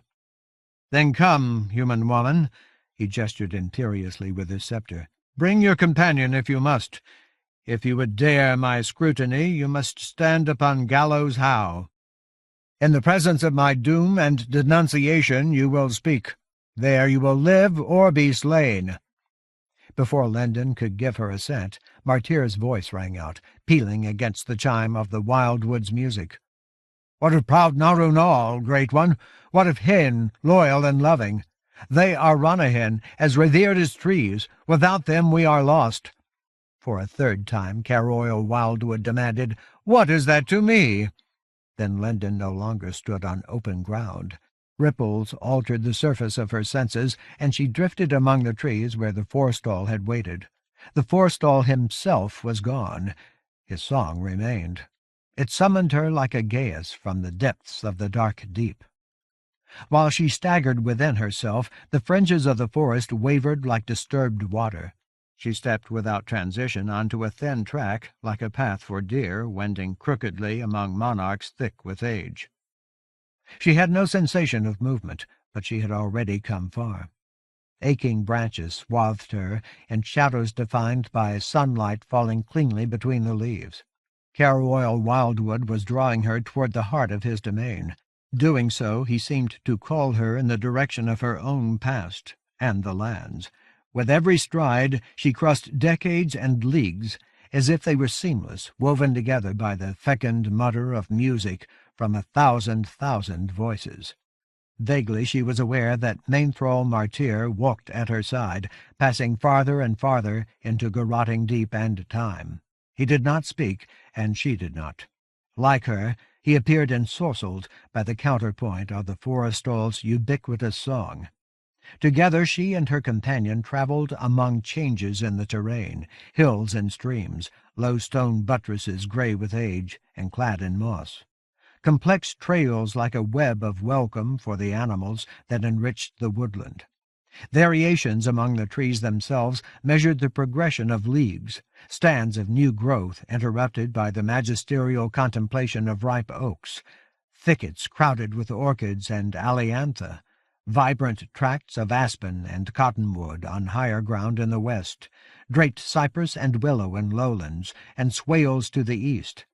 If the sun moved at all in the distant heavens, Lendon did not notice it. How far had they come? How far were Gallows How and the Black River from Cravenhaugh? She did not know, and could not care. While Caroil Wildwood's trance carried her, compelled her, she only took one step after another, and filled her lungs with the woodland's wealth of scents, and marvelled that so much largesse had withstood the depredations of centuries and humankind and malevolence. The woods seemed as timeless as the chaos of a seizure, but garrotting deep was not desecration. In spite of its enduring bitterness, its galls of woe and ire, it had been formed for peace. The lost nature of the one forest was irenic, as rapt as Elohim, and as self-absorbed. Perhaps that similarity, that kinship, explained the willingness of the Elohim to take action for the preservation of woodlands. The result was an anodyne for travail even when the trees were stiff with outrage. If Lendon had ever been afraid or desperate or appalled, she had forgotten it, or the forestall's music warded her from herself. For her, the way was not long. Denser shade cut out more and more sunlight. Darker trees gathered gloom beneath their branches. Their roots fed on shadows.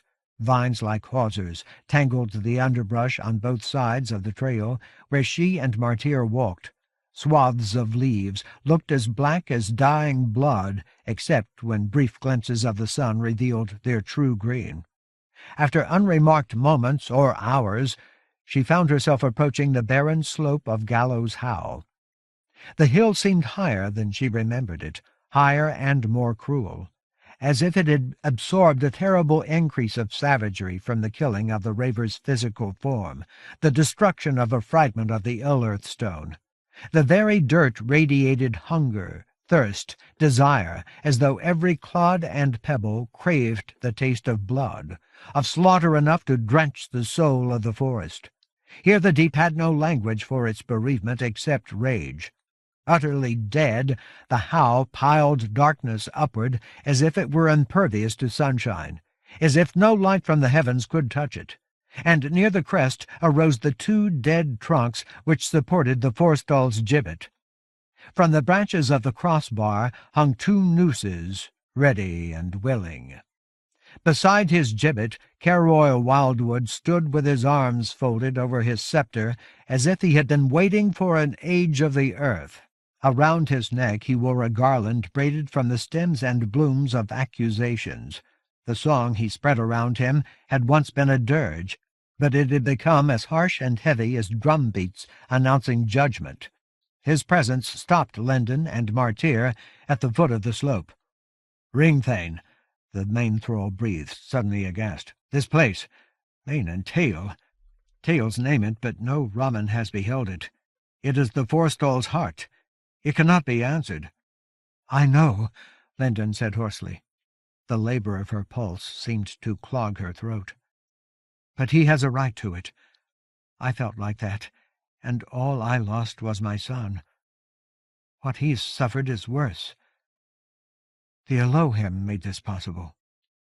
One of them had planted the seeds of power and lore which had germinated to become forestalls. But they don't die, so they don't grieve. They had no idea what his life would be like. A handful of forestalls had not sufficed to save the woods. As benign as Gildan and Oaks, Caroil Wildwood and his kind had been slow to recognize hate and heedlessness. They had taken too long to learn anger, too long to summon their strength. As a result, they had been forced to watch millions of living things in their care perish. "But you said it yourself," Lendon went on. "He'll hear us anyway. He needs something to hope for." She had to believe that. Touching Martyr's shoulder, she urged him to join her as she began her ascent of Gallows Howe. He may have faltered for a moment, but only for a moment. Then he found his resolve, and his features seemed to become sharper. "You'll have to go a long way to find your heart's desire." With his chin jutting, he moved upward at Lendon's side. Death accumulated under her boots at every step. The dirt heeded no appeal and would never be appeased. It had lost too much. On this hill and another era, she had found the granite rage which had carried or driven her from her battle with Roger and the Croyle to Thomas Covenant's resurrection. She understood the Howe's ire in the deepest channels of her heart. As she climbed the hill's accreted hunger, however, she recognized other emotions as well. Listening with her nerves, her health sense, she heard more. The passion of Gallows Howe was for revenge, retribution. The ground burned to repay its ancient pain. But that trenchant yearning arose from a foundation of unannealed bereavement. Trees beyond counting had been destroyed before the woods had awakened to anger. Grief came first. Without woe and protest, there would have been no wrath. Then inchoate perceptions, which had tugged at the edges of her thoughts for days, shifted toward clarity, and she heard still more. In spite of her avid bitterness, the songs sung by Caroil Wildwood beside his gibbet were more complex than they appeared to be. First came grief, yes. It led inexorably to rage, but it did so only because a different need had been denied. Between the underlying loss and the accumulated gall lay a yearning of another kind altogether, a vast, sorrowing, stymied desire, not for revenge, but for restitution. The forests and the emblem of Gallows Howe would not have grown so dark if they had not first failed to reclaim what they had lost. If the forestalls had not failed at restitution, they would not have succumbed to ire and viciousness. That unbidden insight humbled Lendon. It daunted her when she could not afford to flinch or turn away. It had too many personal implications. She, too, had gone from loss to rage when her first efforts to find her son had failed. Nevertheless, Jeremiah had been restored to her, even though she had refused to forgive. She could not ask Caroil Wildwood to pardon the foes and forces which had ravaged his domain. His vehemence was necessary. It was just. It was— But the Forstall did not wait for her to sort through her confusions. His music demanded more of her. While she and Martyr neared his gibbet, the tall figure commanded, "Speak, then!" Melodies sought across her hearing, as if they sought to cut away subterfuge and falseness. "I am done with forbearance." Because she did not know what else to do, Linden lifted her staff once more. "Great One!" Every word required an effort of will. Inwardly she slogged through a quagmire. How could she ask Caroil Wildwood for anything? He was doing what she would have done in his place, what she had already done. Nevertheless, she made the attempt for Jeremiah's sake, and for the land's, and for Covenant's, and perhaps even for her own. "A long time ago you asked me a question. I think that I can answer it now, or a piece of it anyway. That isn't why I came. I tried to imagine an answer for you ever since you spared my life, but I couldn't think of one. I wasn't even trying to reach you. But now that I am here, I see things differently. Great One, I need your help. If I'm right, that's your answer. You can help me. Must it transpire that beauty and truth shall pass utterly when we are gone? And you're the only one who can. If you don't, beauty and truth will be just the first casualties." She met the Elohim. "Eventually the whole world is going to die." The Forstall studied her. In a voice as low as a hum and as piercing as an auger, he commanded her again. "Set aside your blackness. I will recall the craving which inspired me to carve my will upon it. It has no virtue to preserve you." He may have been asking for a show of good faith. As if the written wood had burned her hands, Linden dropped her staff. Caroil Wildwood allowed the limbs of his trees a brief flourish of approval, but he did not dwell on it. Still stringently he sang. "You acknowledge that it was not your intent to seek me out. To that extent I discern sooth. Now you will speak further. Do you ask me to credit that the desires of one human, or of two, or of a myriad, suffice to determine the doom of the earth? Justify your need, woman. Sway me or perish." Linden shook her head. "You already know the truth." She had come too far to hold back, and she understood the peril of revealing things which might affect the Wildwood's role in the land's history. "You've known it for a long time. If you didn't, you wouldn't have given me your runes." He would not have prevented Hyle Troy from accepting Covenant's ring. "You asked me how life can go on without Forstalls. It can't. Thousands of years from now it won't. Evil doesn't die. It doesn't stop. And where I come from, it's finally found a way to end everything, unless you teach me how to forbid it." There must be forbidding. "If I can do that, maybe I can save something." "Without forbidding, there is too little time. I'll start with the Elohim, what was left of them. If that works, I'll do more. With my staff and white gold and what you know, I'll stop as much evil as I can."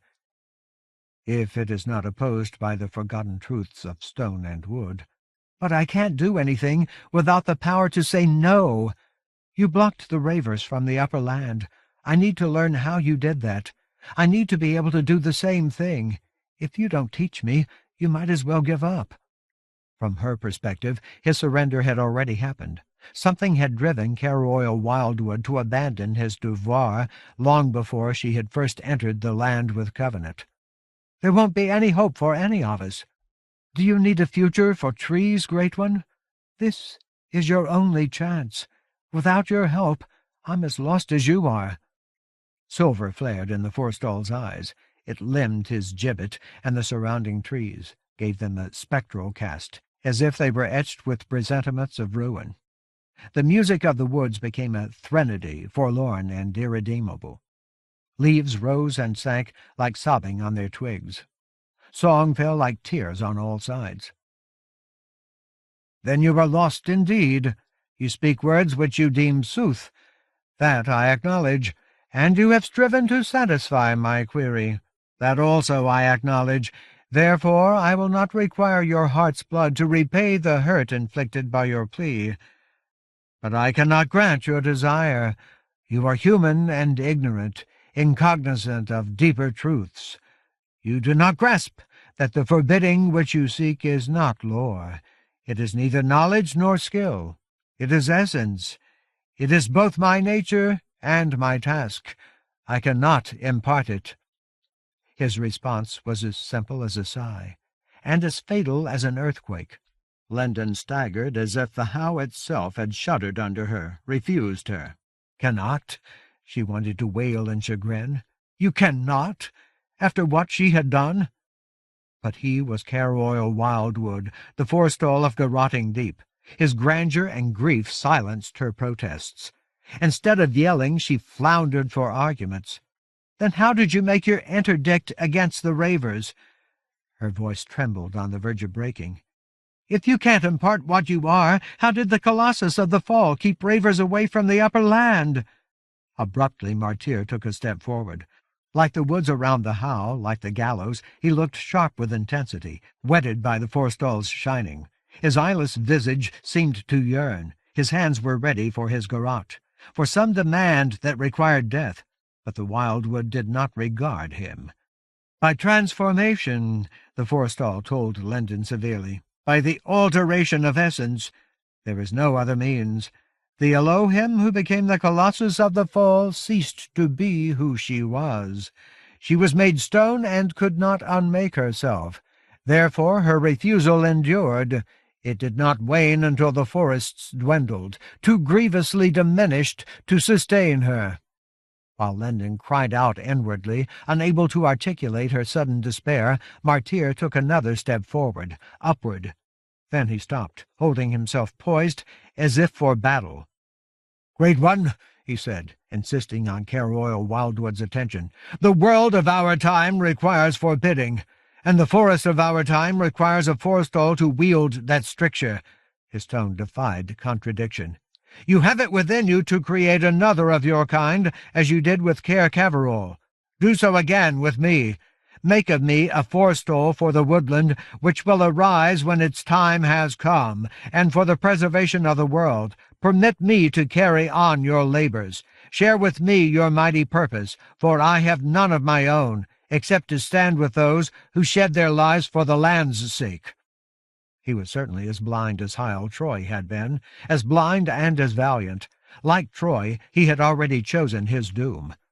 Lendon tried to object, but the main-thrall's willingness and the wildwood's singing closed her throat. "No," she pleaded, "no," but her voice made no sound, or no one heard her. The guardian of the trees was going to refuse. Of course he was. His own fate was sealed, whatever happened. She had offered him only abstractions, vague predictions empty of substance. He had no reason to care about a world that did not exist for him. Yet he seemed to stand taller, towering over the main-thrall. The multiplicity of songs around him acquired a new tune that vied against the wood's immedicable sorrow and ire. He raised his sceptre. From its gnarled length spouted notes woven to form harmonies which Lendon had never heard before.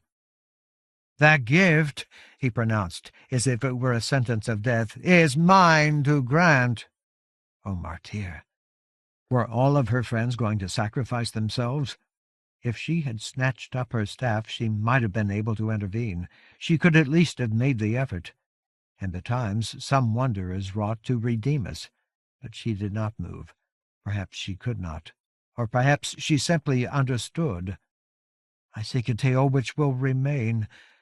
Still she had to say something. "Martyr!" "No, Ring-Thane," the main-thrall replied at once. "You are the chosen, but this choice is mine." He knew her too well, and in this Annalee spoke wisely as he did on other matters. "To you," he said, All who live share the land's plight. Its cost will be borne by all who live. This you cannot alter. In the attempt you may achieve only ruin." Then he gave her a fierce grin. "It is done. The forestall of Garrotting Deep has heard me. His heart and pain are great. He will not refuse." "Indeed," Caroil Wildwood hummed in harmony with his trees, "I do not recant my gifts." A sharp skirl of music seemed to snatch her staff from the dirt, carry it toward him. Holding his sceptre in one hand, he caught the staff in the other. The lines of his runes began to burn like his eyes, silver and severe. "Yet I am grievously diminished. My strength falters. Therefore I will make use of your blackness to sustain me, as I have written that I must." With the staff and his sceptre held high, he brandished gleaming like certainty over the howe. "Hearken now, hear my answer to your need." Extremes contradicted each other in Lendon's heart, a turmoil of unexpected hope and dread. Possibilities that she had failed to foresee daunted and exalted her. In the dirt under her boots, complex emotions thrummed, as if Gallows Howe had forgotten or surrendered none of its desires. Ahead of her, Martyr stood with his hands open, as if he were waiting for the weapon which would give them meaning at last, an import which no mere garrote could supply. Higher on the hill, and wreathed in compulsions which appeared to draw only purity from the staff of law, Caroil Wildwood made his music louder, more encompassing, until it became a hymn chorused by the entire woodland. At the same time, he tuned his singing to a pitch that resembled language. Perhaps with her ears, or perhaps only with her health sense, Lendon listened to an arboreal melody more numinous than speech. "It is my heart I give to you, my blood and sap and bone and root, to serve the woods with what we are, while what we are endures to serve. I guard and grow the world's deep love. Its loveliness must justify the sterner truths of rock and sea, for they persist but do not grow, and so their life is only law. It is not melody or joy. Their substance, substanceless, is woe unless it is redeemed by green, by growth and verdure that relieve the world from stone's commanding cold. If rock does not erode, it does not feed the trees that give it worth. If sea does not give way to rain, it does not vindicate its surge. Such passage is creation's pulse. Its transformation brings forth love from law's unending rest and flood, for only life which passes on can glorify remaining life. For loving's sake I guard the green. Its steward I became and am, and you as well, for by my song it is my soul I give to you, to serve the woods until we die." And while the forestall's invocation swelled across tree and hill, Mainthrall Martyr of the Raman began to change. Ineffable magics wrapped him in their cocoon until he was barely visible. Swathed in Caroil Wildwood's power, his bandage was burned away, and his raiment fell from him like dross. His lean form, with its scars of struggle and its ropes of muscle, was robed in samite that shone like incarnate cleanliness. An unalloyed argent, too rare and refined to be wild magic, transformed his visage. As if he had brought it forth from within him, a twig grew in his grasp until it became a sapling nearly as tall as himself. A child tree crowned with new leaves, its roots clinging to a ball of rich loam, which he held with the ease of supernal strength. The end of his human life had come upon him. When he emerged from the forestall's theurgy, the man who had been steadfast in the face of every peril would be gone. Like the Elohim of the Colossus, he would not be able to revoke his transubstantiation. Nevertheless, his gladness aspired among the harmonies of Garrotting Deep, and his eagerness for strife contributed a peal of joy. Watching him, Lendon wanted to cry, but she had no tears for a friend who had found his heart's desire. 11. Back from the Brink. Thomas Covenant could hardly stand. He felt like wreckage. Certainly he looked like a derelict, with his tattered jeans and T-shirt, and his silver hair wild. Only his boots had come intact through his immersions in Serengrave Flat. If Rollin had not led Michio Masima through an arduous series of translations by wild magic, he would not have arrived anywhere. He and Bronnell would still be trudging along the edges of the lurker's wetland, an impossible distance from where he was needed. Traveling through argent circles drawn on grass and stone and dirt with Lorik's krill, he had exceeded his image of himself. But he had not done so without help. He was not as weak as he should have been, or as numb. Some of the effects of Hurtloam lingered deep within him. He had drunk water made clean for him by the Feroce, and had eaten eususamil melons. Aided beyond any reasonable expectation, he had been able to traverse the leagues. With Castanessen gone, Kevin's dirt may have begun to dissipate, but if so, that was a victory which Covenant could neither confirm nor measure. Instead, he was torn inside, frantic and grieving.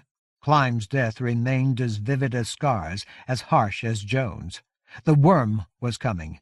It had already reached the land. And Linden was not here. She was not here. In the instant of his arrival, he had seen things that deserved celebration. Jeremiah had escaped from his mental prison, or had been freed. That was obvious. Otherwise, he would not have been able to design the crude structure at the foot of the rubble and the ridge. The giants would not have known how to build it. And the edifice had succeeded. Infelice's presence at the portal and Castanessen's raging opposition demonstrated that Jeremiah's efforts had achieved their strange purpose, whatever that might be. But the boy sprawled on the roof of the construct as if he had been felled. Stave lay motionless in the dirt near Infelice. None of the giants wore their armor. They had no weapons, and there was no sign of Martyr. Like Linden, the main thrall had gone somewhere else, or had been left behind, or... Covenant was stretched too thin to appreciate what the land's defenders had accomplished. Without any flicker of hesitation or pause for thought, he had flung himself toward Castanessen, armed only with Lorik's eldritch dagger and his own extremity. I killed my ex-wife. Joan's ring seemed trivial against a being of earth power merged with brimstone and lava. I helped destroy a raver. Yet Castanessen had believed him. And I've seen the worm of the world's end. Perhaps the krill was capable of killing greater foes than Joan and Turia Harem. I am done with restraint. Or perhaps Castanessen had secretly wished to be swayed. Beyond the construct where Infelice and Emerov Rye's lover had vanished, the gouged ridge rose like a barricade against the southeast, against memories of Joan. Covenant had sacrificed his own daughter more than once. He had raped her mother, ignored Trioc's death, permitted Clime's, and he was Roger's father. He was responsible for that lost soul as well. In Morinmoss long ago, he may have killed the woman who had healed his mind. Hell, he had even ridden the Harrow's destrier to its death. He had committed wrongs enough to mark him as an acolyte of the despiser. Now Linden was not here. He could not confess himself to her, or seek absolution. Stave had said of her that she did not forgive. If that were true... The aftermath of Castanessen's surrender left Covenant reeling with needs and ignorance. To defeat Joan, he had sealed the fracturing of his mind, but he had not rid himself of vertigo. Even the comparatively level plain felt like a precipice in the doom-clogged twilight. Slaps of wind raised dust on all sides, as if every step altered the ground itself. He hardly noticed when Bronnell took the krill to spare him at least that one burden. Unheeded or unneeded, Rollin and Michio Masima trotted away, presumably seeking water and forage. "Unbeliever," giants murmured or panted. "Time Warden." One, with exhaustion, Rhyme Cold Spray called, "You are timely come." And Frost-hurt Grubern, "Have you accomplished your purpose?" And Cirrus Kindwind, "Some ill end has befallen Climb, Harukai." Others, sword-mania, repeated like groans. Longwrath and Lost Son. They sighed the names of the gayest damned man's parents, and taked for Moir Squareset and Send Wave Gift, both of whom were dead because of Longwrath. Too many questions, too many contradictions to absorb. Covenant only knew that Jeremiah was still alive because the boy was looking at him, staring as if he were stunned, barely conscious. Stave lay like Longwrath. Like Longwrath's, Stave's flesh smoked, as if Castanessen had scoured his heart with scoria. It was all too much. As if he were being ripped open, Covenant released a cry that seemed to come from the marrow of his bones. "What happened to Linden?" Then he stood wavering, as if he could not take another step without the woman whom he had loved for all of the earth's ages. Swordmania hung their heads, too weary or overwhelmed to answer. But after a moment, Rhyme Coldspray summoned a vestige of resolve. She leaned into motion, came unsteadily toward Covenant. Tears that might have been relief or chagrin or sorrow, that might have been anger, made runnels through the dust on her face. When she was near enough to speak in a hoarse whisper and be heard, she stopped. Like Salt-Heart Foam-Follower, the Iron Hand towered over Covenant. The giants had always been too much for him, more than he deserved. Trying to meet her gaze, he staggered until Bronald steadied him. "Time Warden," Coldspray breathed. "Our need is great. We have expended our last strength. Lost Son Longwrath lies before us, slain for our salvation, and Stave Rockbrother is much harmed. For these ills we have no anodyne. We must, Stone and Sea, we must be more than we are. Yet I discern that your need is also great. Indeed, I fear that it exceeds comprehension. Therefore I will speak when I fain would hear." She looked like she might collapse, but she did not. Even now she met the challenge he represented. "We deem that an alteration in Linden Giant Friend began when she was borne to the verge of the Sarengrave a second time." Gloom held the plain. Beyond the stark brilliance of the Krill's gem, the preternatural twilight seemed to defy every sentence. A second time? When was the first? Was that when she had hurt the lurker enough to inspire an alliance? There the Feroce conveyed a message, citing your command. They urged her to remember forbidding. For that reason, she parted from us. The Feroce had done Covenant's bidding. He had no one else to blame. Here we have fashioned a fane for the Elohim. It compelled them to come and to enter, drawing Castanessen with them. There its magics will ward them from the worm's feeding. Covenant stared up at her. Silver etched the lines of her visage, cut them into shapes that he feared to recognize. He believed the Iron Hand. Of course he did. Vast spans of time and knowledge were gone from him, but he remembered Jeremiah's importance, Jeremiah's talent. In some nameless sense, every future depended on Lenden's son. Chosen son. The giants had given the boy an epithet to call his own. Exhaustion abraded the Iron Hand's voice. All remaining Elohim are now here. Therefore the worm also must come. Preserved within the fane, they cannot be consumed. When the worm destroys our edifice, however, they will have no egress. They will be eternally lost.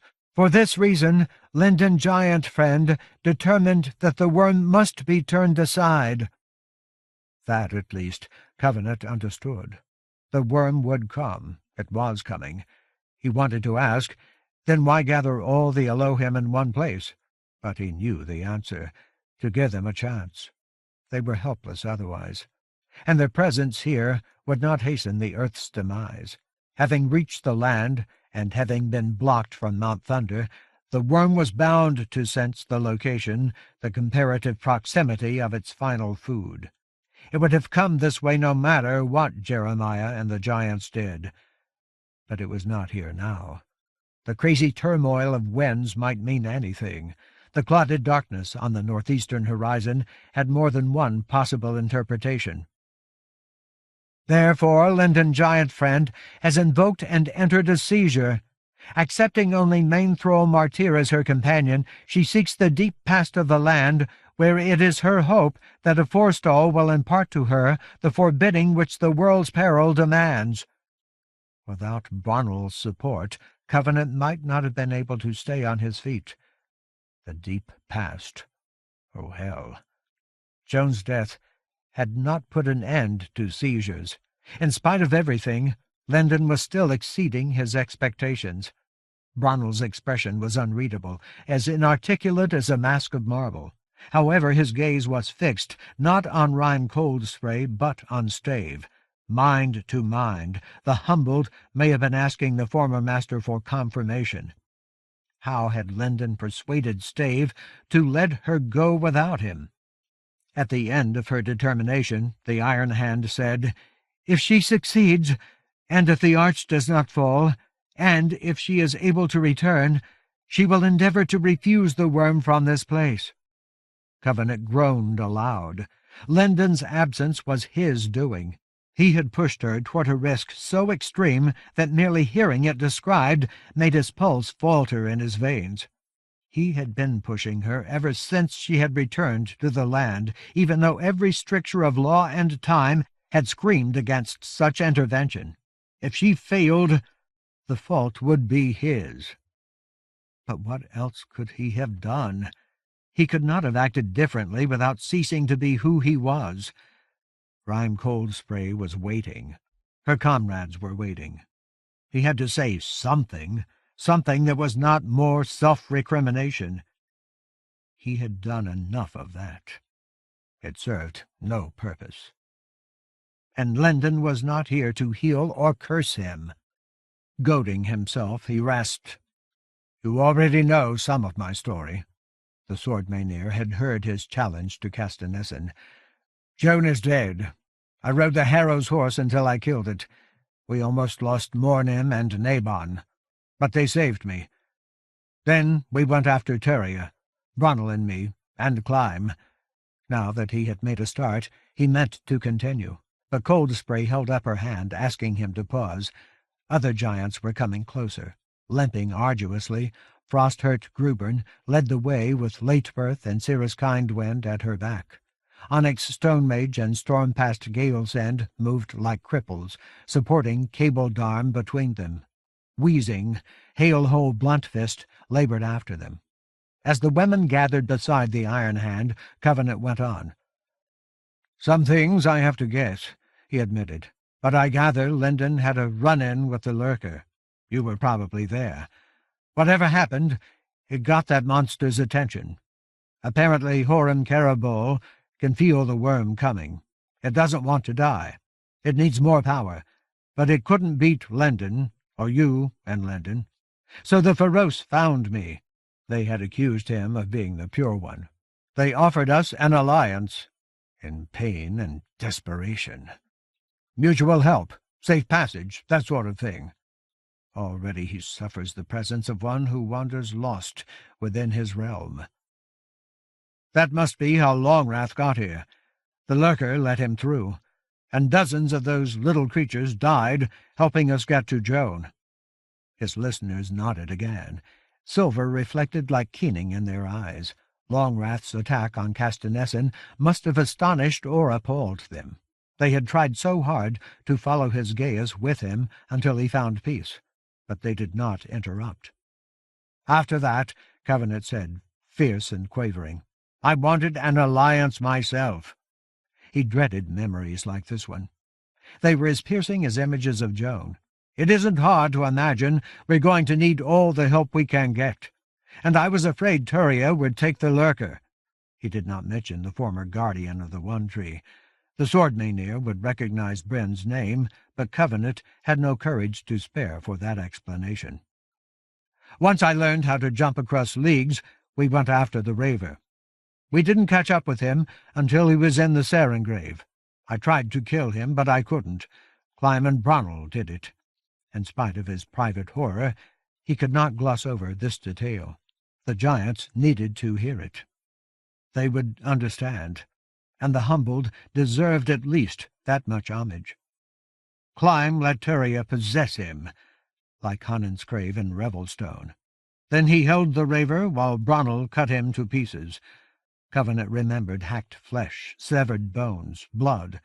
Turia wasn't just rent, he's gone. There isn't anything left. The distress of the giants showed in the way they looked at Bronnel, and glances teary with compassion and dismay. Perhaps more than any other living people, Cold Spray and her comrades knew the cost of causing a raver's hand. Yet Bronnel's gaze gave them nothing. He was Harukai and did not accept grief. Covenant considered that rigidity a weakness, not a strength. He believed that forgiveness began with sorrow. But perhaps he was wrong. Perhaps a man who grieved would have spared Climb. Then Turia Harem would have lived. Eventually Horam Karabal would have been lost, and the worm might have made its way unresisted to Mount Thunder. Grinding his teeth, Covenant went on. When Bronnel and I got out of the Sarin grave, we probably weren't all that far from where we are now. But the Feroce told us the worm was getting close. That's when I sent my message. Then I wanted to see it for myself. We went to look. Now the worm is here. He bit down on his voice to hold it steady. I can't describe it. I'm not going to try. But I can tell you this. Facing the clenched apprehension of his audience, he said, It wasn't headed here, toward Jeremiah's fane and the seal below him. It was going west, straight at Mount Thunder, at she who must not be named. That scared me, he growled. Lord Fowl likes convoluted plots. Every trap you face has another one hidden inside. If the worm and that bane went after each other, we wouldn't have to worry about the Elohim, or anything else for that matter, because we would already be dead. He spread his hands, his truncated fingers. We're not, so I have to assume— Rhyme Cold Spray looked like she wanted to interrupt then, but Covenant did not pause. As concisely as he could, he explained how the lurker and the demon-dem spawn had striven to deflect the worm from Mount Thunder. Then he finished. I didn't wait around to see how long they could hold. Bronnel and I just ran, but they must have held long enough, somehow. I can't imagine it would take this long for the worm to get through Life Swallower. Now I just have to hope we didn't lose them in the process. He expected Cold Spray or the others to question him. He had questions of his own. What had happened to Jeremiah and Stave? How had Jeremiah been retrieved from his dissociation? But before anyone spoke, Bronnel moved. Without ceremony, as if the action did not require comment, the humbled handed Lorik's krill to Rhyme Cold Spray. She accepted it reflexively, her eyes wide, as Bronnel strode past her toward Stave. With Hondir and the other humbled, Bronnel had participated in punishing and excommunicating Stave for his defiance of his kinsman, his devotion to Lendon. The masters had refused to acknowledge Stave's mental voice. Like Climb and even Galt, Bronnel had treated Stave with disdain. Like them, Bronnel had challenged Stave more than once, tried to strike him down. Now the last of the humbled approached Stave's prone form like a man who proposed to deliver judgment. Covenant should have stopped him, should have said something, anything. Climb's death was only one example of the severity with which the Harukai judged themselves. But at that moment, Covenant was like the giants. He had come to the end of what he could do. A darkening storm made omens in the northeast. Winds whipped Bronnel's legs, tugged at the tears in his tunic. But he ignored them. Implacable as a fanatic, he strode through the gusts. At Stave's side, he stopped, braced his fists on his hips. For a moment, he bowed his head over Stave, apparently searching Stave's slack form for some sign of awareness. Stave's hand and forearm, his right, no longer smoked. Still, he lay helpless, as if his mind or his heart had been as badly charred as his skin.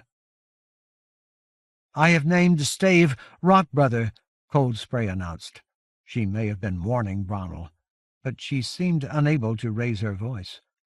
Abruptly, Bronnel stooped over the fallen Harukai. With both hands, he lifted Stave upright. Stave's head lolled to one side, then sagged until his chin rested on his chest. He dangled emptily in Bronnel's grasp.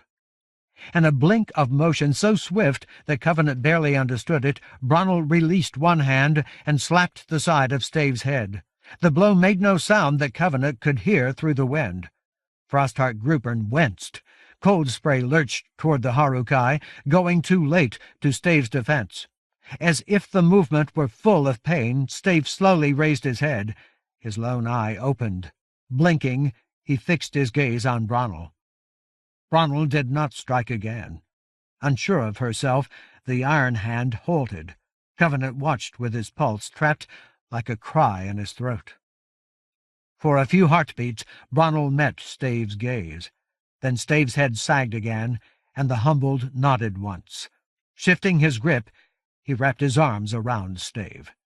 With Stave hugged against his chest, Bronnel informed Covenant, "The tale of the giants is incomplete. We do not fault them. Their heed was consumed by castanescence and great weariness.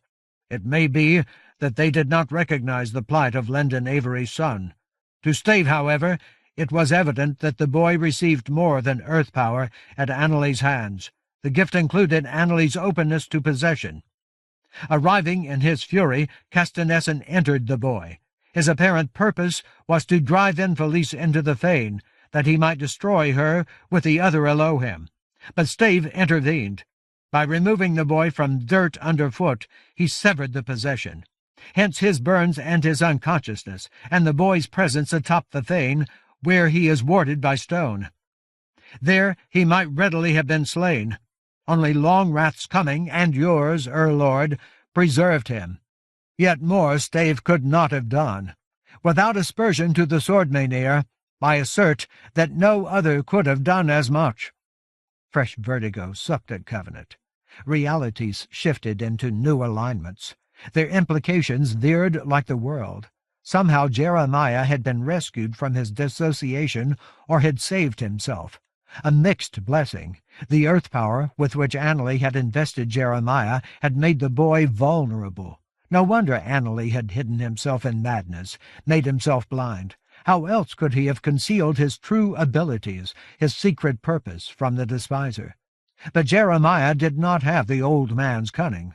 Lord Fowl would be able to claim the boy whenever Jeremiah chanced to stand on the right surface, the right rough grass. The ridge seemed to wobble from side to side, mocking Covenant. There were other inferences. Bronnel had said, "we." He had addressed Stave in the fashion of the Harukai, and he had listened to Stave's reply. Now he had reaffirmed his kinship with Lendon's friend as if he felt pride in it. He spoke for Stave as well as himself. A profound change. If the humbled had ever needed or desired Covenant's forgiveness, he earned it now.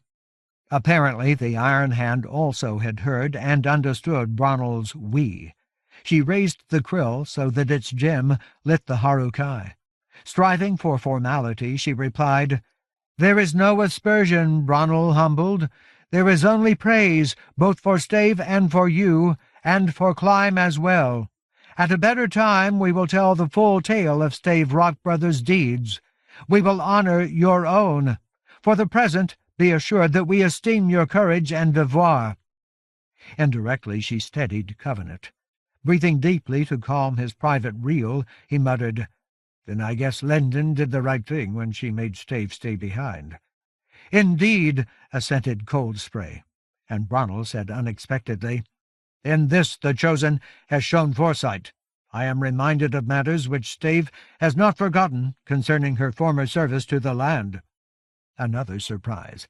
Covenant frowned through the silver light and found that he had no response. For a moment he almost wept.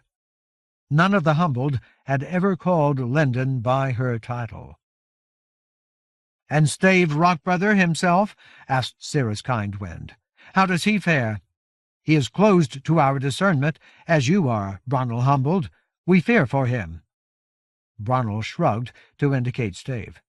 "This state is not unknown among the Harukai. More commonly we have recourse to it when we are snared by storms among the high peaks of our homeland. When both passage and shelter cannot be attained, we withdraw, as Stave has done, to preserve the essence of our lives. Thus we endure the gales, emerging when they are spent.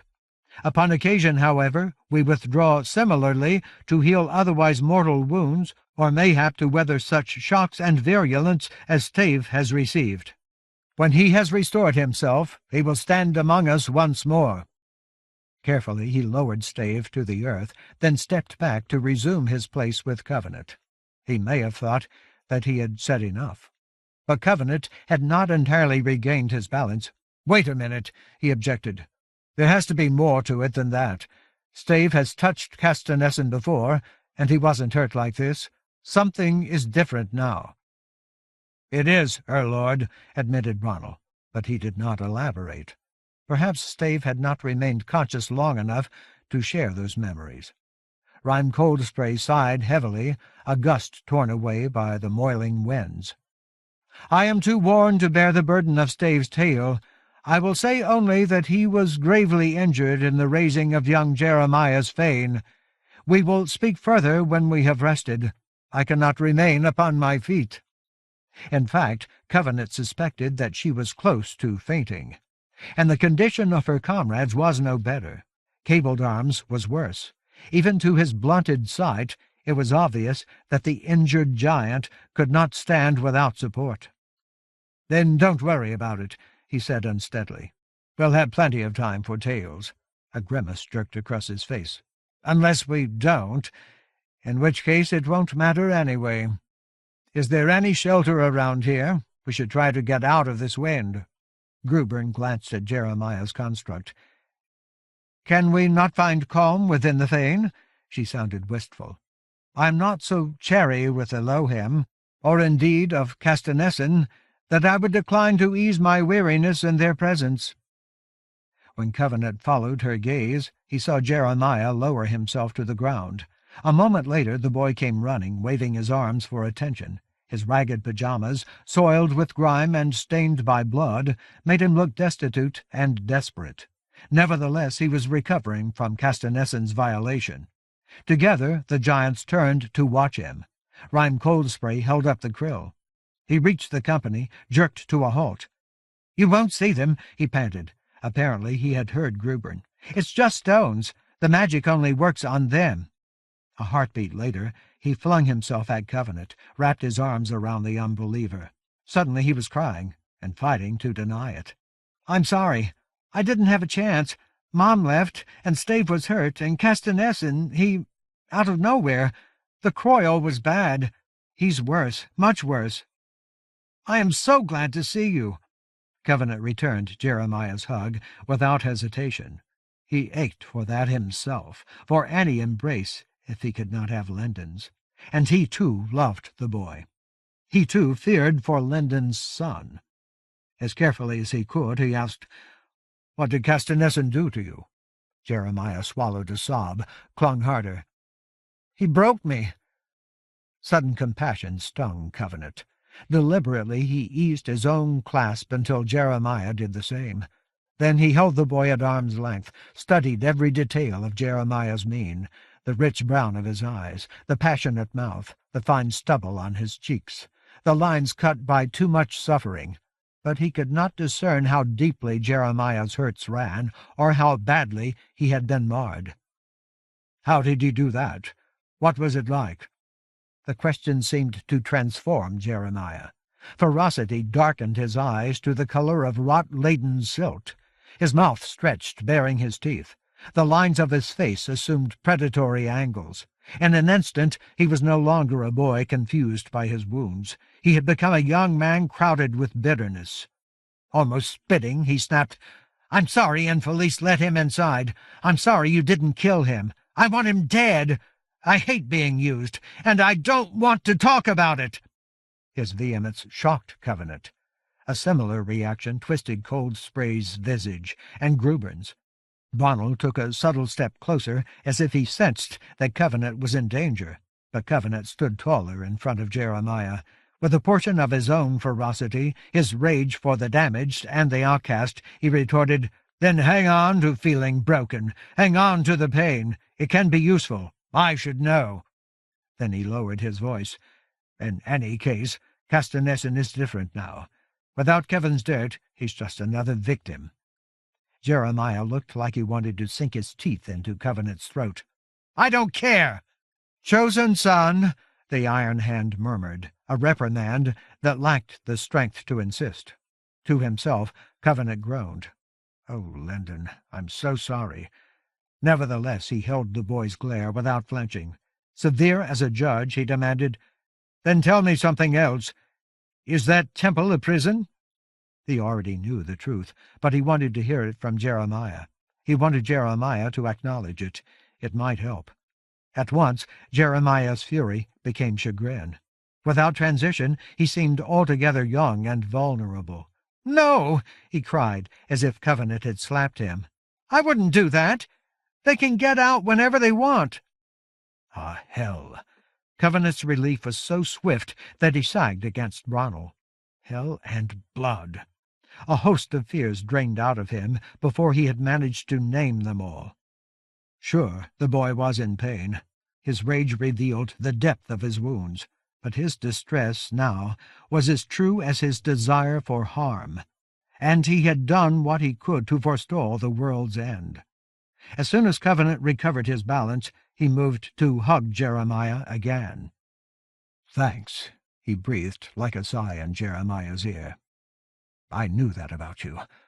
I just needed to hear you say it.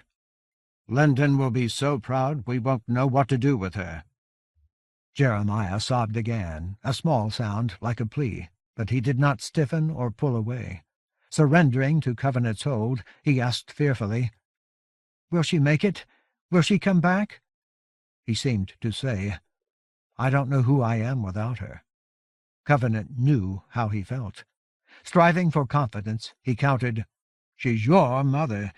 Has she ever not come back?" Centuries ago, among the dead in Andalane, High Lord Alina had urged Covenant to take care of Lendon, that in the end she may heal us all. Before Jeremiah could reply, the Iron Hand wavered on her feet. She nearly fell. Blinking as if she could no longer focus her eyes, she croaked, "For mercy's sake, have done with contention. We must rest." "Hellfire!" Covenant growled. During his many experiences with giants, he had seen them in every extreme of peril and pain, but he had never known them to be utterly exhausted. "What are we waiting for? You don't just look tired. You must be half-starved." Where could they have replenished the ardent supplies? "Let's go lie down." Instead of responding, the sword Mainir simply turned and trudged toward the fane like women who had come to the end of every desire except the wish for relief. Longwrath they left where he had fallen. After everything that they had done and endured, they were too weak to lament his end. Inside the edifice, the company found better shelter than Covenant had expected. Though the walls were punctuated with gaps and the ceiling looked precariously balanced, the winds outside were reduced to a confusion of mild breezes. In addition, the stones retained a suggestion of warmth, an after-effect of theurgy. There Rime Cold Spray returned the krill to Bronnell, and the giants stretched themselves out like dead women. But they did not sleep immediately. In low voices, wan and necessary, they began to talk. First Cirrus Kindwind, then Latebirth, then Onyx Stone Mage. They told Covenant how Lendon had broken open the ridge to uncover malachite. Passing the story from one to another, they described the building of Jeremiah's fane, and the extravagance of Stave's efforts, and the narrowness of his survival. And when their voices trailed away at last, Jeremiah gave Covenant a condensed version of his escape from his mental insepulture. Among his companions, Covenant sat with his knees hugged to his chest and tried not to rock from side to side like a child in need of solace. He wanted Lendon, and had no way to reach her. Cable's arm lay shivering as if she were feverish. Shock, Covenant thought. She had fallen hard and badly after deflecting Stave's plummet. Not for the first time, he felt bewildered by the abilities of the giants. Saltheart Foamfollower had once walked through lava, a kind of Camorra, terrible pain and cleansing. Such deeds had come to appear almost normal for Foamfollower's people. Now Covenant wondered whether the Sword Meinir would be able to leave their present straits behind if they did not first find fire in which to release their sorrow. A comparable extravagance seemed normal for the Harukai as well. Covenant could hardly bear to contemplate what Stave had done to help complete Jeremiah's construct, and the sheer strength of will with which Stave had resisted Infelice for Jeremiah's sake and for Lendon's left Covenant gaping inwardly. How was it possible for any ordinary man or woman or boy to live up to the example set by the land's other defenders, the natural inhabitants of this world? Nonetheless, Lendon had taken Martyr into the land's past for a purpose as extreme as anything that the giants and Stave had attempted. Covenant yearned to believe that she would succeed, and he had one tentative reason to think that she would not fail, or had not failed yet. The arch of time still held. One moment led to the next. Covenant inhaled and then exhaled. He heard words arranged in comprehensible sequences. Therefore law endured. Lendon had not caused a fatal rupture, or its ripples had not yet reached him. Perhaps that inference was an illusion. Perhaps he only experienced time chronologically because he was human, too mortal to perceive any other reality. Perhaps nothing truly existed outside the confines of his own perceptions. He had considered such ideas before. At one time he had trusted himself to them. Now he discarded them with a private shrug. They changed nothing. He was responsible for the meaning of his life, as he had always been, for his loves and for his rejections. While he remained able to think and feel, he could not set such burdens down without betraying himself. No doubt Lendon believed something similar. How otherwise could she have hazarded a seizure? Without some kind of faith in the necessity of her commitments, how could she have ridden away from her son? No wonder Covenant loved her. Eventually the voices of his companions fell into silence. With the suddenness of a child, Jeremiah collapsed into slumber, an after-effect of effort and Castanetson's touch. Cable's arm stared wide-eyed at the ceiling, in too much pain to sleep or to hear. But Bluntfist's eyelids closed, and she sank away. Onyx Stone Mage resisted yawns, briefly, until they overcame her. Then Latebirth and Galesend slept as well. Soon only Cold Spray, Grubern, and Kindwind remained awake with Covenant and Bronnel. The three women regarded Covenant, obviously waiting to hear more of his own tale. As much for his own sake as for theirs, he began to speak, but he did not talk about what he had done and endured. He had no language adequate to Joan and the Ronahin, or to Turia, Hiram, and Clyme, or to the Worm of the World's End. Instead, he spoke of Lendon and Horam Caribou. At least now we know what the Ardent meant when he said her fate is writ in water, or part of it anyway. She gave us an alliance with the actual lurker, who was nothing if not a creature born of water, made great by water. Hellfire! How improbable was that! But there's more. If she hadn't brought down that flood above the lost deep, none of us would have escaped. If she hadn't gone back to the Sarengrave, the Feroce might not have been able to give her my message. She had used water to provide malachite for Jeremiah, and Covenant himself had broken her free from memories of she who must not be named. by holding her under water. In retrospect, he trembled at his own daring. "Long ago," he finished hoarsely, "I told her to do something they don't expect. If we ever find a way to stop Lord Fowl, it'll be because she's taken him by surprise over and over again." After a long pause, Rhyme Coldspray mused. "It indeed appears that many unforeseen outcomes were enabled by Lendon Giant Friend's last effort among the caverns. But the same may be said of any deed. If she had not retrieved the Staff of Law, if she had not accompanied your false son and her possessed boy into the lands past, if she had not dared all things to create a place for you among the living, life is ever thus. One step enables another. For that reason, auguries are an ill guide. They tread perilously upon the borders of unearned knowledge. Still, we are giants. We crave an understanding of your own deeds. Will you not tell their tale more fully?" She spread her hands in the light of the krill, as if she wanted to convince Covenant that they were empty and needed to be filled. "Ignorance haunts us. It hinders rest." Instead of saying no, or have mercy, or I can't bear it, Covenant countered, "I'm not sure that's true. I think it's Longwrath who haunts you." The giants may have felt that they had failed him.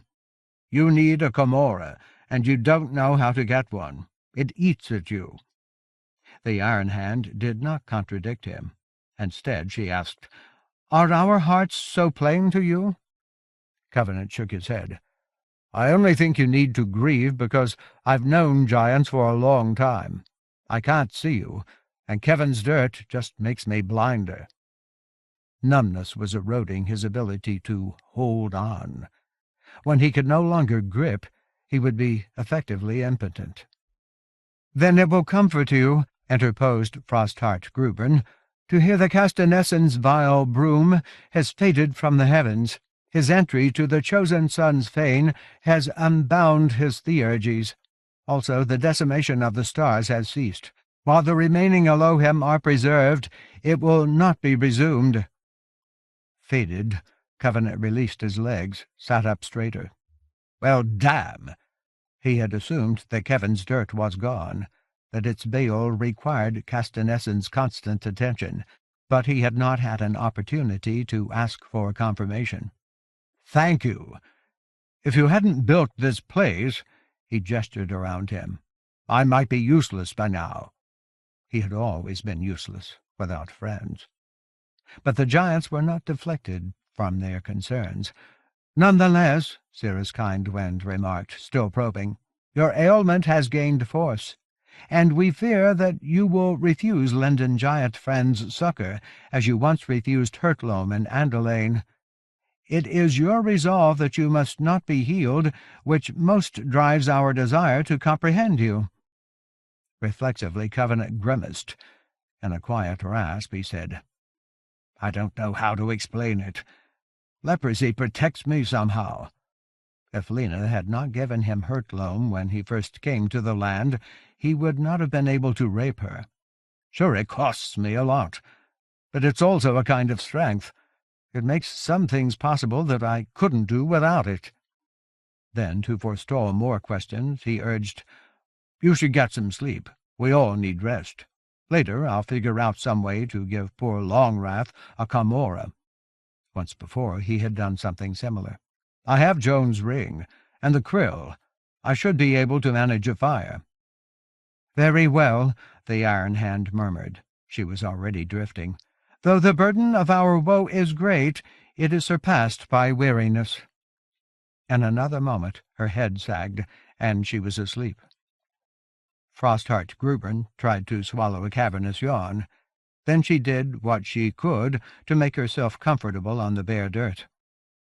For a while Cirrus Kindwind continued to study Covenant through the krill's silver, but she did not prod him further. Nodding as if she were content, she said, "Earlier I had occasion to remind Stave Rock Brother that he is not alone. I would proffer a similar assurance now.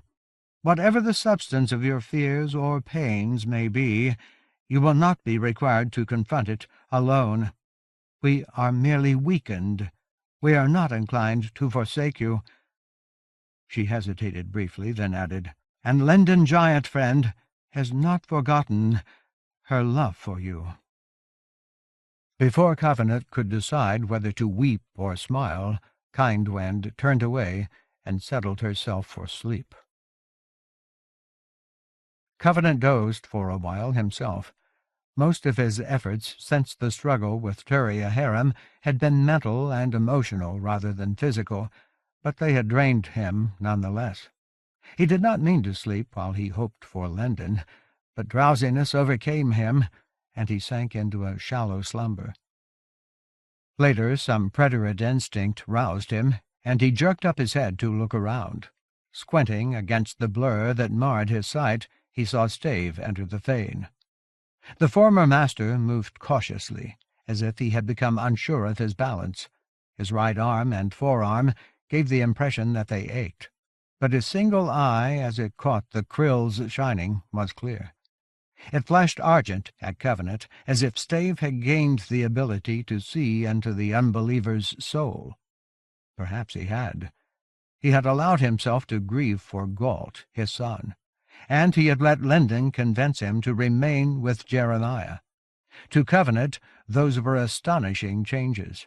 Of the Harukai whom he had known, only Kale had revealed a comparable willingness to go beyond rigid stoicism. Even men like Banor and Bren, Bronnell and Clyme, had measured themselves by standards which any other Harukai would have approved. Carefully, Stave eased himself to the ground in front of Covenant. There he sat cross-legged, upright as a spear driven into the dirt, with the backs of his hands resting on his thighs. His eyes seemed to transfix Covenant. Without preamble, as if he were resuming a conversation, Stave said, "I did not part willingly from the Chosen." His manner, rather than his tone, suggested that he wanted to be understood. "I know," Covenant answered quietly. "But you let yourself be persuaded anyway. She asked, and you agreed." "I did," the former master admitted. "I have found that I am no longer able to refuse her." Covenant's mouth twisted. "I know the feeling." Stave flexed the fingers of his right hand, testing them for residual damage. "Harukai do not indulge in regret. Yet I am—" he appeared to search for a word— "unsettled. If she does not return, Time Warden, I will be unable to quench my sense of loss or my remorse that I did not stand at her side." Now Covenant winced. "I know that feeling, too." He had not simply turned away from Lendon. He had told her not to touch him.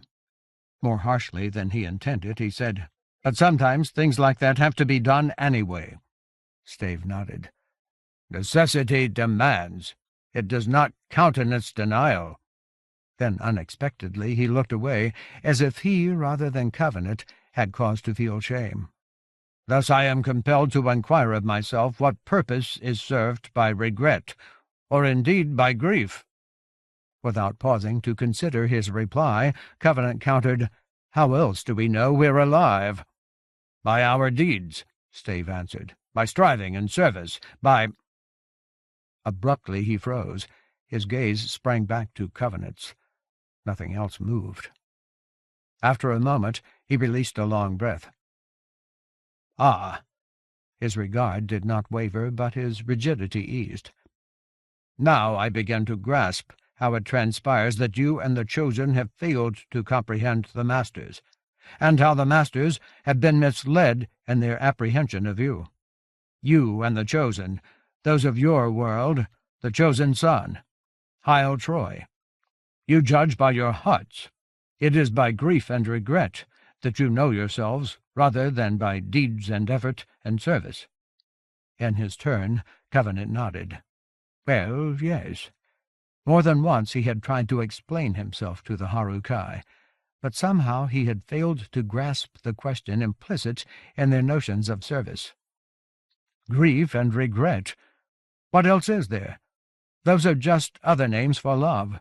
You can't feel bad about losing something if you don't love it first, and if you don't love, why else would you bother to do anything at all? Of course, love was not so simple. He knew that as well as anyone, perhaps better than most. It spawned complications faster than it clarified them. It could be misguided or selfish. It could close its eyes. It could curdle until it became hate. And it implied rejection. Stepping in one direction required moving away from another. But at its core, love was the only answer that made sense to him. There is hope in contradiction.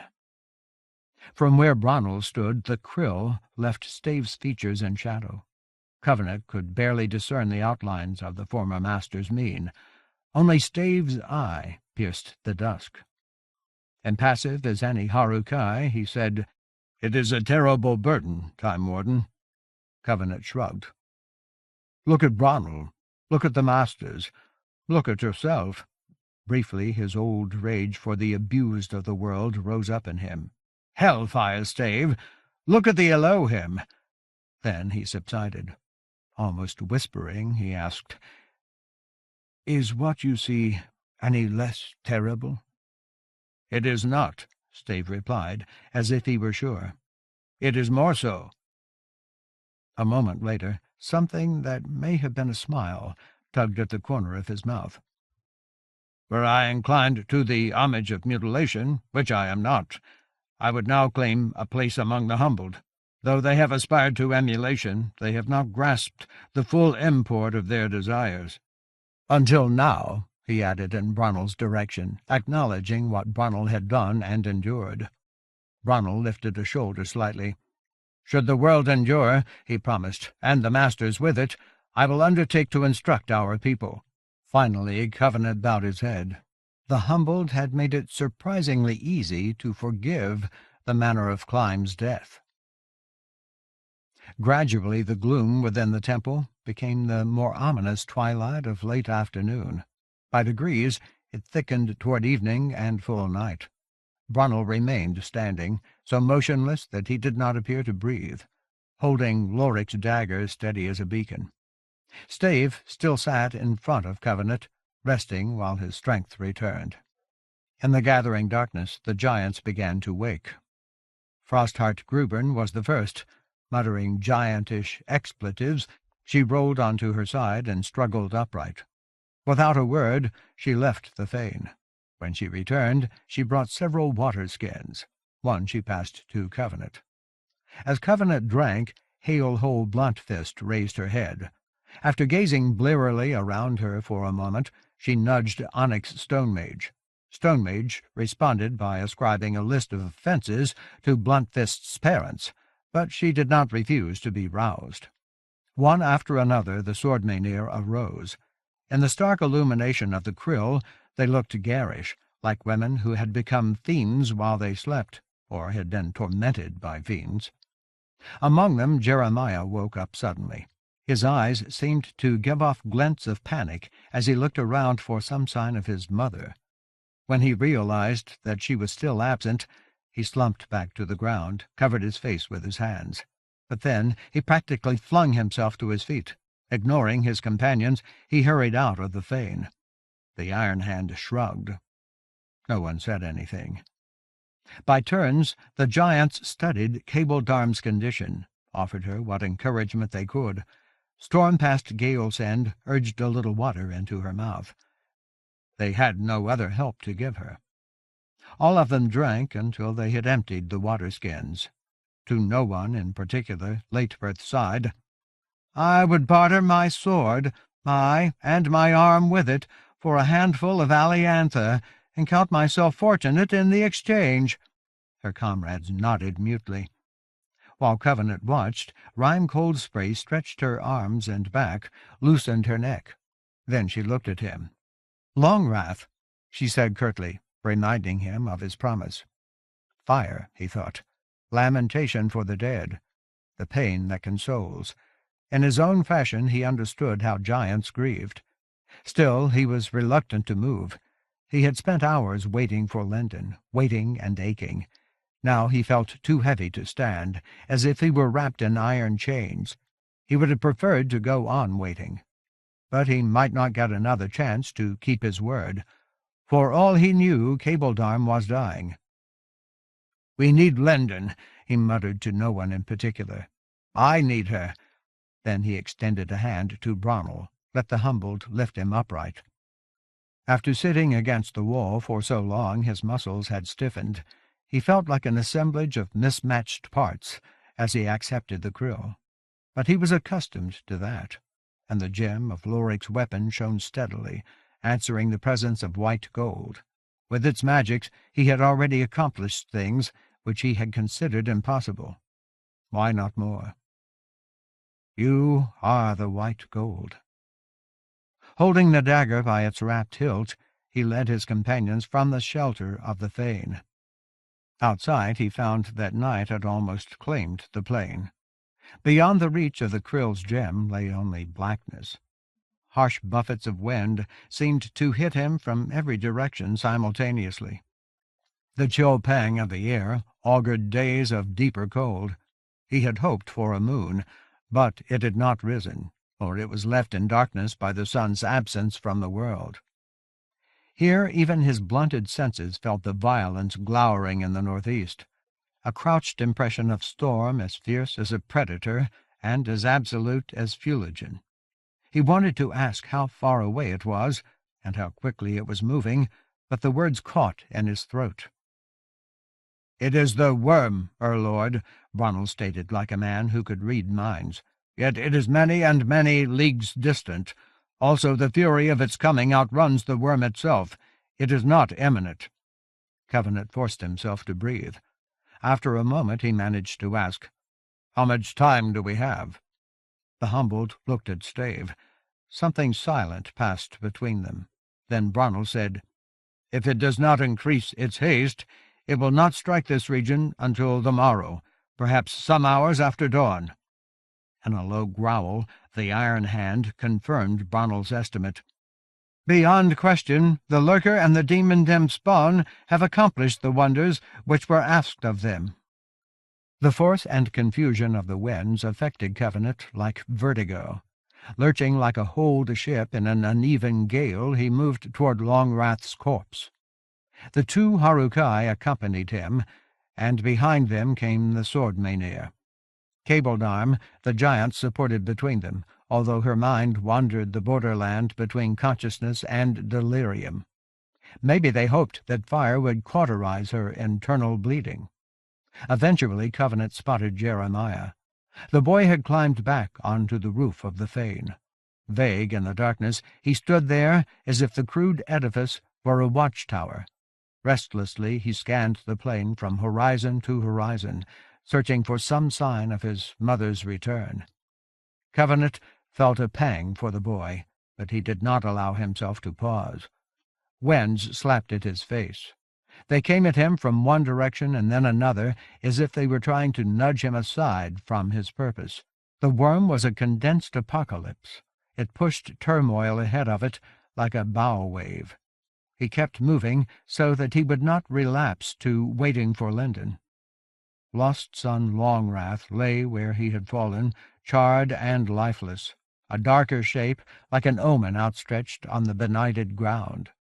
Beside the Gaius-doomed swordmane, Covenant stopped. Too many lives had already been lost. No doubt the worm had left tens or hundreds of thousands of deaths in its wake, perhaps millions, and the carnage was just beginning. The Elohim would not be the only casualties of Lord Fowl's quest for freedom. His obsessive denial of his own despair, as it always did, despite, littered the world with victims. Covenant had to do what he could. While he secured his numbed grip on the krill, however, Rhyme Coldspray said, "A moment, Time Warden. One matter remains to be resolved. It concerns Longrath's flamberge." She indicated the wave-bladed longsword where it lay near the man's burned fingers. "He appeared to acquire it at the behest of his Gaius, and therefore of the Elohim, though we saw no clear purpose in it. Now, however, it appears in an altered light. The Harrow said of it that it was forged by Theurgy to be potent against sand-gorgons. Its puissance has faded with disuse, he informed us. But those monsters have come to assail the land, and we are too few and worn to oppose them. Therefore it is my hope that the blade's force has not altogether waned. If this weapon retains any virtue, one among us must wield it. A good point, Covenant thought. No matter what happened, the land's defenders would need every conceivable weapon. But while the giants looked at each other and frowned, weighing possibilities, Bronnel spoke. "The Earl-Lord will have need of the krill, and I have no sword. A giant's blade is an inconvenient length in my hands, but its weight does not exceed my strength or my skill. The Harukai have ever eschewed weaponry. Nevertheless, weapons we must have. If our people do not elect to reinterpret their service, they will render their lives effectless in the last crisis. Fists and feet suffice to oppose cave-wights, but they will not harm sand-gorgons or hinder scourge." Standing over the flamberge, he watched the women for their reactions. Hesitating, the Iron Hand asked, "Time Warden?" She seemed loath to let a man who was not a giant take up Longwrath's only legacy. She faulted her ancestors for Longwrath's geas. It was the responsibility of the sword maineer to attempt amends. But Covenant was sure. "Why not?" he returned. "One way or another, we all have to reinterpret our notions of service. That's what Linden is doing. Stave did it a long time ago. Now Bronnel is doing the same. Why not let him keep going?" Cold Spray gave her comrades a chance to object. Some of them scowled or looked away, shifted their feet uncomfortably, but no one contradicted Covenant. Finally their leader nodded. "Let it be so. Bronnel of the Harukai, accept lost son Longwrath's flamberge in the name of ancient friendship and faith. May you find worth in it, aye, and give it worth as well, to redeem the tale of a loved giant thoughtlessly betrayed." Bronnel's reply was to take the longsword in both hands. Briefly he swung it around his head, as if to demonstrate that he was equal to its heft. Then he stepped back from Longwrath's corpse, making room for Covenant. Stave watched, expressionless as any of his kinsmen. Nevertheless, he conveyed the impression that he approved. It was time. Covenant had made a promise. Trembling, he drew out Joan's ring on its chain. With the ring's uncompromising circle in one hand, he raised High Lord Loric's krill over the dead. "Lost son Longwrath," he began. For the sake of the giants, he strove to speak formally. "Parents who cherished you named you Exalt Widened World, but they couldn't protect you from being hurt. Forgive one more wound. What you've suffered tears the hearts of your people, and I don't know another way to help them. A natural fire would be better for them, maybe even for you, I know that." Long ago he had summoned the dead of the Grieve into flames to find their release. "But we don't have any wood. This is the best I can do. Whatever happens, remember that you saved the giants who knew you best. None of them wanted this to happen. All of them are grieving." Deliberately, Covenant put restraint out of his mind, pushed away his old fears of wild magic that refused control. Kneeling at Longwrath's side, he hammered the krill through armor and raiment into Longwrath's chest. At once the gem blazed with such brightness that it seemed to erupt. Silver incandescence poured over the giants and the Harukai. It flooded the plain and the temple. Drenched Jeremiah ran up the slope of rubble to the ridge, denied the night. It was not fire, although Covenant thought of it as a conflagration, saw it as flame. But it was capable of anything, and the hands of its rightful wielder, sane or deranged, driven by love or contemptuous of consequence, it could shatter the foundations of time. It made Longrath's flesh and even his armor burn like kindling.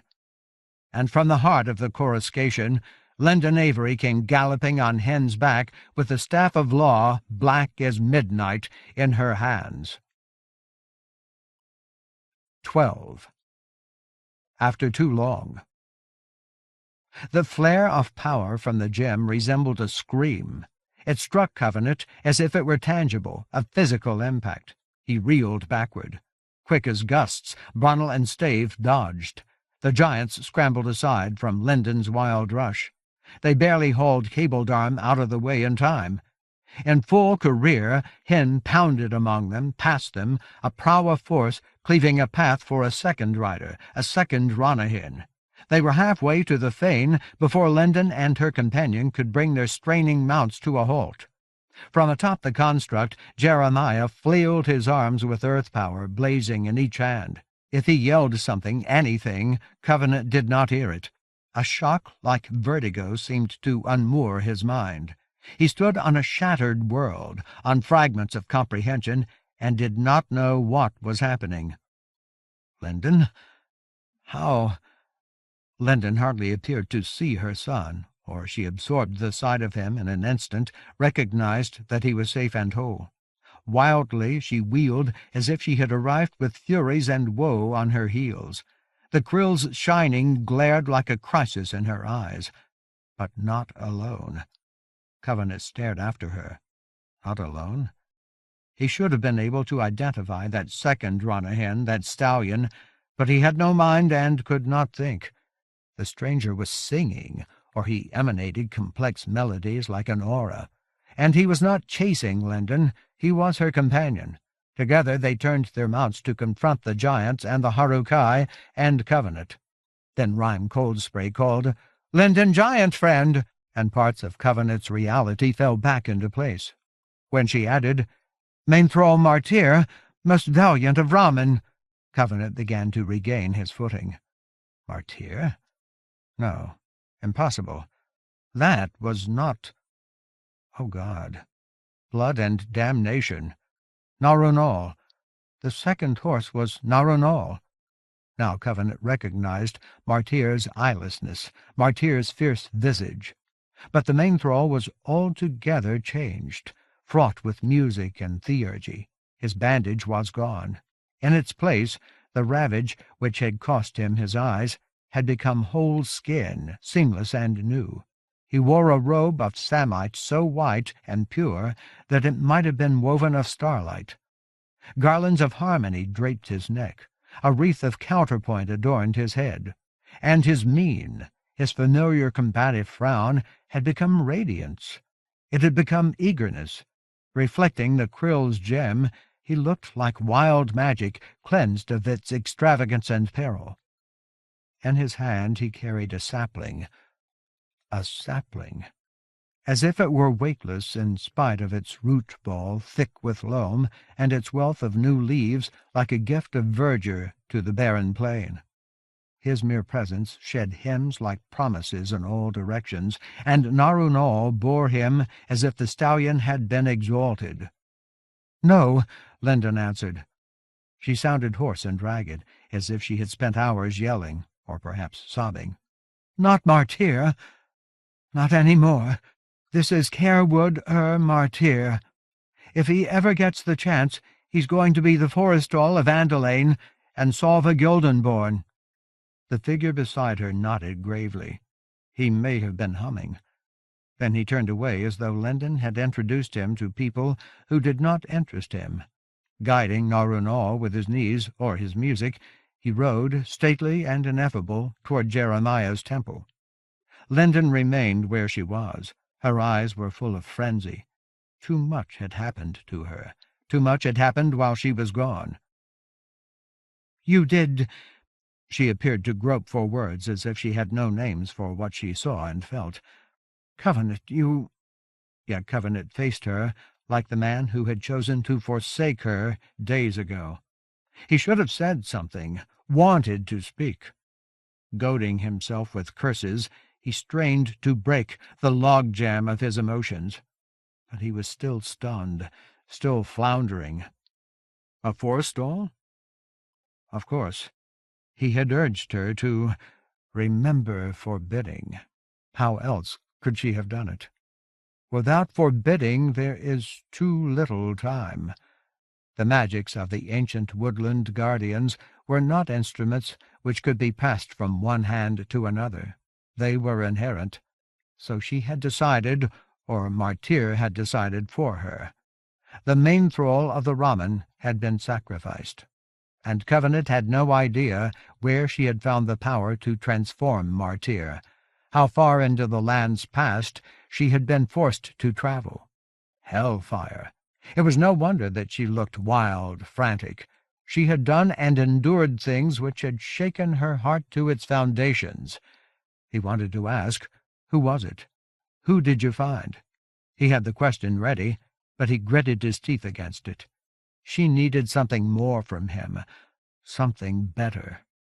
While Covenant stood paralyzed, silent and useless, Jeremiah came running from his construct. His hands burned like shouts as he sprinted toward Linden. "Mom, you came back!" Linden hardly glanced at him. Other concerns already gripped her. Her attention shifted from Covenant to the giants. Her eyes widened in shock. "God!" she panted. "What have you done?" Abruptly she flung herself from Hen's back. Unfurling fire as black as the distant storm, she strode toward the sword-maenir, toward Cabledarm. In that instant, Covenant saw that the grass stains were gone from her jeans. She no longer needed them, and she looked clean, as if she had been refined by fire. Even her hair and clothes, but the tatters of her shirt remained, the tearing of thorns, the bullet hole, the rent hem. She ignored his scrutiny, his surprise. Focused on the dying giant, she advanced as if she meant to hurl an attack.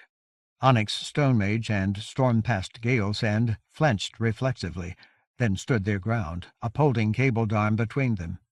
The other giants stepped away to make room. "God damn it!" Linden's voice was a raw mutter, barely audible, as if she did not expect to be heard. "What happened to you? What have you done to yourself?" Then she sent a torrent of flame at the damaged woman.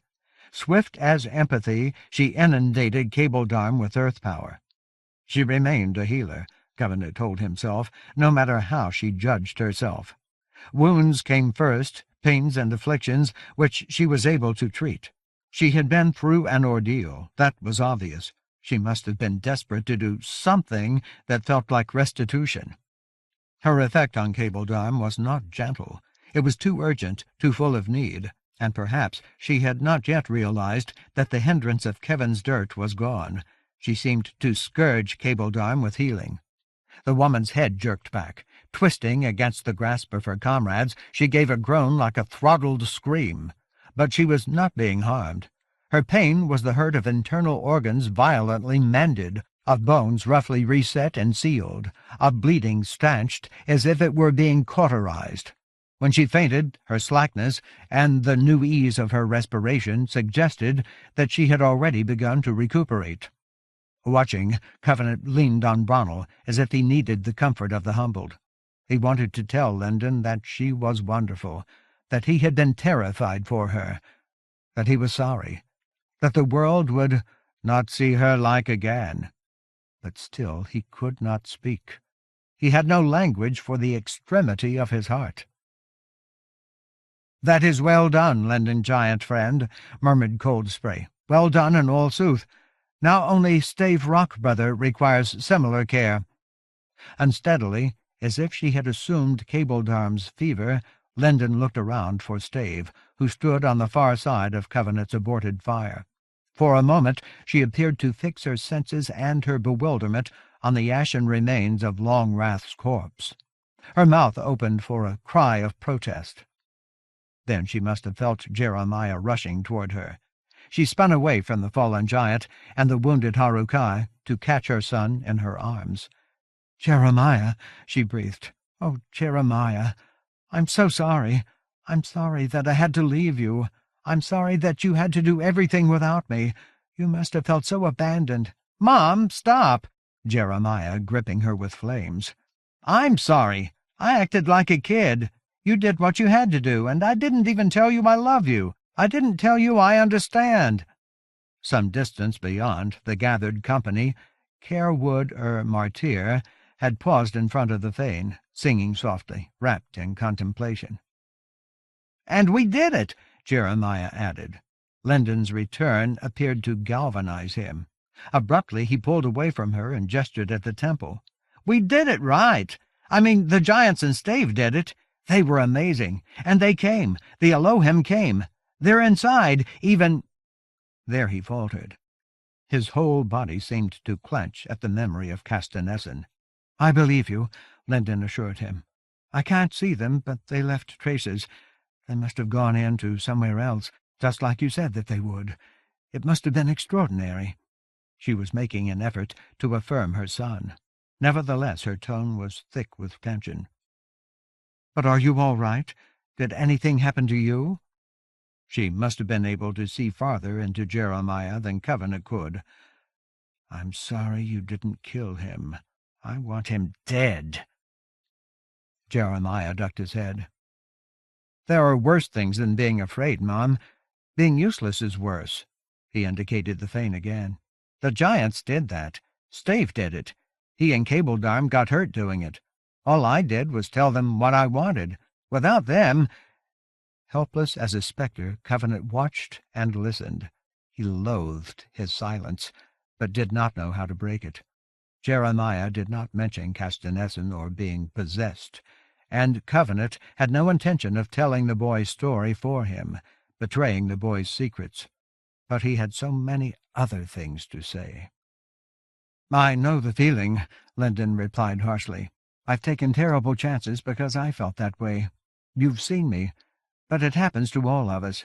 We can't do everything alone, or we can't do enough. Without help, we're all useless." She was speaking to Jeremiah, but her words, or her anger, may have been directed at Covenant. How often had he said, "Don't touch me"? How badly had he hurt her by leaving her behind? He, too, would have failed at everything without help. He could almost see Jeremiah's needs aching in Lendon's eyes as she turned away from her son. Innominate tensions and uncertainties ruled her. She seemed unable to stop moving. Apparently she was trying to focus her attention on Stave. The music emanating from the forestall had changed. It had assumed a more telic mode, as if he were done with study. He had set his sapling upright directly before the fane's portal. Now he withdrew his hand, and the sapling did not fall. He had already sunk its roots into the hard dirt. Stone Mage and Gale Send continued to support Cabledarm. The rest of the giants gathered closer to Lendon. Cirrus Kindwind rested her hand on Jeremiah's shoulder as if to soothe him until Lendon could attend to him again. When Lendon looked toward Stave, her gaze snagged on Bronnel, on the flamberge.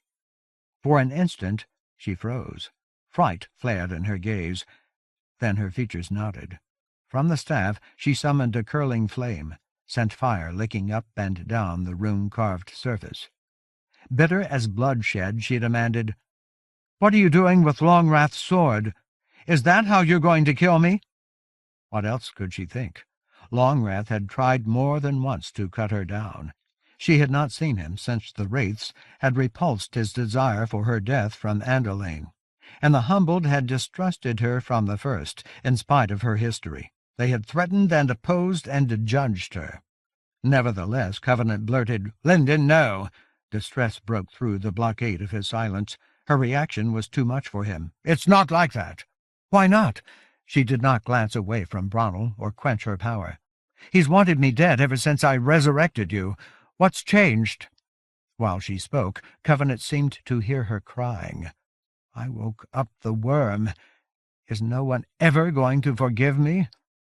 Yet Bronnel faced her without expression, without moving. He gave no sign that he regarded her as a threat. "He killed Clyme," Covenant said in a frayed croak. "Clyme let Turia possess him. Then Bronnel killed Clyme. The Raver is gone. Everything's changed." Again Lendon froze. He could not read her. She would not have forgotten Honinscrave's sacrifice against Samadhi Shoal, Turia's brother. Now Covenant felt driven to talk. He yearned to tell her about his alliance with the lurker. He wanted to convince her that she had made the lurker's efforts against the worm possible, writ in water. When she had eluded the snares of the feroce, she had saved him and enabled Joan's end and given the land precious days of life. But he restrained himself. He needed to say such things, but explanations of that kind were not what she needed. She had been through too much. Her nerves and her heart were too raw. An abstract alliance would not console her. Near the fane, Carewood Martyr's sapling spread new branches and put forth fresh leaves, and grew as if the forestall had compressed years of rain and sun and rich soil into brief stanzas of hymnody. Linden seemed unable to move. Covenant's revelation must have shaken her conception of the humbled, but he was not given time to continue.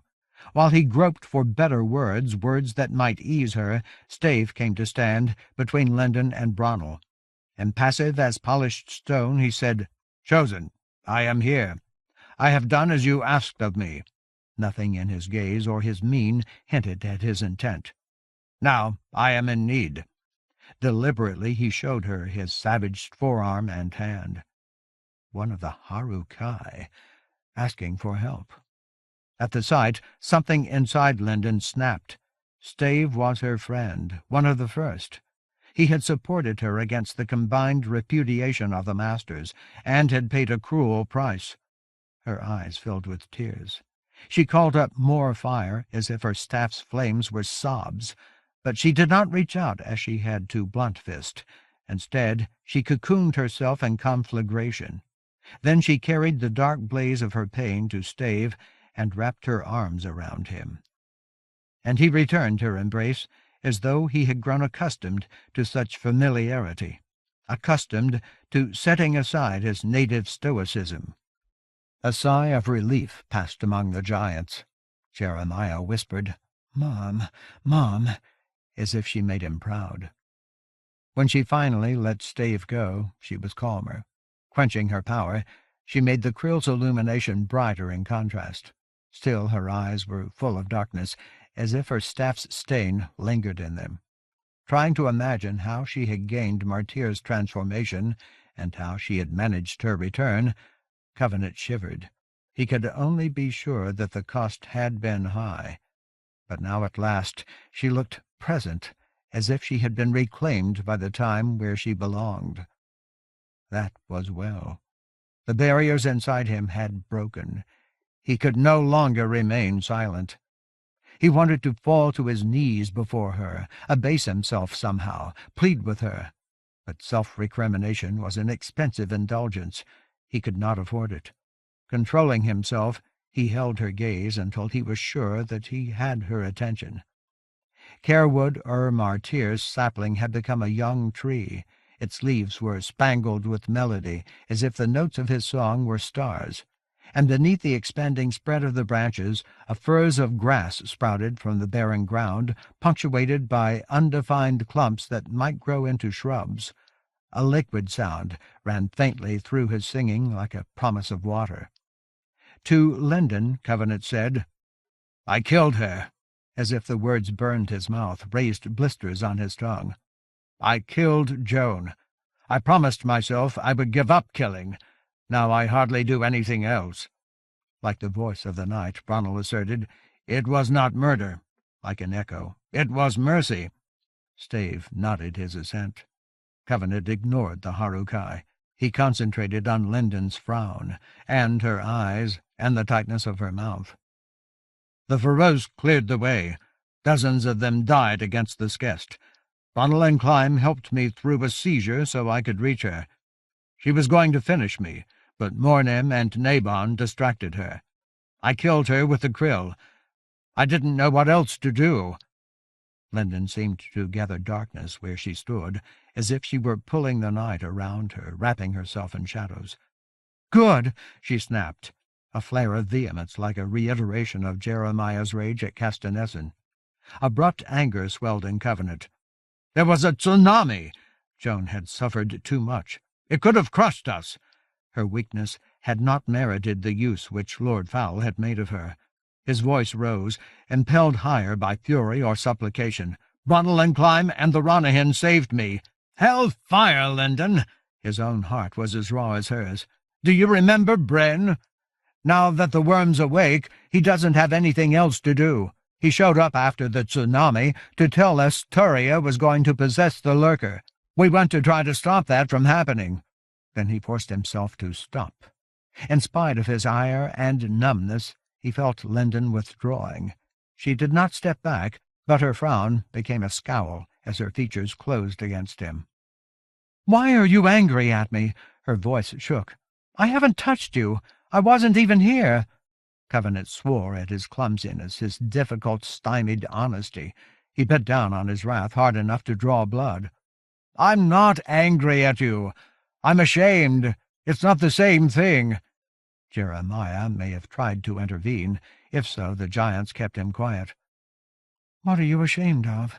Lyndon sounded impossibly distant, as if she had retreated to a redoubt where he could not hope to reach her. "You put Joan out of her misery. She wasn't just in terrible pain. She was possessed. Death was the only way to give her any relief. And you stopped her seizures. Why is that something to be ashamed of?" "Because I failed."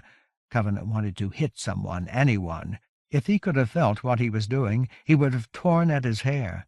Instead, he knotted his insensate fingers together and twisted until his wrists ached. "I wasn't strong enough to handle Turia myself. That's why Bronnell had to kill Clyme. They both had to compensate for me. And because—" Suddenly awkward, he faltered.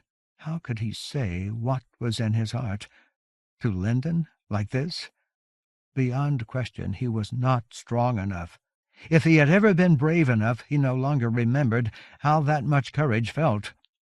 The glittering among the leaves of the martyr's tree had become a silver penumbra, purer than the brightness of Loric's krill and more melodious. The tree was a willow, graceful and arching. Soon it would be tall enough to spread its branches in a wide circle that included the fane. Its limbs drooped like weeping, though they grew like gladness, and under its shade the thin grass was now turf, as lush as the greenswards of Andalane. Bushes grew like adornments under the dangling leaves around the verge of the grass. A delicate rill rippled argent past the forestall's feet and chuckled away beyond the rubble, wending harmoniously toward the distant Sarengrave. "Because?" Lyndon prompted like a woman hiding behind a shield. He was losing her. He did not know how to bear it. "Because I hate the way I treated you. I hate the way I left you. I had to go. I had to go alone. I couldn't risk you against Joan, and you had other things to do." Finally he managed to lower his voice. If he meant to tell the truth, he had to set aside the luxury of shouting, of judging himself. "Lyndon, do you understand that Castanessen is in that temple? Have you realized yet that Kevin's dirt is gone? If I hadn't left you behind, none of that would have happened." She did not react. She had no attention to spare for victories. Groaning inwardly, Covenant confessed, "But I shouldn't have treated you the way I did. I was just afraid. I was broken, maimed by fissured memories, and I didn't know how to live with it. I couldn't ask you to trust me, love me, because I didn't trust myself, or what I was becoming, or what I had to do. I wasn't sure I would have anything left when I was done. I couldn't say what I really meant." Loric's gem lit a subtle shift in Lyndon's gaze, a modulation in the darkness. Small black flames coiled like tendrils around her hand on the staff. Covenant thought that he saw tremors in her shoulders. "You told me not to touch you," she said, as if the words were splinters of glass, sharp enough to pierce and rend. "Isn't that what you meant?" "No." He gritted his teeth so that he would not cry out. "It's what I needed. It's what I knew how to say. I'm a leper, for God's sake. It's how I cope with practically everything. But it is not the truth. Not the whole truth." She appeared to be floundering, a drowning woman who nonetheless struggled against her desire to clutch at rescue. So softly that he barely heard her over the labor of his heart, she asked, "Then what is the truth? What would you have said if you weren't broken or scared?" Obviously bewildered, Jeremiah watched his mother and his earliest friend. The Harukai betrayed no reaction, but the giants gave the impression that they were holding their breath. "Damn you, Covenant," snarled at himself. "Say it. Do it. She can't read your mind." What did he gain by being a leper if numbness did not dull the edges of his fears? His hands shook as he reached up to his neck. Fumbling, he grasped the chain that held Joan's ring under his T-shirt, pulled the chain over his head. For a panicked moment, his eyes failed him. He could not find the clasp. Then his fingers were too awkward to unclose it. But he remembered who he was, and why he was here, and what was at stake, and a strange certainty came over him. The clasp seemed to open by itself, as if he had been given a blessing. Attempts must be made. How else could he believe in anything? He dropped the chain. Holding the ring between the remnants of his thumb and forefinger, he extended it toward Lendon. "Lendon Avery," his voice was hoarse, congested with emotions straining for release. "I think I've earned the right to give this to anybody I want, but there's nobody else. I love you. That's all. I love you. Will you marry me?" She flinched, as if he had slapped her. For an instant she recoiled, startled and uncomprehending. But while she froze, caught in a maelstrom of surprise and consternation, disbelief and repudiation and self-doubt, the Forestall's song came clearly through the silence. "It is my heart I give to you, my blood and sap and bone and root." In an instant her turmoil was transfigured. Out of confusion and pain she gathered herself. Her eyes reflected argent and recognition in patterns that spoke to Covenant. Without glancing at Stave, she tossed her staff to the former master. Its fire vanished before he caught it. Her gaze clung to Covenant's as she drew out his ring, freed it from its chain, discarded the strand as if it had become meaningless. For a few heartbeats she closed the ring in her fist. Then she opened her hand, held the ring out on her palm. "Yes." That one word seemed to contain her whole heart. "Thomas Covenant, yes. I don't care what you've done, or what you're afraid of, or what you said days ago. I don't care how broken you were, or what's going to happen to us later. I only care about now. I love you." As if she had summoned him past restrictions more personal than life and death, he started toward her. When he reached her, he took her left hand, lifted it to his lips, then slipped Joan's ring, no, Lendon's wedding band, onto her ring finger. "With this ring I thee wed, and betimes some wonder is wrought." He thought that she would offer his ring to the index finger of his half hand, where he had worn it ever since he had grown gaunt. But instead she claimed his left. To his surprise, his ring finger accepted the band, as if damage and scars had made him strong enough to wear white gold where it belonged.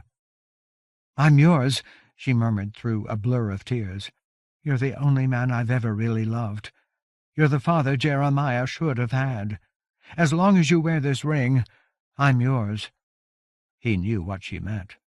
Long ago he had surrendered his wedding band to the despiser. He was not going to do that again. When he took her in his arms and kissed her, he was trying to assure her that he would keep this promise. Her arms were around his neck. She returned his kiss as if she were opening her whole self. And slowly their embrace was transformed. It became a glow of wild magic. Alloyed argent expanded around them, wrapped them in light. Gentle as a caress, it swelled into the night, swirling warmly as it scaled higher and higher until they appeared to stand at the source of a gyre which might reach the stars. The gem of the krill gave answer, as if high Lord Loric's ancient theurgy approved. But the effulgence of Thomas Covenant and Lyndon Avery outshone it. Their power lit the battered plain to the horizons, revelled on the faces of the giants and the Harukai and Jeremiah, emblazoned the outlines of the Thane beneath the willow. Even Carewood Martyr paused in his fertile labours to contribute a paean like a benediction. If Covenant had been inclined to heed them, he would have heard the giants cheering. He would have seen Jeremiah waving flares of earth power and grinning. He might have noticed Stave's brief, unconflicted smile. But Covenant was kissing Lyndon. At that moment, nothing else mattered. When he was finally able to look around, he saw that the forestall had fashioned a bower. The willow had grown as tall as a gildan. Spangles of song lingered on its leaves, bedecked its branches with bright silver, like the glimmering of unendangered stars. Illumination under the canopy of the boughs seemed to hold the memory of wild magic made tender by acquiescence. The tree stood directly before the Fane's portal. Its drooping arch almost concealed the construct. In the tree's shade, luxuriant grass cushioned the ground like a profusion of pillows. The plashing runnel was now a grateful brook. It seemed to carry light and music with it as it chimed out across the plain. And near the edges of the circle, where the leaves trailed along the grass, Carewood Martyr had invoked Aliantha.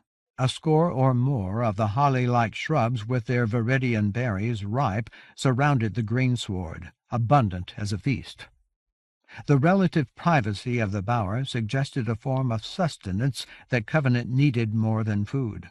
Perhaps that was the forestall's intent.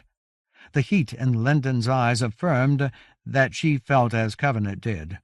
He was in a trembling hurry. But the company had other needs. Those took precedence. The privation of the giants was extreme. They had given their last strength, and then had given more. Covenant himself wanted more than the unsatisfying aliment of Eusosamio. Lyndon had probably gone longer without food, and Jeremiah was avid for treasure berries. For the sake of everyone with him, Covenant schooled himself to eat and drink and wait. When Lyndon smiled ruefully, he tried to match her. Speaking for her comrades, the Iron Hand gave thanks to the forestall. They all bowed, as if they declined to prostrate themselves only because they lacked the strength to rise again. Then they picked their fill of Aliantha. The seeds they scattered around the plain and in the hollows like prayers for the land's future. More boisterously, Jeremiah followed their example. As for the Harukai, Bronnell stood apart from the company, as if all of his lacks had been satisfied by Longrath's flamberge. But Stave ate without hesitation, and offered the former Mainfrol his gratitude. Considering that they were giants, inclined to relish the bounty of their own relief, Rime Cold Spray, Frostheart Grubern, and the others finished their meal quickly. They spent only a few moments thanking Carewood Martyr. Then they passed beyond the thick willow trunk to re-enter the fane, taking Jeremiah with them so that Covenant and Lyndon would have some semblance of privacy. Stave also went into the construct, bowing first to Carewood Martyr, then to Covenant, finally and most deeply to Lyndon. However, Bronnell remained. "Lord," the humbled said with his usual absence of inflection, "the return of the Chosen is a cause for gladness in itself, and is more so because she has restored a forestall to the land. Yet in one respect it is misfortune. The giants had been denied their Camorra." To the sudden enquiry of Lyndon's expression, he explained. "The Lord sought to relieve their sorrow by drawing flame from Longrath's remains. Your arrival interrupted his efforts. Now Longrath is naught but ash, and we have no wood." While Lyndon winced in regret, Bronnell addressed Covenant once more. "Among giants, denied lamentation is an enduring distress. Other tasks we have in abundance, and doubtless the sword Maineer will be prompt to set aside their needs. None the less I urge you to seek some blaze in which they may ease their loss." "I am master of the land," he said, as if he were merely reciting a formula rather than acknowledging a profound change. "I bear the taint of the unwelcome which the giants have received at our hands. I would make amends, but have no means to do so." "Oh, stop," Covenant protested. "I forgot about that. We all had too much going on. But of course you're right. He glanced at Linden. "We won't forget again." "We won't," Linden affirmed. "And I won't forget what you've done. I haven't been fair to you. I should have known better." Instead of nodding to her, as he had done so often in the past, Brunel bowed, and when he had shown the same respect to both Covenant and Carewood Martyr, he left the bower between the hanging branches to stand guard outside. Alone with the forestraw, Covenant and Linden faced each other as if they had lost the ability to look anywhere else, but they did not move. Briefly, Carewood Martyr sang words that Covenant recognized. "I am the land's creator's hold. I inhale all expiring breath, and breathe out life to bind and heal." Then he faded into his music as if he had made himself one with the willow and the boughs, the leaves and the bedizening melody. In a moment he was gone. "Covenant," Linden bit her lip, twisted the ring on her finger. "I have too much to tell you, and there are so many things He interrupted her with a grin that felt like a grimace. "Don't you think it's about time you stopped calling me Covenant?" "Thomas, then," she offered. "Thomas. Thomas of my heart." He would have accepted anything, but he was grateful that she did not choose to call him Tom. When he opened his arms, she came to him like an act of grace. When they were done, they lay relaxed on billows of grass, covered by the soft radiance of the bower. For a time they talked casually, softly, reminding themselves of each other. But then they turned to more serious concerns. Covenant had his own questions, but Linden spoke first. Sombre with doubt, she asked him what he thought about Jeremiah. He sighed to himself. "You mean, not counting the fact that he's actually with us, after what he's been through? It's amazing he can so much as speak, never mind, design that sanctuary for the Elohim. He's already done a world of good. If you want more, you should talk to him." She certainly needed to know how much her son had inherited from Annalee. She needed to know about Castanessen. She cuffed him lightly. "That's not an answer." "I know, but I'm serious. He should tell his own story. He doesn't want to, but he should. Maybe you'll have better luck than I did."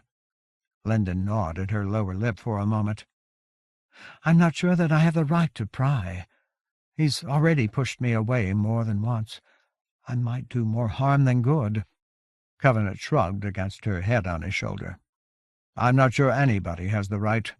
Maybe prying does more harm than good. But look at it this way. He's too young for his years. He's had experiences that could cripple an adult, and he's never had a chance to grow into them. Parts of him are still a kid, and parts of him remembered the Croyle. Sometimes kids need their parents to pry. Sometimes I think Roger wouldn't be such a mess if his mother ever took an interest in him." Covenant himself had never been given an opportunity with his son. Luminous in the warmth of Carewood Martyr's music, Linden rolled over to rest her hands on Covenant's chest, prop her chin there, and study his face. "Thomas, what happened to you? What did you do after you left? How did you do it? What healed your mind? How did you change how Brunel thinks?" He winced reflexively, but he did not refuse to answer. Eased by her love, he was able to describe the days that he had spent away from her. When he was done, she hugged him hard and wordlessly. For a time she seemed to take his anguish and dread from him, and he thought about nothing except her. Afterward they rested, but neither of them slept. In a more playful mood she asked, "So why aren't you growing a beard? You're human now, all the way human. As far as I can tell, the arch of time has lost its hold on you. Why isn't your beard growing?" "I don't know," he admitted. "If I ever did, it's gone. But if I had to guess, Briefly he rubbed at his cheeks, pushed his fingers through his transformed hair. "You didn't have access to my physical self. That part of me died so long ago there was nothing left. And yet here I am.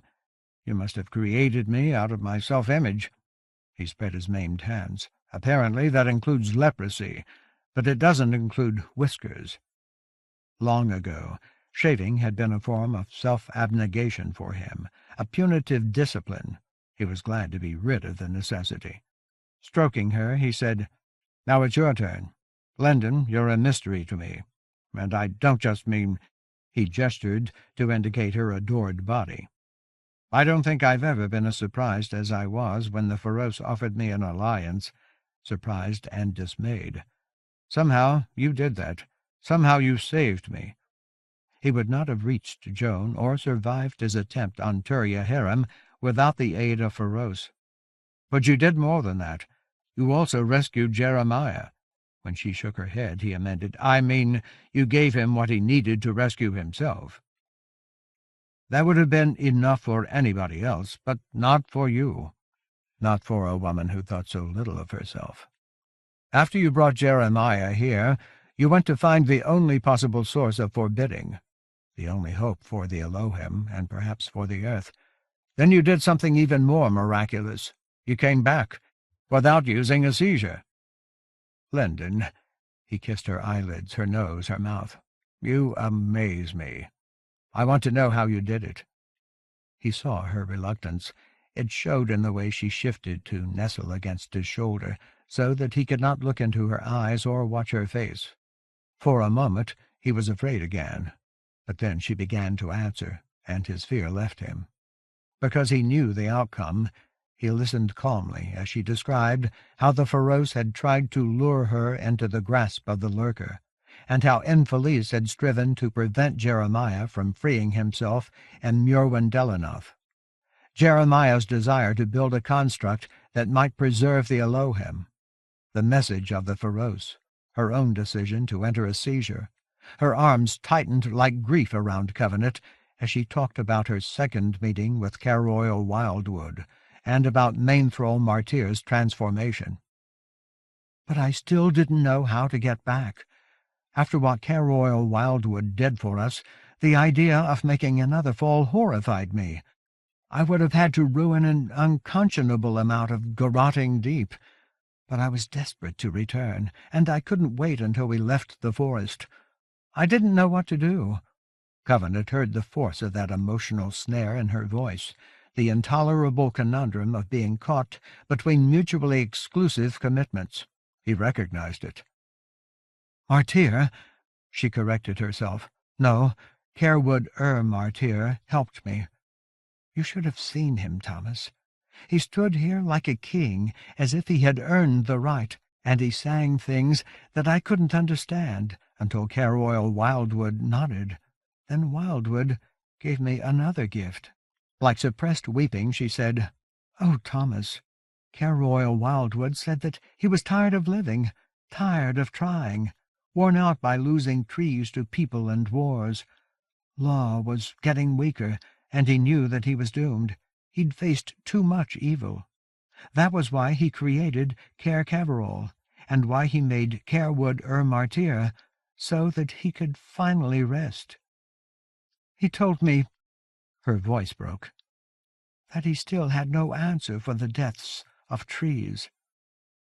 Then she hurried to finish.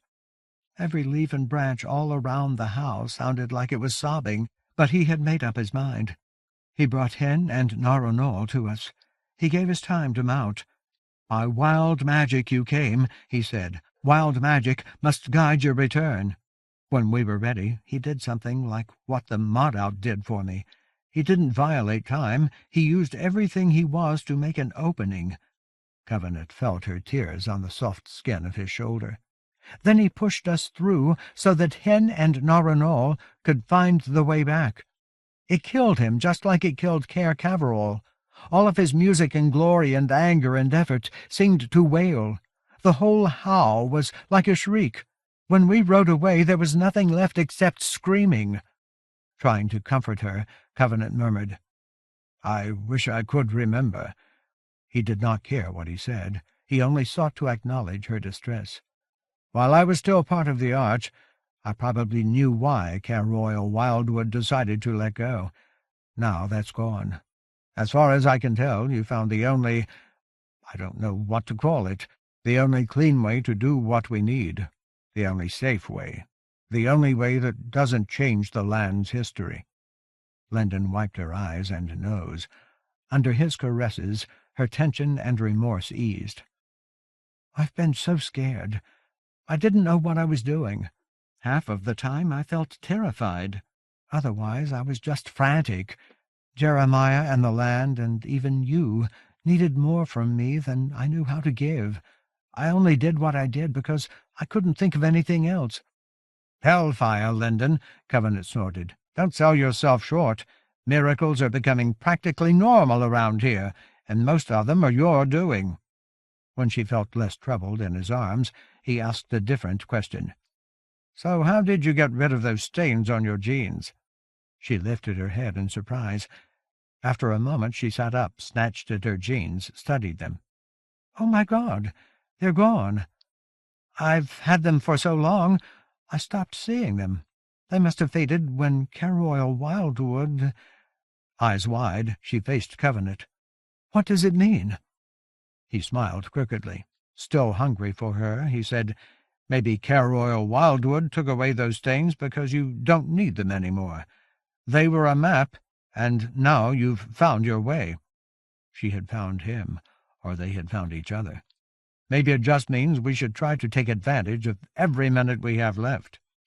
For a moment she appeared to struggle against her uncertainty, or against the particular intensity of his regard, but then she seemed to find that he had said enough, that his response sufficed. Dropping her clothes, she moved to put her arms around his neck. That response sufficed for him as well. Eventually Lendon asked a more difficult question. "After Lord Powell killed you, you left your ring for me. You wanted me to have it, didn't you? So why haven't I been a rightful white gold wielder all along?" "I'm not entirely sure," Covenant admitted. "Sure, I wanted you to have my ring, but I didn't give it to you. Lord Powell just dropped it, and I was in the same situation with Joan. I only got her ring—" He stifled a wince, "because she couldn't hold it any longer. That didn't make me a rightful wielder either." He had experienced rightfulness. He knew what it meant. Now that's changed. With a gesture that felt effortless, he drew a brief streak of argent through the air, instantly ready, instantly quenched. "So here's what I think. It isn't the getting that makes the difference. It's the giving, the choice, and the kind of choice matters. Surrender is one kind, a vow is another. I didn't just give you a white gold ring. I gave you me. That's something the almighty despiser is never going to understand. He's clever as all hell, but he's too self-obsessed or frustrated or maybe too damn miserable to figure out why he keeps losing." Then Covenant thought that he ought to warn Lendon. "But we still have to be careful. I don't have enough health sense to feel the effects of what I'm doing, and you have the staff of law." It lay on the greensward beyond their clothes, its black shaft ruined with auguries. "I don't want to say wild magic and law are antithetical. That's too simplistic, but the energies are incompatible. Wild magic refuses boundaries, and law is all about boundaries. If you hadn't used the krill when you resurrected me, you would have torn yourself apart. That's the krill's real power. It mediates contradictions." For a moment he thought that he heard the wind outside the bower blustering bitterly against the willow. But the blast did not trouble Carewood or Martyr's irenic singing or ruffle his healing illumination. Still Covenant did not relax in spite of his satiation. He sensed something unresolved in Lendon, or he knew that in her place he would not be at peace. At last she said, "Thomas, I love you. I love you. But I did a terrible thing when I forced you back to life. Waking up the worm, was bad enough. The humbled were right about me. That was a desecration. But I'm afraid that I did something worse at the same time. Do you remember what Brink said? I've made it impossible to stop Lord Fowl. Covenant tightened his embrace, as if he imagined that he could protect her. He remembered Brink's assertion perfectly. He may be freed only by one who is compelled by rage and contemptuous of consequence. He recognized her fear. Now, we can't save the world. We can't stop the worm. We can only try to slow it down. Before long, Lord Fowl will get his chance to escape. Thomas, she insisted, I did that. In spite of all that she had done, she still found cause to accuse herself. I did it. Then she admitted, but it didn't feel that way. Oh, I didn't care about the consequences. I can't deny that. But was I compelled by rage? I don't think so. I was just desperate. Desperate for you. Desperate for Jeremiah. Desperate for help. I didn't know where else to get it. Is that all it takes to ruin everything? Is Lord Fowl going to get free because of me? Is the whole earth going to die because of me? At that moment, Covenant would have given the remains of his fingers to reassure her. But he did not respond immediately. He had good reason to be cautious. During his early visits to the land, he had justified himself falsely too often, and the cost of his obfuscations had been too high. And her needs were not his. Her desperation was not the same as his. It was more intimate, or more personal, or simply more consequential. He had only raped Lena and betrayed Alina and destroyed the first staff of law. He had not awakened the worm. In an earlier age, Linden herself had prevented him. Now he suspected that Jeremiah was more likely to be compelled by rage. He wanted to say, maybe you're right. Any one of us can destroy the whole world. If it's our world, all we have to do is destroy ourselves. But he demanded more of himself. Sometimes desperate, he began, is just a convenient name for being so angry you can't stand it. After everything you went through, after Roger and the Croyle and Esmer and Castanessen and the Harrow and even Longwrath, you finally got to Andalane. He winced at the memory. And I refused to talk to you. Hellfire, Linden. Only a dead woman wouldn't have been sick with fury. She hid her face, as if she were cowering, as if he had poured acid on her heart. Then I've done it. I've doomed— If she had pulled away from him, he might have cried out. He had hurt her enough to maim the bond which they had only begun to renew. But she still clung to him, as if he were all that she had left. She still thought that he had a better answer, or that he was a better answer. As gently as he could, he said, It's tempting to think that way. It lets us off the hook. If we've already made the only mistakes that matter, or if somehow we just are the only mistakes that matter, we can't be expected to do anything else. But it's not that simple. For one thing, we aren't alone. We're all in this mess together. We're all making decisions and trying to justify the consequences. Whatever you've done, good or bad, you didn't do it in a vacuum. You've been reacting to people with their own agendas and situations you didn't cause. From the start, the despiser has been pushing you where he wants you to go, and you've had help along the way. And for another, goaded by his own necessary passions, Covenant's voice rose, Linden, I just don't believe it. I don't believe Lord Fowl can't be stopped. I don't even believe the world can't be saved. Freeing Lord Fowl wasn't the only thing Brink talked about. He also said there's another truth on the far side of despair and doom. All we have to do is find it. She did not react. He could not be sure that she was listening. He might have been speaking to the leaves and boughs, the harmony of gleams, rather than to the woman in his arms. Nevertheless, she continued to hold on to him. You will not fail, however he may assail you.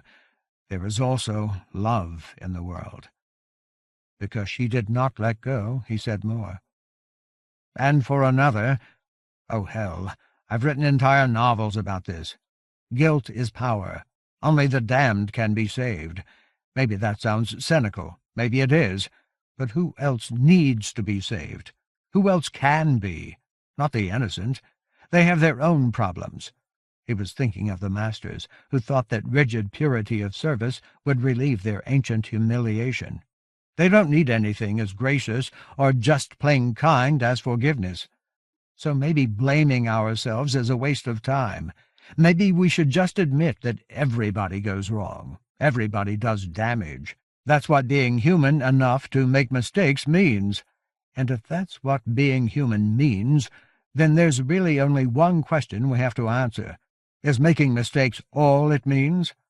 If it isn't, then everything counts. Resurrecting me and waking up the worm, making love together, and killing cave whites. Hell and blood, Lyndon. I let my own daughter be sacrificed against she who must not be named. And I didn't stop there. I went right up to the most pitiful woman I'd ever known and stuck a knife in her chest. If you think I don't feel bad about things like that, you haven't been paying attention. But if everything counts, then guilt is no reason to stop trying for something better. Somewhere among the music of his lights, Carewood Martyr sang, "It is my heart I give to you." Finally, Lyndon stirred. With small movements, she shifted the position of her arms, adjusted her head on Covenant's shoulder. For a time, she conveyed the impression that she was listening to the forestall, or to the rebuffed thrash of the winds beyond the bower, or to the restless concern of Covenant's pulse. Then she brushed a delicate kiss across his chest. "Here's the funny part," she murmured. "I tried to say practically the same thing to Jeremiah. I used different words, but the point was the same. Maybe I should listen to myself every once in a while. You shouldn't have to make a speech whenever I think that I've done something wrong." Suddenly she yawned. "If I weren't so sleepy, I would ask you to make love again." Entirely to himself, Covenant released a deep sigh of relief. There were any number of questions for which he had no answer, but for the time being he was content with the one that she had given him. "You do not forgive." Perhaps she did.